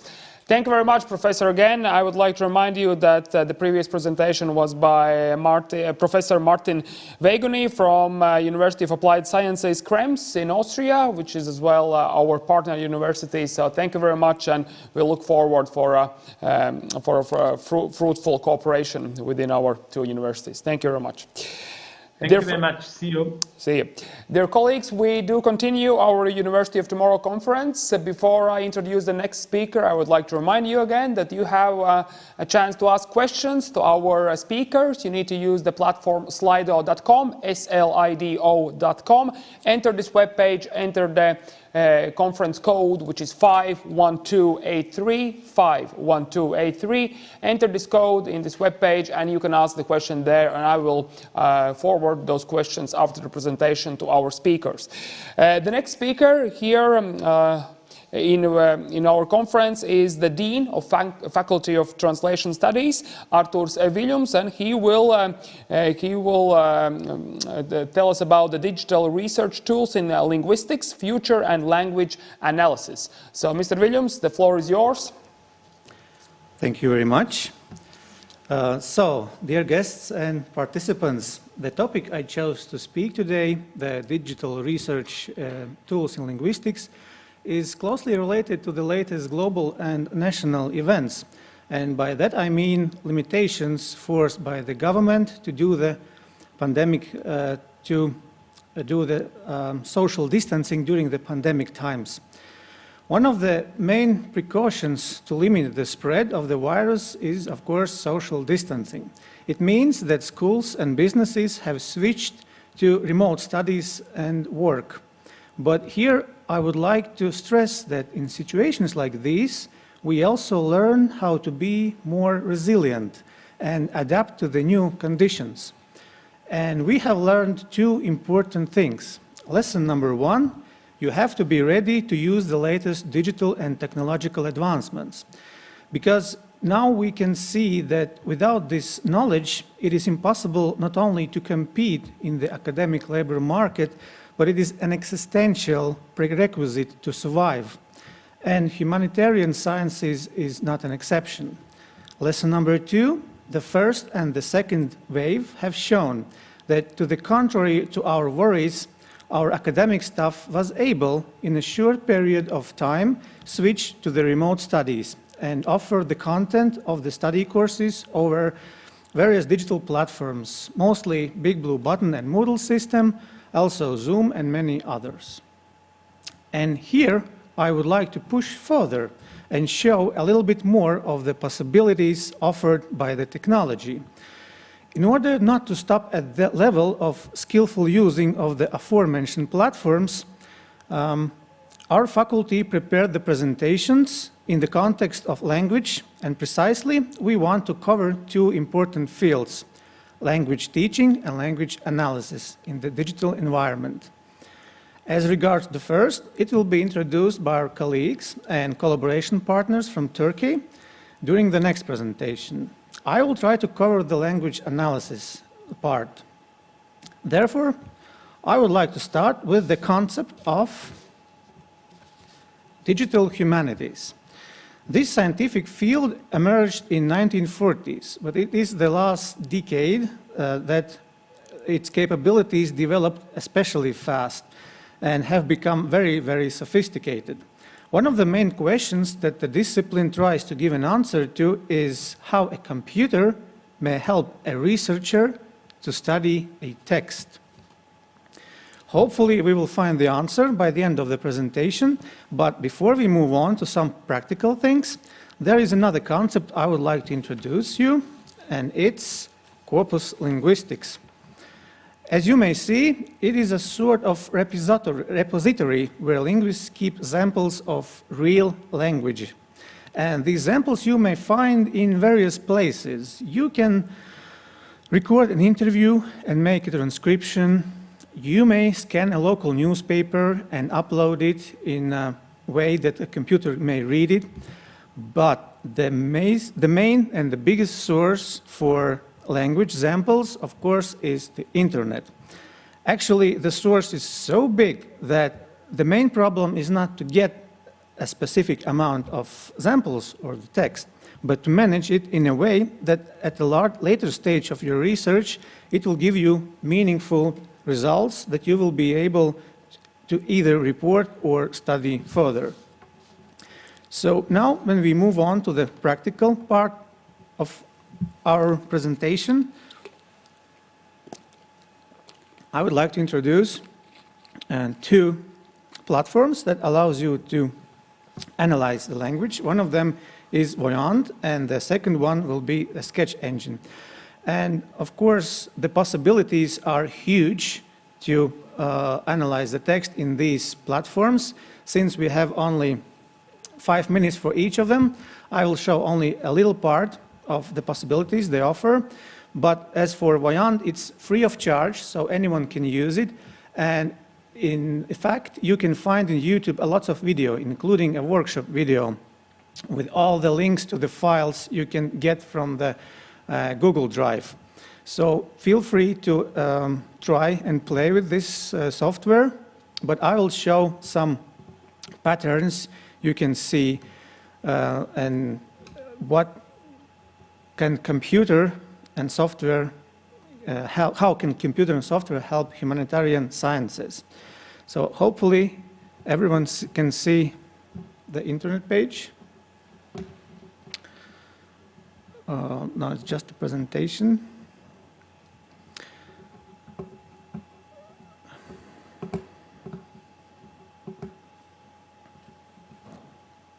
Can you see the internet page? No. Well, then you may enter the link you see in your presentation. And what I wanted to show you how word clouds can help to understand what kind of text you can see. So if my plan was to go to Venta web page and copy the text which is describing each faculty of our university. So we have 3 faculties, and my plan was to copy, for example, the information from the Faculty of Information and Technologies, and then you could get a word cloud. And it's a bag of words, a cloud where you can see all kinds of words that are used more frequently, and they are divided by the color. And the more the word is used, the bigger it appears in the word cloud. So as a result, by copying this text, you could see that the main word in the information technology would be a computer. Then I would copy a text from our next faculty. It's Faculty of Management and Economics. And by analyzing this text, a word cloud would give you a result, and the main word would be, of course, business. And the third faculty, it's our Faculty of Translation Studies. There, from the description of the faculty, you could find that the most frequent word in this text is translation. So, among the other words frequently used. So, how can this cloud of words may help you? For example, if you are a translator who specifies in certain types of text, thematic types of text, then you can see instantly whether this is your field of expertise or not. For example, if you translating medical texts, then if you see a bag of words or a word cloud where there's only technical or IT related terminology, then you can get wary and maybe give this job to another person. And it's only one of the ways the word cloud may help you. It may also push you to the right direction and give you ideas on hypotheses you would like to search further on in your research. If you, for example, are a bachelor or master's student and you have no idea what you would like to write about or research. The next step that I wanted to show you in the web page was the work with the corpus and why it's important to manage your data in a corpus. Because if you just chaotically drop the text into the platform, well, you will get some kind of results, but to get the most interesting ones, you have to manage your corpus. You have to separate the main text and metadata, like title or a person. You may interview, for example, several persons and divide them and make the platform to divide them for you.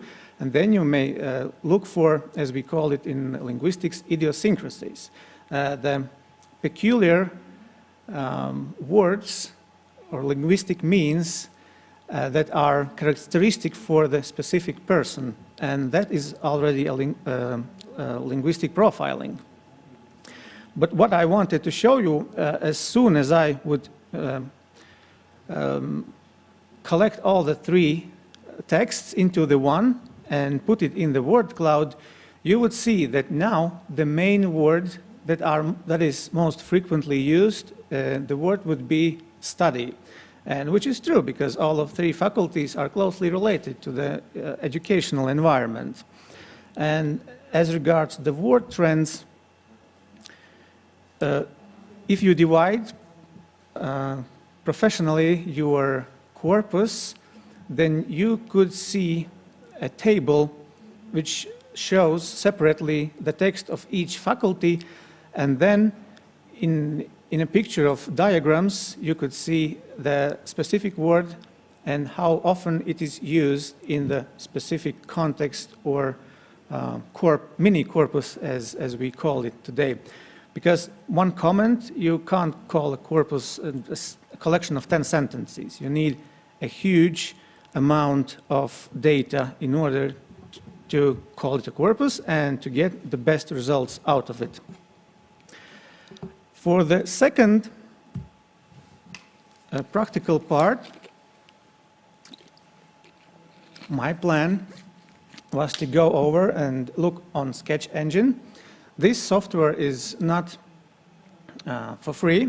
Well, you can try a demo version, but if you want to use all the tools it offers, you would need to either buy a subscription, or maybe your university has this subscription, so you may use the institutional login, and your university maybe, if they don't have, can think of getting one, because this engine is really, really good. And my plan was to show you word sketch. It shows all the words you would like to find in the corpus that is provided. For example, in Latvian, you have this noun type called diminutive. It is used to describe something small or something that you have affection for. For example, word dēls is son, and dēliņš with the ending inch would be a son that you love very much. And for example, you have collected a corpus of hundreds of thousands of texts of, for example, one writer, and you want to see how this writer is using the diminutives in his wording. So you could add that you are looking for nouns ending with the words inch, and the corpus would give you all the examples you need, so you can analyze it further on, and it all can be done in just a matter of seconds. The hardest part is at the beginning, when you're collecting everything and cleaning the metadata. For example, if you're copying text from internet, there's usually lots of data that is not useful for you, like links and other commercial things. So that's the hardest part, to collect a corpus. As soon as you get over this part, the program will do everything for you. So instead of reading all the book and subscribing all the diminutives that author uses, that would take weeks or a month, computer can give you the results in just a matter of few seconds. Or another example, if you are interested in verbs and prefixes, or how does the prefix change the meaning of the verb, the engine as well gives you a possibility to choose, for example, to find all the verbs in your corpus that starts, for example, with the prefix pie. And there you will find all the words, all the verbs. Well, sometimes a computer may mistake a noun for a verb, so computer can't work alone. You have to look after it, and you have to double check results all the time. But mostly it's assistant to your research. It does not do a research in your place. You have to do the research, and computer assists you. And now that you have found all the verbs, you can click on any of them, for example, to see the context and draw inferences how this prefix have changed the meaning of the verb in the specific context. So, and the Sketch Engine also offers beautiful visualizations of the words. For example, my bachelor thesis is closely related to refugees, and I tried to insert the word refugee in Latvian, which is bēglis, and it showed me all the words that precedes this one and all the words that follows the word bēglis, and gives you a beautiful graph or a pie chart where you can see all these collocations. Another example, the people usually use the words refugee and immigrant interchangeably.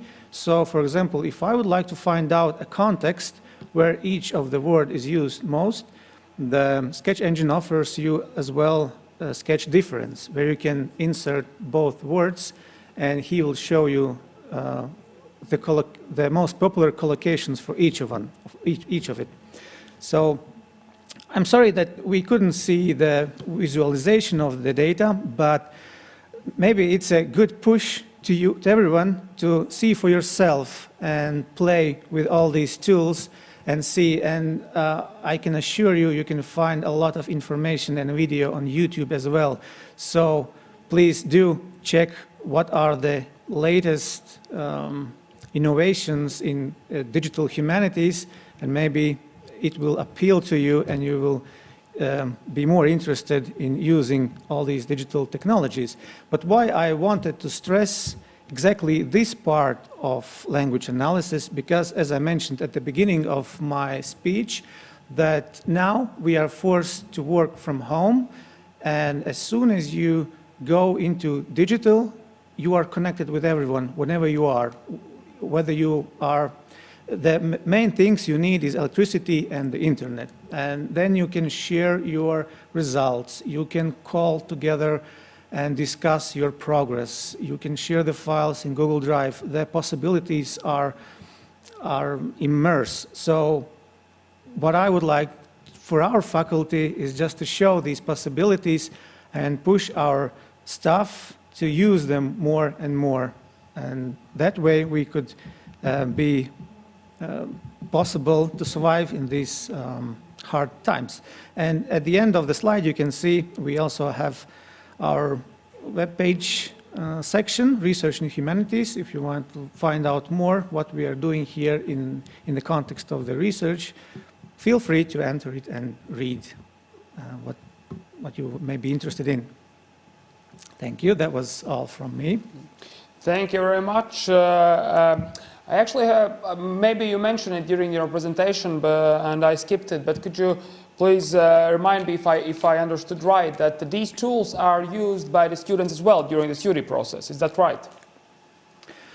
Well, I certainly have spoken with some of our staff to use them. I know Sketch Engine is being used, and in fact, thanks to this project, we call it SUM project, we got acquainted by this Sketch Engine project from one of our guest lecturers from Italy, Francesca Bianchi.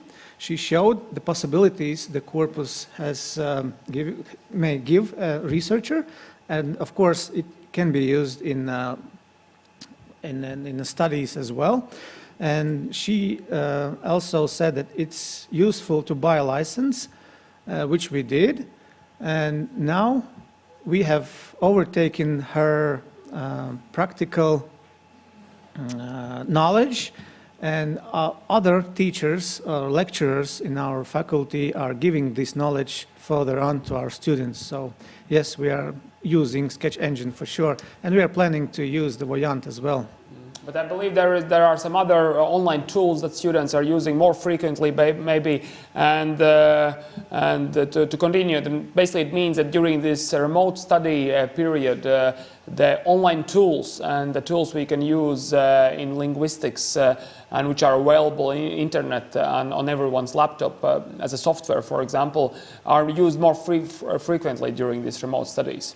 Yes, of course, and I wanted to add that the most frequent and most popular tool used by students in translation faculty is Google Translator, which sometimes gives good results, but not always. So one of trends in translation is also post-editing and machine translation, which we are also planning to implement in our studies. Mm-hmm. But yes, the use of IT technologies and programs is something we will invest more. Mm-hmm. And we expect, of course, when the pandemic will be over and we will get back to the more traditional way of studying, then these online tools will be used as well. So we can move forward with the 21st century technologies and the possibilities what the vast field of internet is providing to us. Yes, of course, because nothing can substitute studies in person. And I know that our colleagues from Turkey can tell more about these differences between remote and studies in person. Yes. Thank you very much. I would like to remind you that we just had a presentation by the Dean of Faculty of Translation Studies here in Ventspils University of Applied Sciences, Mr. Artūrs Viļņums. Thank you very much, Dean. And we will continue, as Mr. Viļņums just mentioned, with our two guest lecturers from Turkey, from Bursa Technical University in Turkey, Göksel Öztürk and Murat Bayram. Bairak, and they will tell us a little bit more about the language learning in 21st century, and is there any challenges, or is it maybe a big chance? So, Mr. Osturk, Mr. Bairak, do you hear me well, and are you ready to start your presentation? Yes, we can hear you very well. Thank you so much. We can hear you as well, so the floor is yours. Thank you. Hello. I am Göksel Öztürk from Bursa Technical University. So here, let me remind that this is a project, a 3-year project, and name of it is Development of Academic Staff of Ventspils University of Applied Sciences in Areas of Strategic Specialization. So here, previous year, we taught English face-to-face, but unfortunately, as the top subject of this conference is tomorrow. Why tomorrow? Because we have faced with a virus, so this made our courses as well moving to online. So as I said earlier, the traditional designed materials and traditional how can I say, outcomes, objectives, everything turned into an online platform. So in this online platform, we sometimes felt lonely, as well as the students, but the aim of this presentation, the half of the presentation, is to try to ask some question, whether it can be a chance or whether it is really a challenge for teachers in teaching English.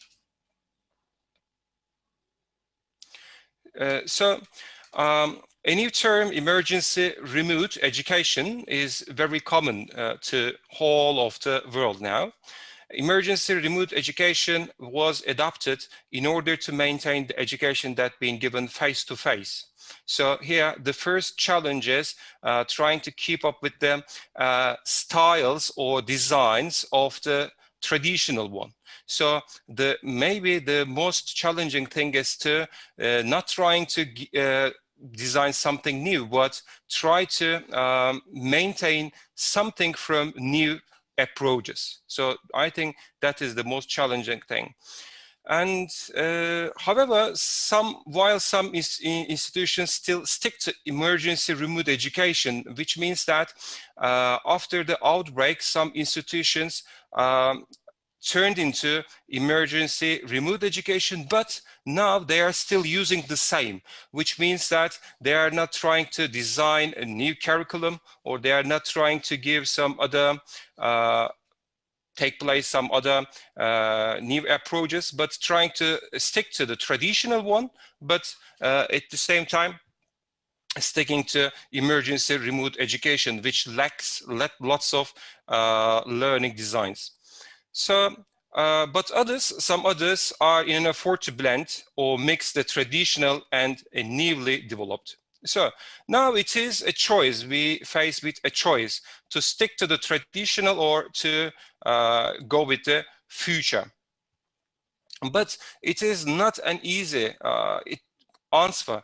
There is not an easy answer, because if you answer yes, we will stick to traditional, which means that the whole institution will be affected. So it is not a choice to be given by the rector or other board members, but it is a choice to be given by all the staff, which they need to abide by all adaptations, whether it is a traditional one or it is a tomorrow one. So although the assessment expectations change constantly, 21st century requires some kind of dimensions, which are, these are digital age literacy, basic scientific, technological literacy, visual and information literacy, inventive thinking ability, or you can see in this table. So you can see that there are some dimensions which are needed in the 21st century learning. So here, some of them can be used for language learning, but this is not only for language learning, this is for the a new student model. But when, as far as language learning is considered, there are some also dimensions needed. The first one is computational thinking. What is that? Which comprises critical thinking, creativity, problem solving, collaboration, algorithmic thinking. So for the new design, these levels, let's say levels, are needed. So in face-to-face teaching English, we generally prefer communicative language teaching, CLT, which focuses on communication skills, learner-oriented and based on interaction. So the most challenging part in teaching English or learning English on online platforms is to sustain or maintain the communicative language teaching part, because it needs all the attention of the interaction. So it also requires some kind of maybe face-to-face interaction. So we used to say like face-to-face interaction, but now, as there is no chance to have a face-to-face interaction, so it is a really challenging question. Is it possible to maintain a communicative language teaching via online?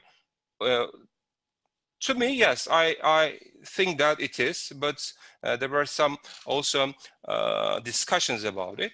But here, while building a communicative language teaching, we can use content-based instruction, task-based instruction, and content and language integrated learning as well. But when we want to integrate the technology into our new classes, so we need to do some kind of classification. The general classification, this is a kind of general classification. It may have some changes, but it can be said that this is general. 0% traditional, no online materials. No online materials means not using any kind of LMS system or online course materials. So email, just sending email, receiving emails, that cannot be counted as we are using web online materials. Here in traditional, let's say without email, okay, let's take out the emails. So in tradition 1, there is no online material used. So from 1% to 29, it is web-based or web technologies they are used. So for example, we have an LMS integrated. So we can say that in all Europe or in Asia, in almost in any point in the world, this system web-based is used after the coronavirus outbreak. So from 30 to 79, it is hybrid or mixed lectures here delivered both online and face-to-face. In hybrid or mixed classes, we carry out some courses online, but as well as doing some face-to-face lectures or classes as well. So here we cannot say that, maybe in some parts of other world, but in Turkey we cannot say that we can have a hybrid or mixed one, because we are only teaching online. Since last March. And 80% online lectures, all materials are provided online. So here we can say that, as far as I know, in Latvia, also in Turkey, we use this one, we teach online, or we provide all materials online. But the question is, are we doing it in emergency or are we doing it as designed? So, yeah, blended learning, what is that? Using face-to-face and also online materials together. So after the outbreak, hope so to finish soon. After the outbreak, I think that blended learning will be the leading approach in at universities, because we have lots of experience on online teaching, but also we have taught some good parts of online teaching, so we can combine it both online and face-to-face learning. So blended learning, I think, will be the future for a short future, let's say.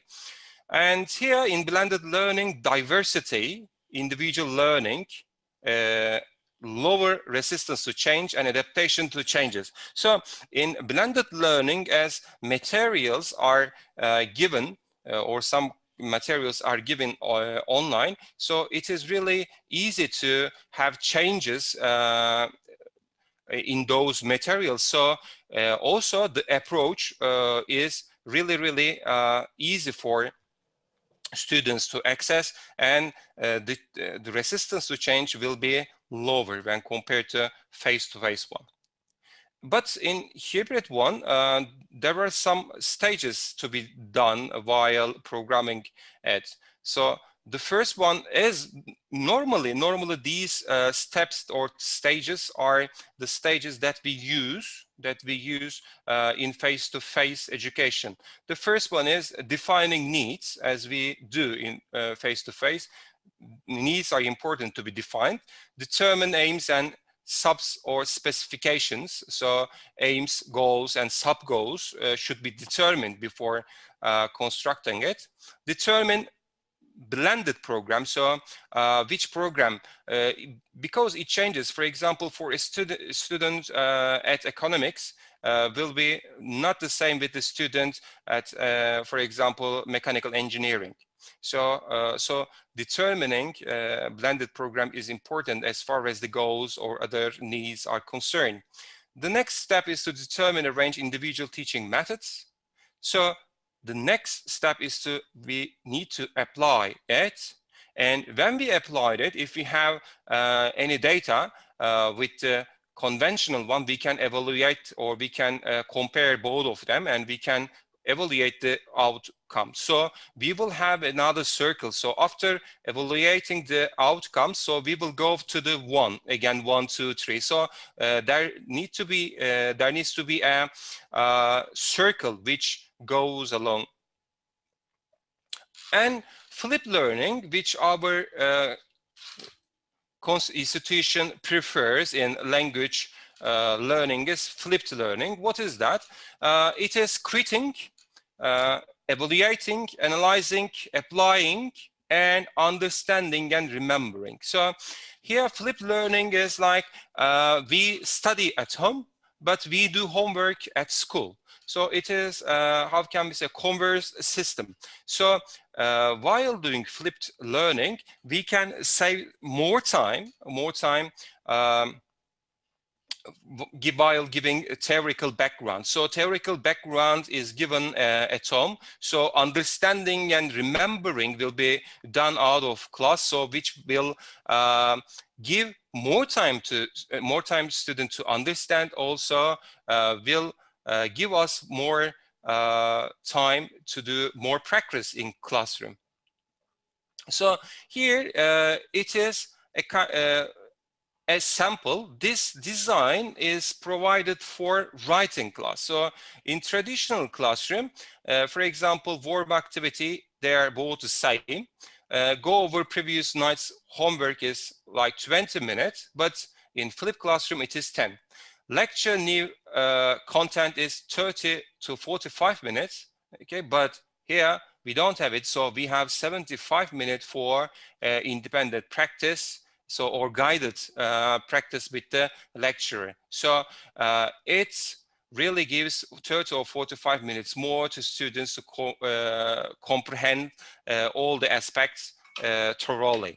So another question arises. So flipped learning is good. Flipped learning is maybe most preferred method now, but is it possible to do online? Is it possible to do all flipped learning materials online 100%? So this year we are trying to analyze this one in our institution. So we are providing 100% flipped classes. So after this year, we can assess the results, we can evaluate them and compare with the traditional one.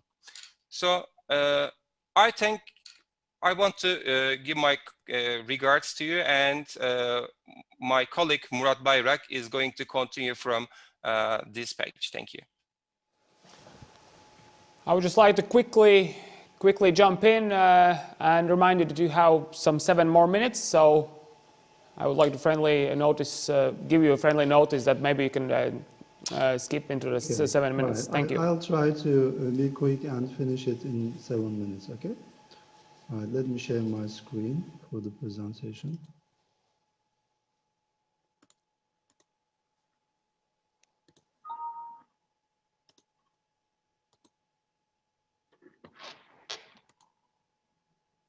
All right.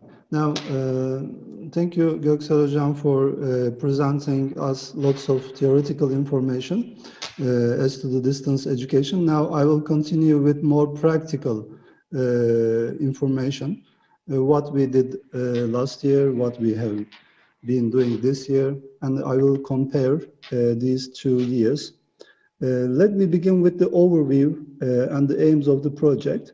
We were supposed to prepare an English language placement test for different levels and then deliver this test to the students. According to the results of the year of these placement tests, we were supposed to group these students according to their knowledge level. And then we prepared some study and practical materials for these students, for these participants, so that they can revise the content that they have learned. And also we were supposed to upload these materials on the Moodle system of the Ventspils University. These were the aims, and also there were some other aims like preparing handout materials and conducting practical classes, face-to-face classes at the beginning of this project, of course. And also we were supposed to prepare a final assessment at the end of the course and evaluate their knowledge. And then according to this knowledge, they were provided a certificate, like an achievement of the course. And also one other aim was to prepare a development plan for the English language summer school ahead of the next 2 to 5 years. Okay, now let's look at what we did the previous year in 2019 before the pandemic, and what we have done this year and how they are different from each other.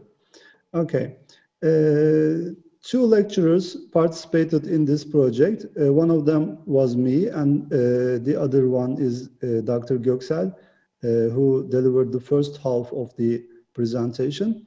We are both working at Bursa Technical University, and we have an experience of teaching English as a foreign language for about 20 years. I am the director at School of Foreign Languages, and Dr. Göksel is director at Distance Education Center. Okay, here you can see some photographs and frames of the 2 years. Last year we were in Ventspils, and we were doing our classes in a real classroom atmosphere with the students. We were having our classes face to face, in person.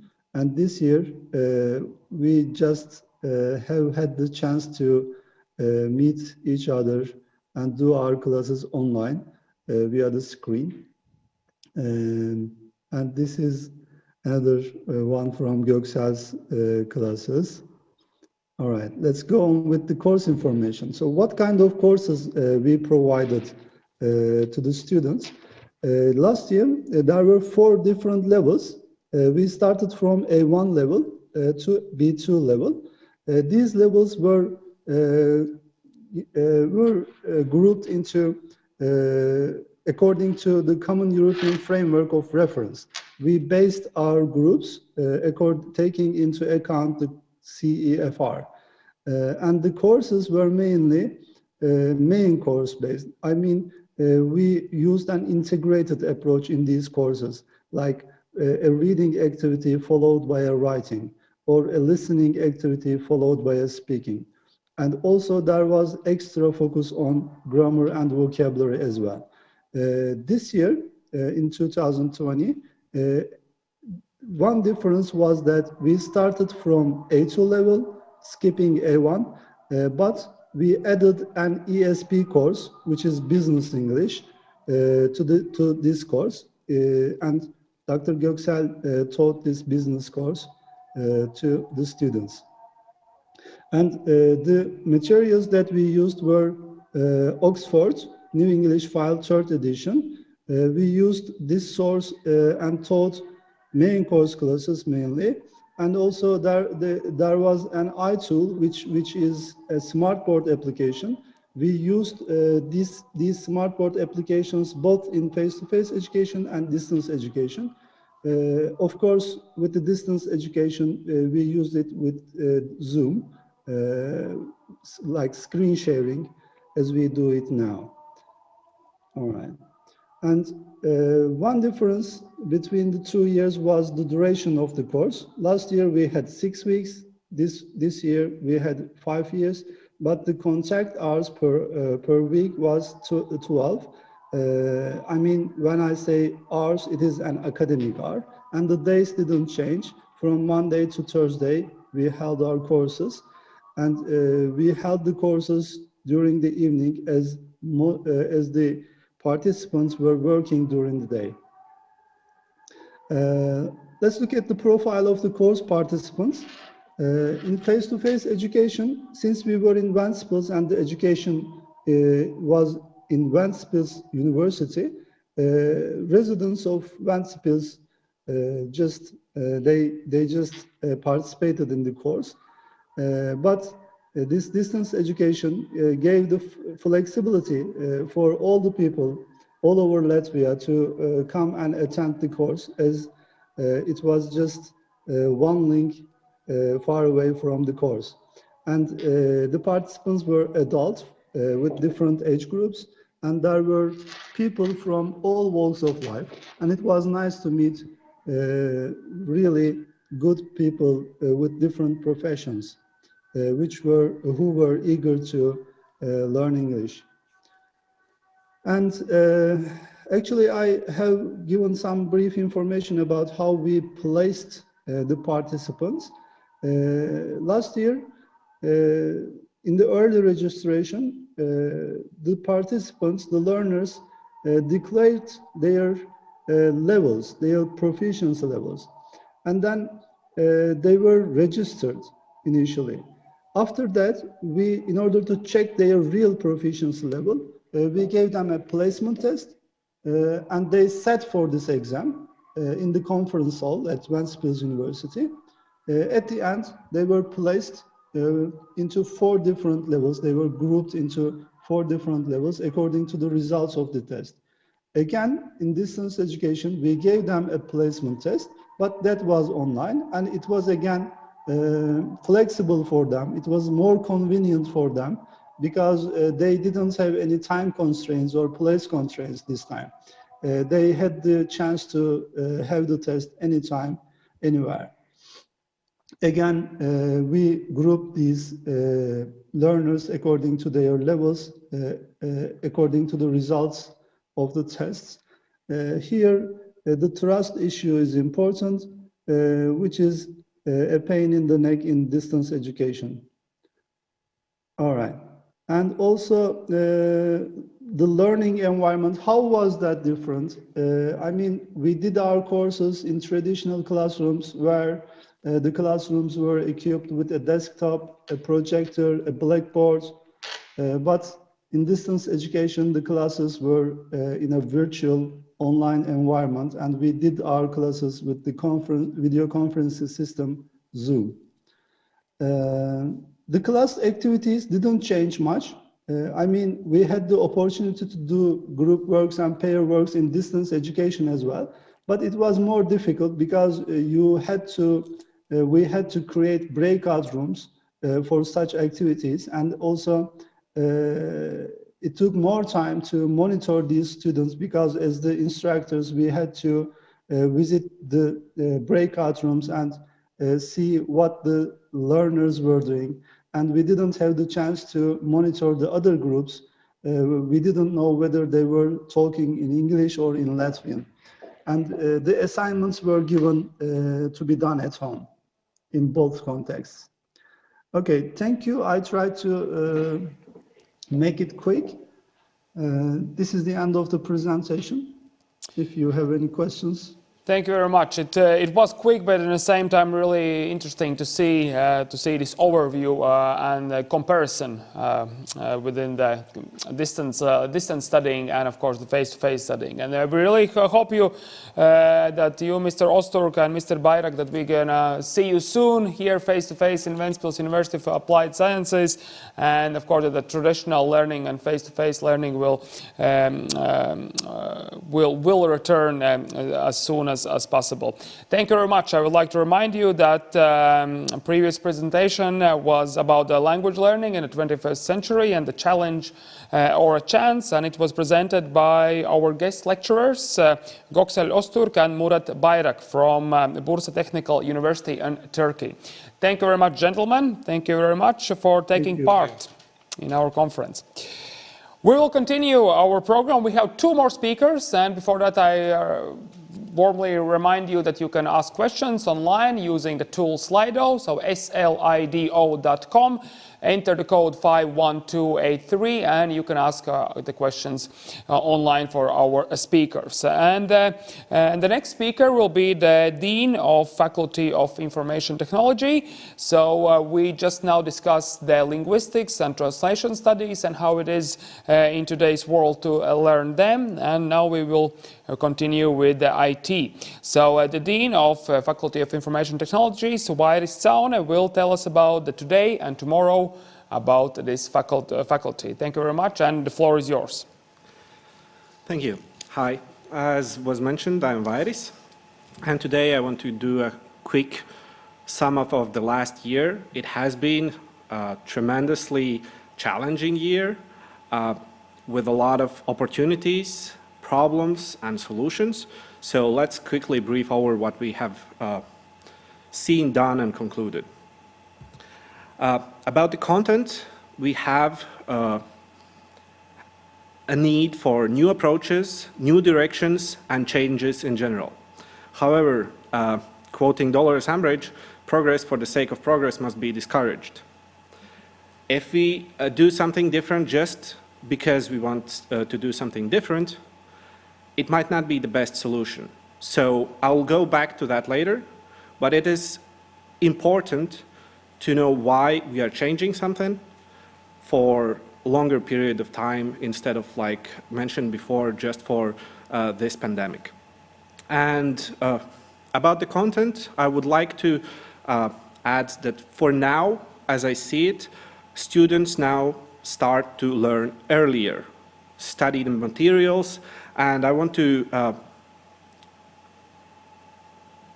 press the STEM club that we have and Young Translators School for Translation Faculty, where students already pupil from the secondary school can start already participate in projects, see how soldering is done, how programming is done, how translating is done, and it's really important for them in order to understand how it works and if it's really what they want to do.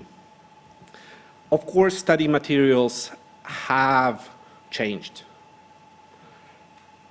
A lot of, depending on the faculty, a lot of materials are online, available already for a few years or for many years, but they're not always exactly the right format as it would be for online learning.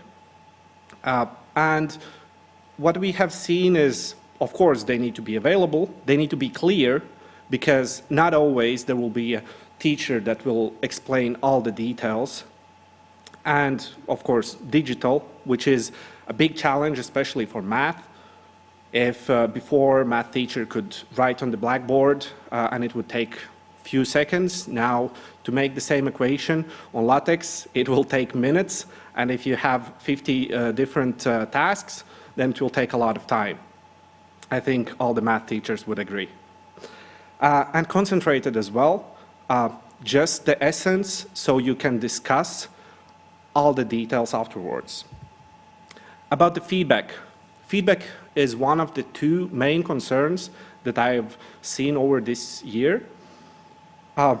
We have a lot of tools. A lot of us have not seen the tools like Kahoot, Slido, and different ones before this, and now everyone knows what Zoom is, what Microsoft Teams is, what Google Hangouts and Google Meet is. It's a different way and different, I would say different generation will be before and after this pandemic. And I want to say that what I've found important is to be unified, meaning not using all the tools, but trying to stick to one or few of the tools in order to try to be less chaotic, because when we have changes, we try to adapt, and different people will see different options and will have different preferences. But if student has each class in different tool, it creates a lot of frustration. And about feedback, actually there are also some good points, because sometimes anonymity actually helps. When I ask students to raise their hands in classroom, not always I'll have the same results as anonymous, did you understand? Because students are also shy from other students and from me, but the kind of anonymity gives them opportunity to say that they don't understand and I should explain it. And the feedback must be immediate. Hence, we also in the university, we use BBB platform where you have instant feedback with the polls. And the other part, I said one main issue is the feedback. The other part is how to evaluate. How to evaluate students when they're on distance. We don't have the habit of evaluating them on a digital environment. And it's not always obvious because, well, there are a lot of cheating possible. So in order to avoid it, my suggestion, like I've tried to practice it already for years, is open book exams. You can use internet, you can use whatever, but the exam will be some kind of out-of-box solution needed, not out of the box, but something different, something that is not Googleable, something that you need to understand how it would make sense. Well, of course, you can afterwards search in the internet the small parts of it, but you need to be able to think and put it together. Another thing that is one of the directions I want to go, and I want to see how it works, is marks as indications during the semester and the exam at the end. But we need both professors and students to understand the importance of those indications, because sometimes students think, oh, it's only indicative, so I will not write the test, I will not put my effort in it. So we need to change that paradigm. Involvement in the study process, as I mentioned already before, the tech support, we have webcams, microphones, internet, computers, and phones. But in order to actually help students to have this atmosphere of learning, they need to have a workspace. It's the same with adults that work. If they have one room where they both sleep and work and pass the leisure time, those activities fuse together and it's really hard to switch from one to another. Hence, it's important to separate those spaces. And as well, the digital skills are improving, and now it's one of I would say one of the important abilities for teacher to be able to use Zoom or BBB with Kahoot or Slido, reading the chats at the same time and not losing the train of thought, which before was not an issue, and now is really important. Another part that is maybe, I would say in the autumn, it's talked more, but in the spring, with the chaos of everything, it was not actually considered that important, was our mental state because of those changes. Because we have new formats, how it's done, new challenges, what to do, what to learn, how to do this, how to do that, new situations, how to test, new opportunities as well. As I mentioned before, the feedback and actually class sharing when we have seminars and students share their screens to everybody. At start, they were really unwilling to share their screen with their code, whereas now they are used to that from their mistakes others can learn, and they can learn from other mistakes as well. And new technologies, of course. But the important part is that we need to, it was mentioned already before, we need to change the pace.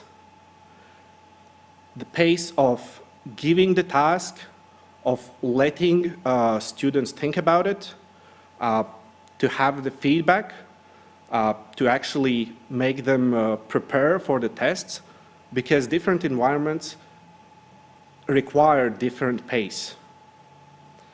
And also the attitude must be different because, of course, we have different technological preparedness, and it varies from faculty to faculty, from course to course, from year to year. And it must be taken into account, and we need an openness from both parties. Students must understand that teachers are not available 24/7, even though emails work 24/7. Also, the professors need to have this separation between work and their personal life in order not to get into this mental pit where they, from outside, look like okay, but they are burned out because of all the changes and everything new. And of course, to reiterate it again, boundaries, boundaries, and again boundaries, to know what, like, when is it a good time to ask a question? And when we change from medium to medium, sometimes students have the problem to distinguish between the free time and an actual, when the professor says, now I'm free to actually answer your questions. So it must be taken into account. I have another part that I will go through slightly like more quickly. Independent of the last year or the year before, it's an ongoing problem about thinking that students are not doing anything, and I would like the community to think more as studies as a job. We are working to improve ourselves, to do jobs that are more requiring. And we have talked about dropouts before already in the conference, and it's a problem that we need to solve, and a lot of it is talking, which is difficult in this time when everything is remote, and we need to work on it. Hence the coffee breaks that I mentioned, the coffee breaks that are in the slide, for both student to student, because university is not only about the knowledge, but also about the people, about who you meet, what other skill sets you see around yourself, and the same goes about teacher to teacher and student to teacher. Sometimes when you go out of the classroom and student asks you an informal question, he gets the answer, but when it's a Zoom call or a BBB, when the connection is off, the connection is off, so you don't have this informal feedback sometimes. And also students' role in society, I would suggest students to try to operate more on the surroundings of the university, to see the problems around and try to solve them. Being a student is like being in a sandbox. Your mistakes does not really cost a lot, and you have opportunity to improve yourself, see what you're good at, see what you like and what you don't like. Almost the last slide about my perspective, how we should go through the cycle of improving ourselves and improving the situation we are in. We identify the problems and we try to solve them. Most likely we'll fail sometimes, but we need to see what works. Maybe something works better than before. Maybe something does not work. So we conclude, we improve ourselves, and we repeat. It is true in normal circumstances, but it is especially true now. And as you can see, first word of every item here is we, because that is the key word. Now, when we are physically separated, we must be mentally united in order to achieve the same or better results than before. Thank you, and I'm ready for any questions if you have some. Thank you very much, Vairi, for the inside look of the Faculty of IT and how do you proceed with the study process. The question is about basically about the luck, because you as a dean and your faculty are quite fortunate because your students are the future specialists of IT and electronics. So that means that basically they do not have any problems with dealing with the modern technologies, with laptops, with softwares, with online tools. Is that true, or do you still meet with some problems on the way with students who are not able to work well with the online tools and the modern technologies on the study basis? Well, I would like to, I don't remember the author, but the quote was, computer science is about computers as much as astronomy is about telescopes. Meaning computer science is not about the computers themselves, but how to make them solve the problems. And you have information technologies which are more connected to the hardware. However, a lot of computer science does not deal with computers themselves. However, of course, when you are working with a computer day to day, you have some issues that you need to solve, and by the time you're done with your bachelor or master, you have the ability to solve most of the problems. However, I'm pretty sure that out of the classroom, we have a lot of students that have not reinstalled dual boot partitions and saw that Windows updates will basically screw up with the Linux timeline and everything. So it is partially true that most of our students are better equipped, both mentally, to see how the chats work and everything, to have the simultaneous possibility to read the chats, to stream their screen, to see what's going on where. But it's not like a dogma that IT students will know everything. And a lot of, like, basically what it goes down to is how often do you use computer? Like few years ago, it was yearly tradition to have a competition of speed typing. And usually the winners were translation faculty students, which makes a lot of sense because IT students are used to write a code where you need to think more than you need to write. And you need to do it in a long periods of time. Sometimes you think about a problem and you write a line of code in an hour. So of course, the skill of speed typing will not be that necessary. However, in translation, it will be more crucial, and I think they also have some classes where they have necessity to speed type. Hence, it's not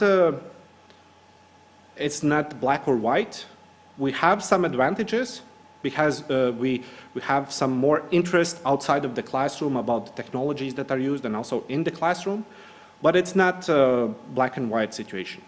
But I believe the key word, as you said, is we. And if translation students need some help with some IT problems, and you will be always give a hand to them, and vice versa. If IT students will need some help with speed typing, of course, the translation students will always be there for our colleagues from IT faculty.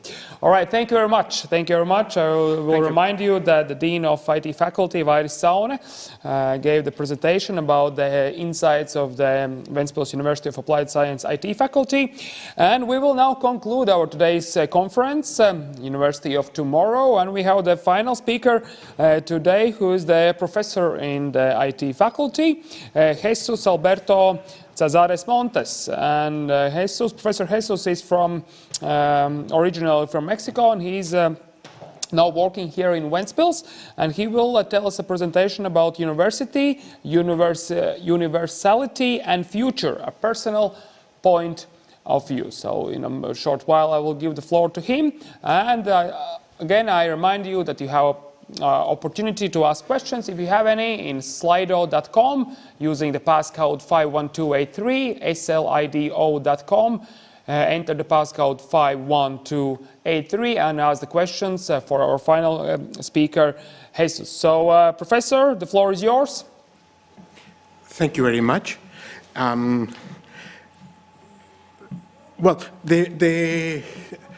I'm really glad. More than glad, I will say that I'm really lucky to be here in the university, because was completely out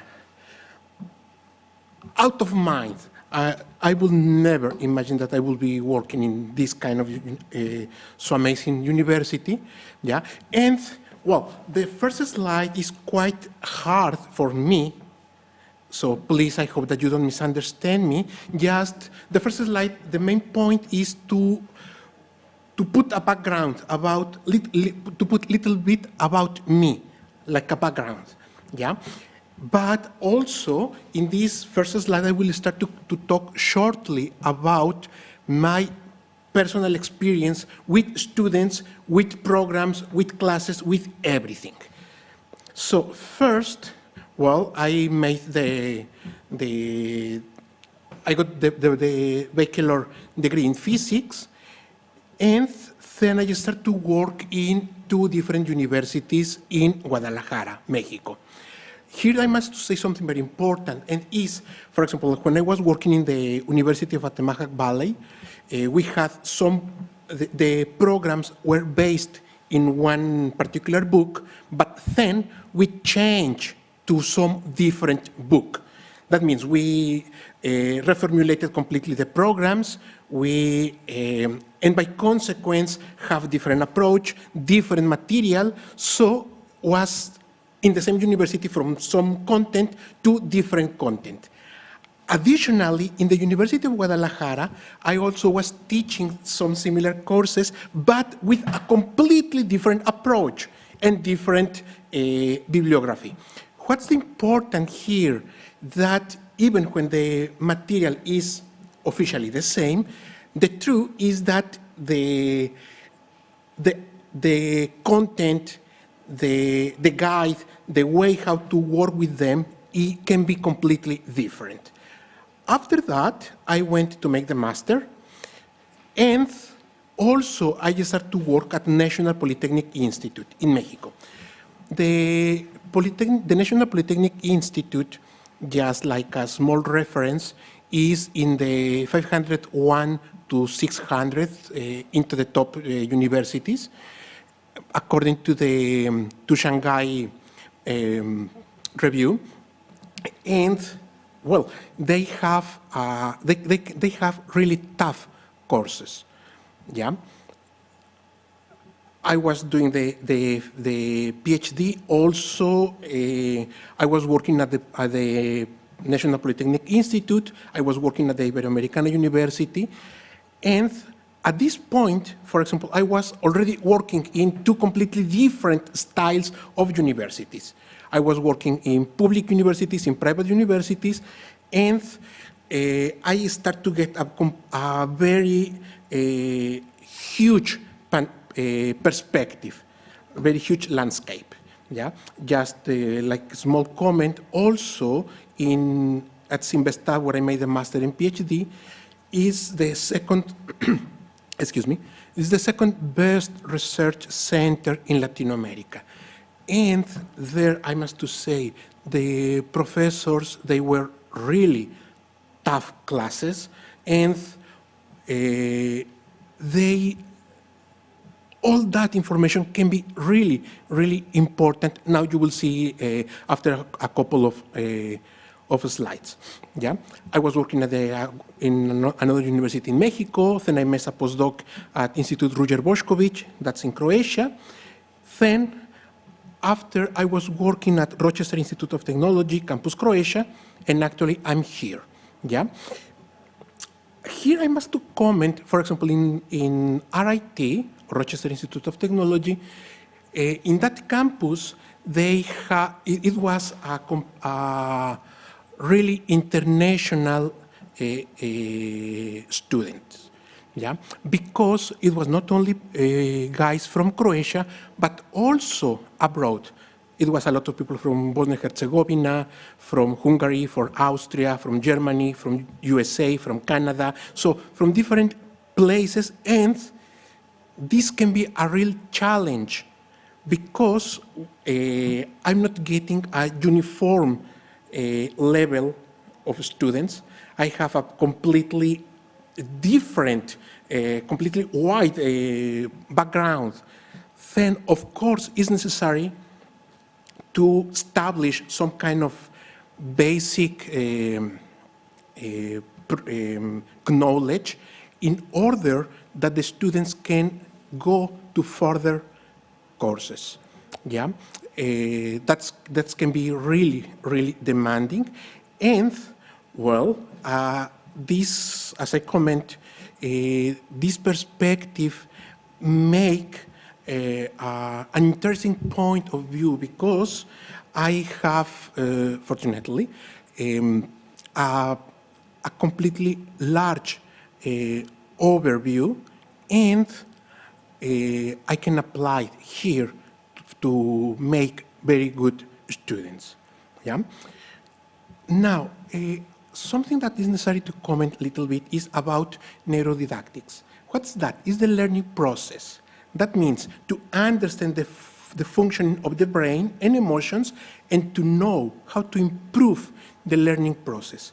Usually, we think the professor like one guy that is teaching. Actually, I prefer to say that some people that is the guide. For example, frequently I in the class, instead to take the book and comment, frequently I make some kind of questions in order that the students, they can answer and they can give the next step for the class, some kind of challenging. But also something important is that the professor must to create habits, yeah? Habits, how to think, how to behave, how to create knowledge, how to achieve all that. For that, something important in the education, I think, is the environment. That means how the classroom must to be. Of course, must be respect, tolerance, and incorporation place, but something very important is that must create trust. That means that the student can make any kind of question, regardless if it's the most fancy question or it can be even quite ridiculous question. Yeah, I mean, we are not here to make a critic of the student. We are here to clarify the questions. And this is the main point.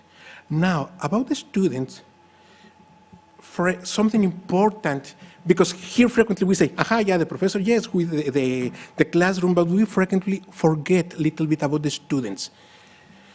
Until what point the students have a real interest, real devotion, and persistence. I must to comment, there is some very, very nice anecdote Johann Sebastian Bach, the big composer, he walked more than 400 kilometers to go and to listen and to learn music from Dietrich Buxtehude. Yeah? So we are talking about a real interest. He walked 400 kilometers just to learn from him. How many of our, so this is a calling to our students. Come on, guys, come. Create an interest to study. For the devotion, I have one of the most lovely experience that I have from the students was usually when I put the exams, that's the last day to give me the homeworks. And I remember one student came and showed me the homework and said me, Professor, may I give you the homework tomorrow? The homework is here, showed me all the exercises, and said, happened that I had not time to put the homework in clean, to be ordered and all that. Because as I'm working and as I have the classes, and so that student was sleeping something like 5 hours, was working to pay her studies, was studying. So, come on, it was a real devotion to learn, yeah? And this is a big point that I consider that the students must to have, and also persistence. Yeah, I remember my first, in my second semester in the university, I failed one course. Okay, this is something quite shy, but okay. What I made was, I went to the bookstore, I bought the book, and I was working in the book, I don't know how many days, how many hours, and of course, I passed successfully the exam. So this is a small comment to our students. Until what point, how much interest, how much devotion, how much persistence have you been, have you put, how much effort you are putting in your studies? Because don't forget, guys, this is your formation. That's your future. Yeah. I consider that professor teach information, but also formation, education, yeah? Because, yeah, from one hand, we are training professionals, but we are also making persons, yeah? They must be integrity. They must be integral persons. One of the strategies that I have developed, well, actually it's not completely mine, but I have used a lot, I commented you, is flipped classroom. I mean, some kind of Socratic method. More than give the class, I put a question, and then I make that the students start to think, to discuss, and to discern, of course. Because yes, we collect a lot of information, but the question is, okay, how much of that information is really useful for the question? One of the most, the best example that I have here is in electricity and magnetism, we know the Coulomb law. In the Coulomb law, as everybody knows, or if you can remember, if we have two charges and they have the same sign, then they attract. Sorry, they are repulsive force, but if they have different force sign, they attract. So I always make the question, can you explain me why the atom is stable? I mean, in the atom we have protons, that they are positive charged. By consequence, they must feel a repulsive force, and by consequence, the nucleus or the core, in principle, shouldn't be stable. And this funny question, well, actually, it's not so funny. The answer was a Nobel Prize, but this question put to think the students make them to discuss. I always argue their comments, and at the end they discern what's the correct answer. Yeah. So this is a nice way how frequently I develop the class, and because it's not only collecting the information, but also they are analyzing and filtering the information to create to synthesize the knowledge. Not so many years ago, Sugata Mitra, he developed another technical. It's called minimally invasive education or open learning. What's that? Basically, the professor creates a question. Yeah, something, for example, why this flower is yellow and not red? So, and give all possible kind of tools or research to the students. They automatically start to make teamwork. They start to make discussions with the classmates, with the team, of course, and they create the solution for a problem, a particular problem. Yeah. So what we have here, okay, we are creating a knowledge based in projects, in challenge, in expositions. That means it's a self-learning.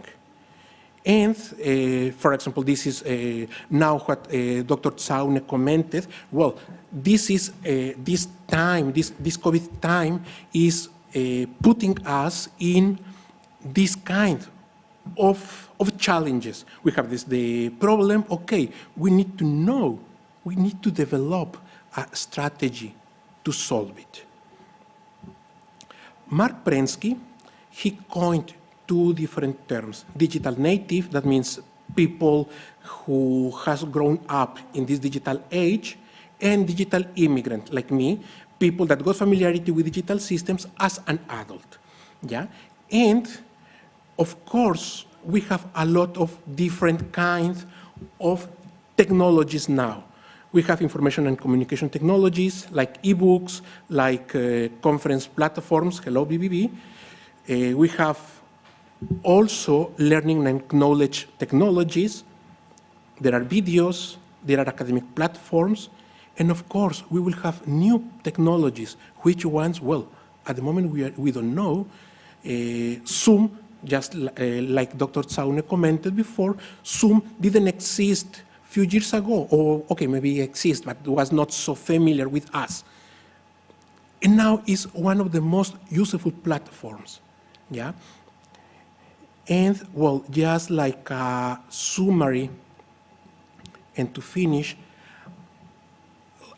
something that I frequently make with my students is I apply this that is wrongly attributed to Franklin Roosevelt, but is actually from the book Junzi, from Chinese philosophy.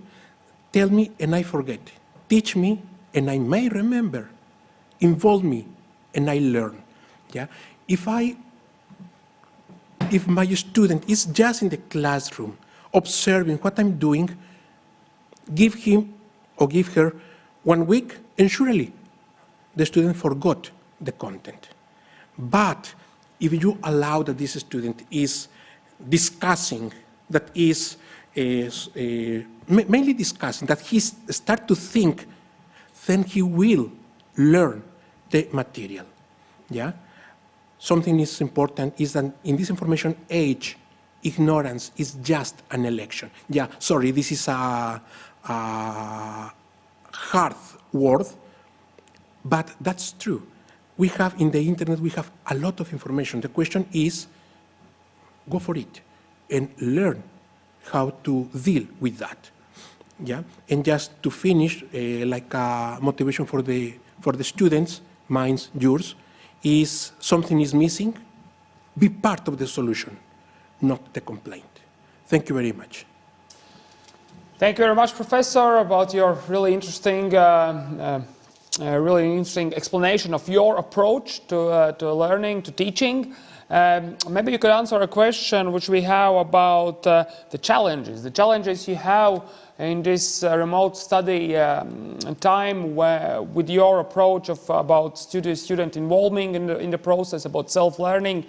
Do you face any challenges? Well, not me. I think that all of us, we have faced a lot of challenges. Yeah, in particular, I was using video. Okay, we have the BBB platform, so I have posted the presentations for the students, but additionally, for example, I have created several videos where I am explaining actually my office, I transformed in a small video studio, and I have there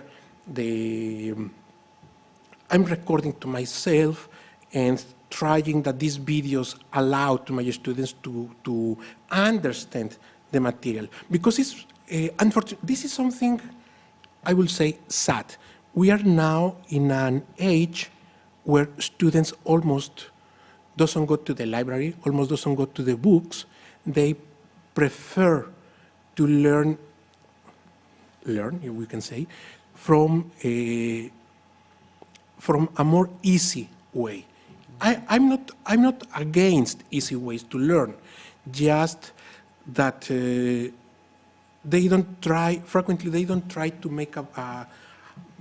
put some effort to solve themselves their problems. Yeah. Do you think that these new ways, new methods of teaching, of learning as well, will be implemented, and maybe you will implement them as well later on when the normal traditional study format will be available again? Absolutely, absolutely. I mean, this kind of new technologies, we cannot say, after the pandemic, we cannot take them again. No, of course, these technologies are here. Let's use them. However, I think, and also as Dr. Tsaune commented, we need to be clever and careful how to implement them. Yeah, the idea is to make more rich the student, not to make the student be, not to give the knowledge in an easy way. I'm not saying that must be in a hard way, just don't give the knowledge in an easy way, to put them to challenge themselves. Yeah, and this can be, of course, with videos, with books, or just observing something that is happening outside. It can be. All right, thank you. Thank you very much, Professor. I will remind you that we just had Jesus Alberto Cesares Montes, who is a professor here in Ventspils University of Applied Sciences in IT faculty. I wish you the very best of luck in this new study format, and I hope that you will be able to implement it very well with your students. Thank you very much. Dear friends, dear colleagues, viewers, we are now reached the end of our today's conference, University of Tomorrow. I will quickly wrap it up for you, firstly in English and then at the very end in Latvian as well. So basically today we discussed many new formats of studying, new methods of studying in this new century, in this time when the distance learning and distance studying is the new normal. At the beginning of the conference, we had four keynote speakers who explained the new methods of learning, of studying, and how to as well control and supervise the quality of the studies in this in today's world and in higher education as well. Then on the second part of the conference, we had 9 speakers, which covered many topics, many interesting topics about the modernization of the study process, as this conference part was called Modernization Conference. All of the things they told you I will not repeat now, of course, but of course the recording of this conference will be available just after the finish of the live stream, so you are more than welcome to see in the program what are you interested in, and you can backtrack the video and you can see again your the part you missed or the part you want to see again from one of our speakers. Now I will quickly say it again in Latvian, and then I will give the word to our Professor Kārlis Krēsliņš, our rector, who will conclude our conference. Dargie draugi, skatītāji, šodien mums Rītdienas Augstskolas konference, un pavisam ātri arī apkopošu, ko tad mēs šodien esam uzzinājuši un kādi runātāji mums ir bijuši. Programmas sākumā, dienas pirmajā daļā, mums bija četras runātājas, četras dāmas, kuras tad aptvēra un ievadīja mūsu šīs dienas sarunu par studiju procesa modernizāciju, par jaunu studiju metožu pielietošanu, kā arī augstākās izglītības kvalitātes novērtēšanu. Otrajā daļā konferences, kur sākās īsi pirms pusdienas laika, mums bija 9 runātāji, gan tepatās no mūsu augstskolas, tāpatās arī no mūsu partneru augstskolām, kuri iepazīstināja ar savu tādu personīgo pieredzi un savu pieeju šai attālinātai studiju metodai un formai, un ar kādiem izaicinājumiem tad ir jāsaskarās gan docētājiem, gan arī studentiem. Vēlreiz atgādinu, ka šī konference visa būs pieejama ierakstā, tā kā tā nekur nepazudīs, un arī izmantojot programmu, jūs varat droši patīt atpakaļ un noskatīties vēlreiz runātāju, kur vēlties redzēt vai nu atkārtot, vai nu nokavējāt. Bet tagad, dāmas un kungi, es pieteikšu vēlreiz noslēgumā mūsu augstskolas rektoru, profesoru Kārli Krēsliņu, kurš tad ar noslēgumu vārdiem arī noslēgs šīs dienas konferenci.